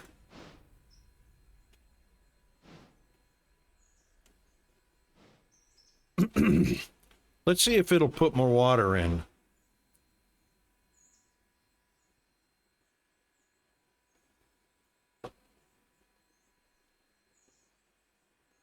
I saw something in green just a second ago. Oh, switch.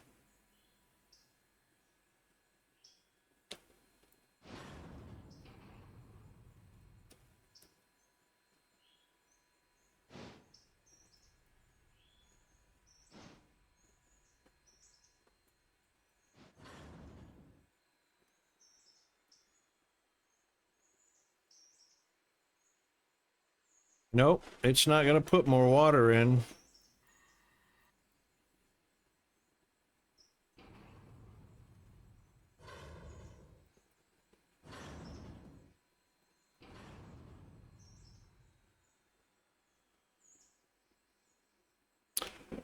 Okay, well, it is what it is then.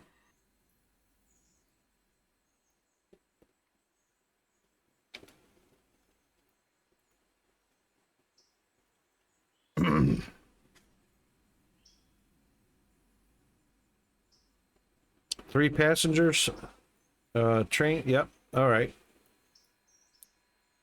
First, let's get this parked. First things first, we're going to back up. We're going to back up our main engine. And then disconnect.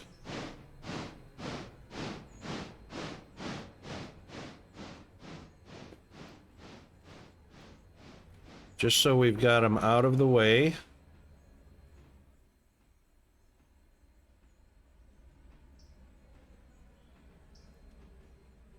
That's good. All right, let's get this guy disconnected. So we'll shut that off. Shut that off. Open that. Make sure, yep, that one's closed. Very good. And we'll pull forward a touch.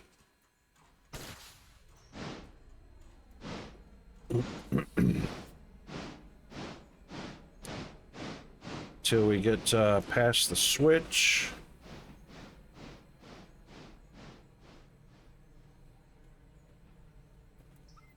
That's good.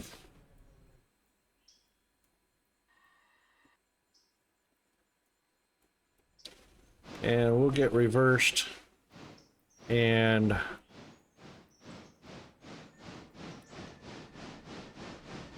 parked in the station.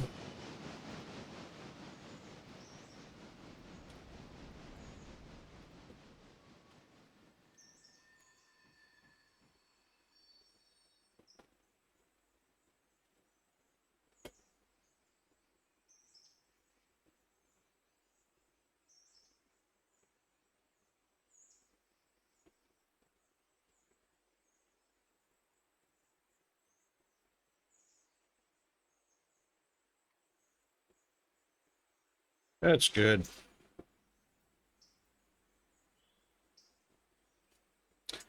You did know that you hold left shift and hit your left mouse button. It unlocks and shut the air valve off all at once. Oh, yeah, no worries.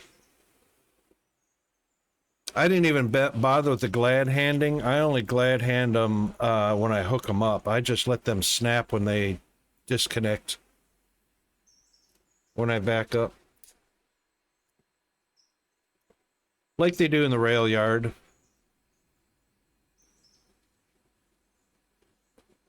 IRL, they just let them snap.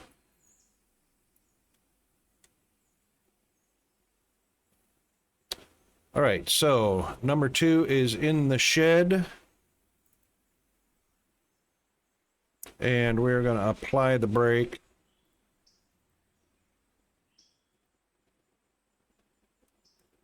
So that can stay on 0 and neutral. I know, right?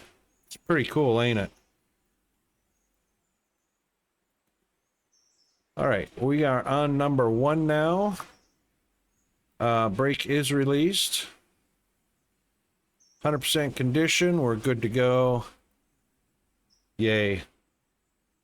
All right, now we want to go get this bad boy right here. And buy parts at Eastward. Do we have to do this? We do have to do this, don't we?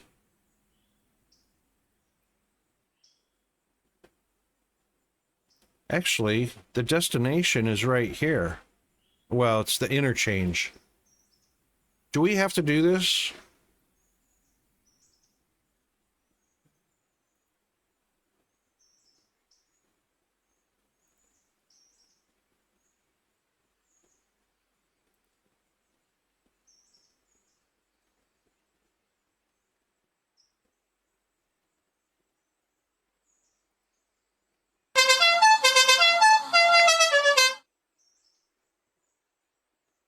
You want to build a fix your other train, you do, but if not, leave it there. Build or fix your other train. It's already done, but do we have to? It's empty. Do we have to go fill it up? Or will it fill up on its own? Or do we have to actually take it to the interchange?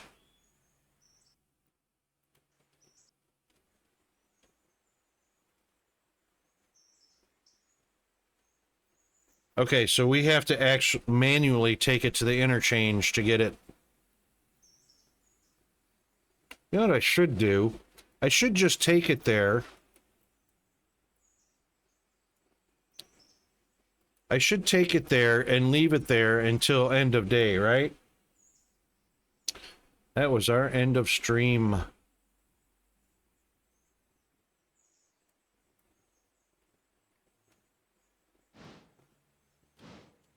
Have to manually take it, yep. Yep, that's all right. Purchasing, I'm fine with it purchasing.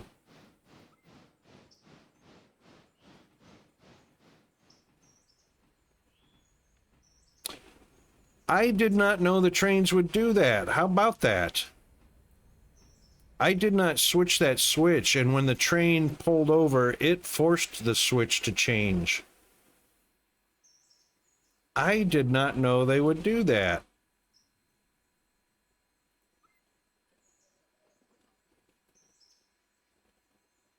Going forward through the switch, that is.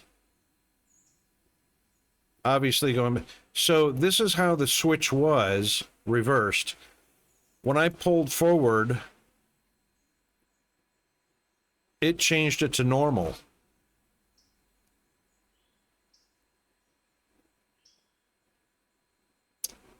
That's pretty cool.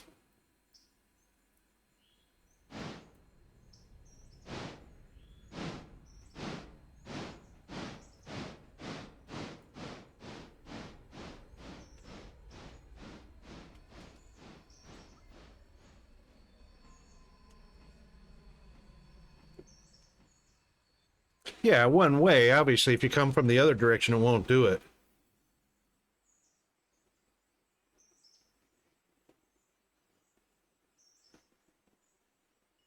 Yeah, because, you know, it runs into the...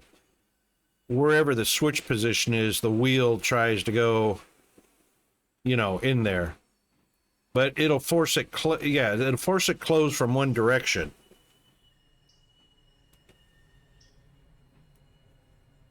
That's pretty cool. That's pretty cool.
I want to watch it switch.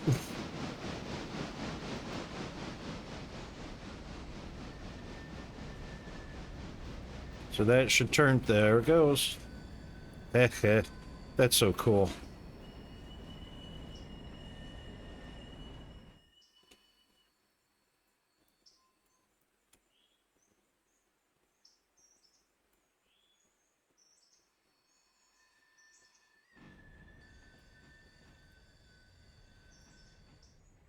Brakes.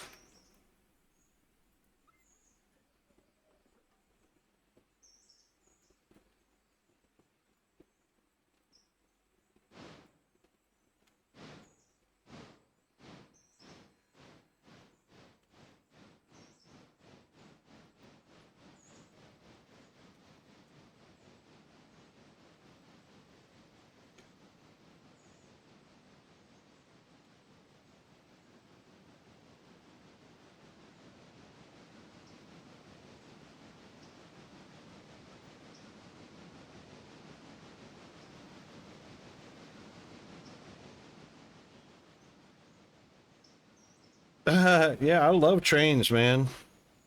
I love trains.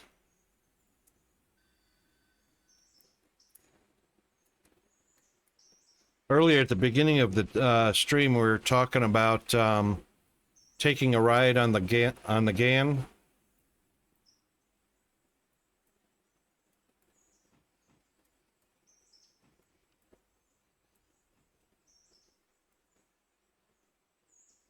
I want to take Peanut.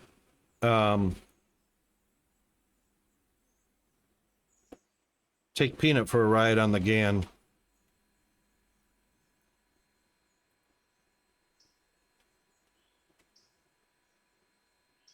So I don't bother with the glad handing. I just uncouple it.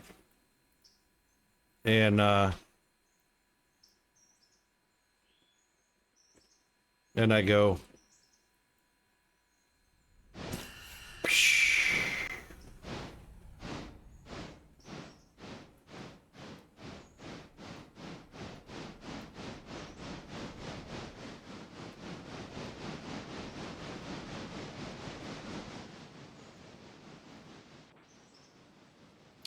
All right, we're going to have to leave the train here because we're at the end of stream.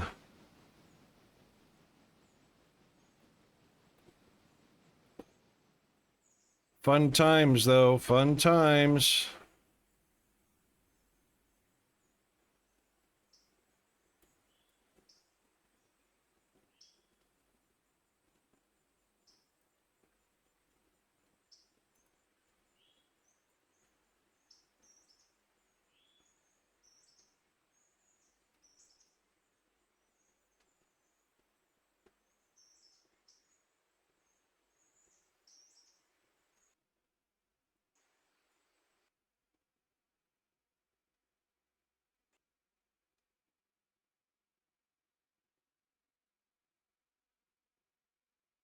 I'm gonna once I'm a little more comfortable with what we're doing, I'm gonna open this up to multiplayer. Since we do have two engines, that's gonna be fun.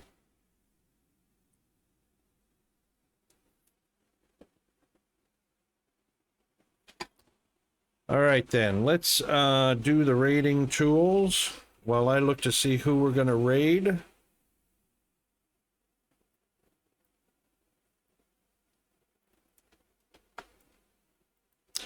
So you're familiar with the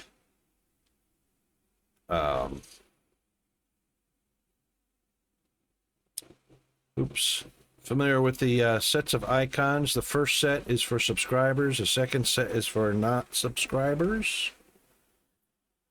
Oh, good song for the end of stream. Leroy Brown.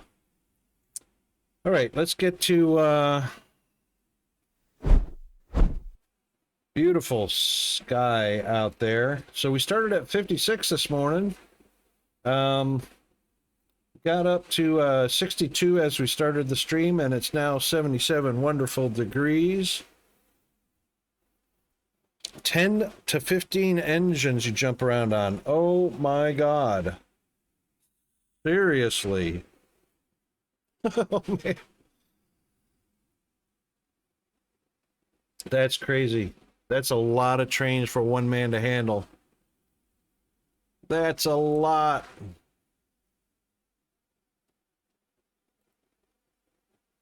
All right, let's see where we're at. I'm going to be, just want to hunt for,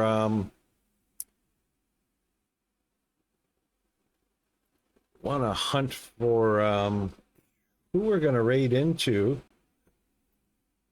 Let's see who's on and doing what. They're not saying still. So you have automation. I got jumped interceptor to do different things. Yep.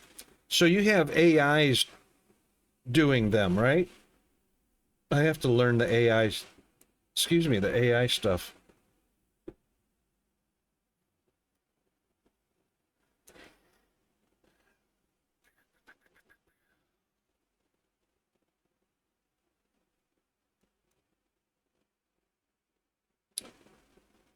Oh, I see some Dead by Daylight, State of Decay, Star Citizen, MSFS, Ground Branch.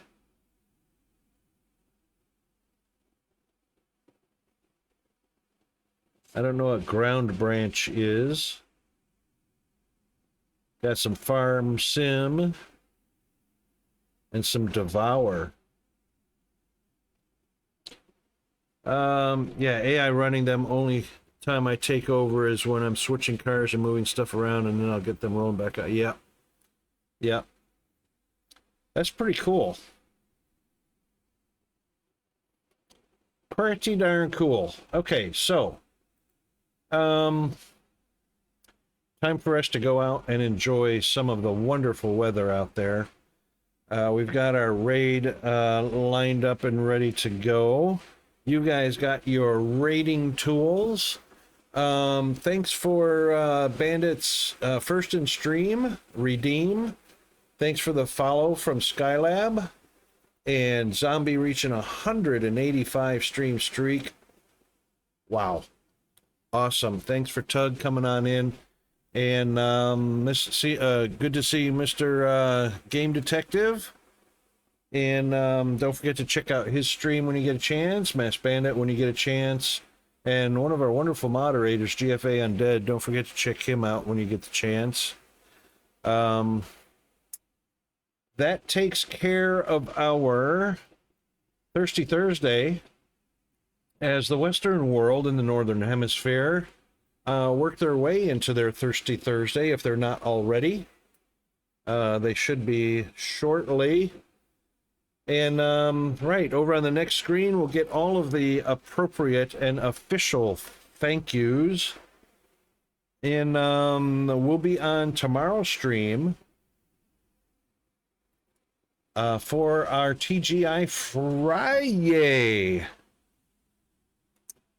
Let's see. Righto. Next scene. This is our outro. We've got, let's get our raid fired up so that we're ready to go.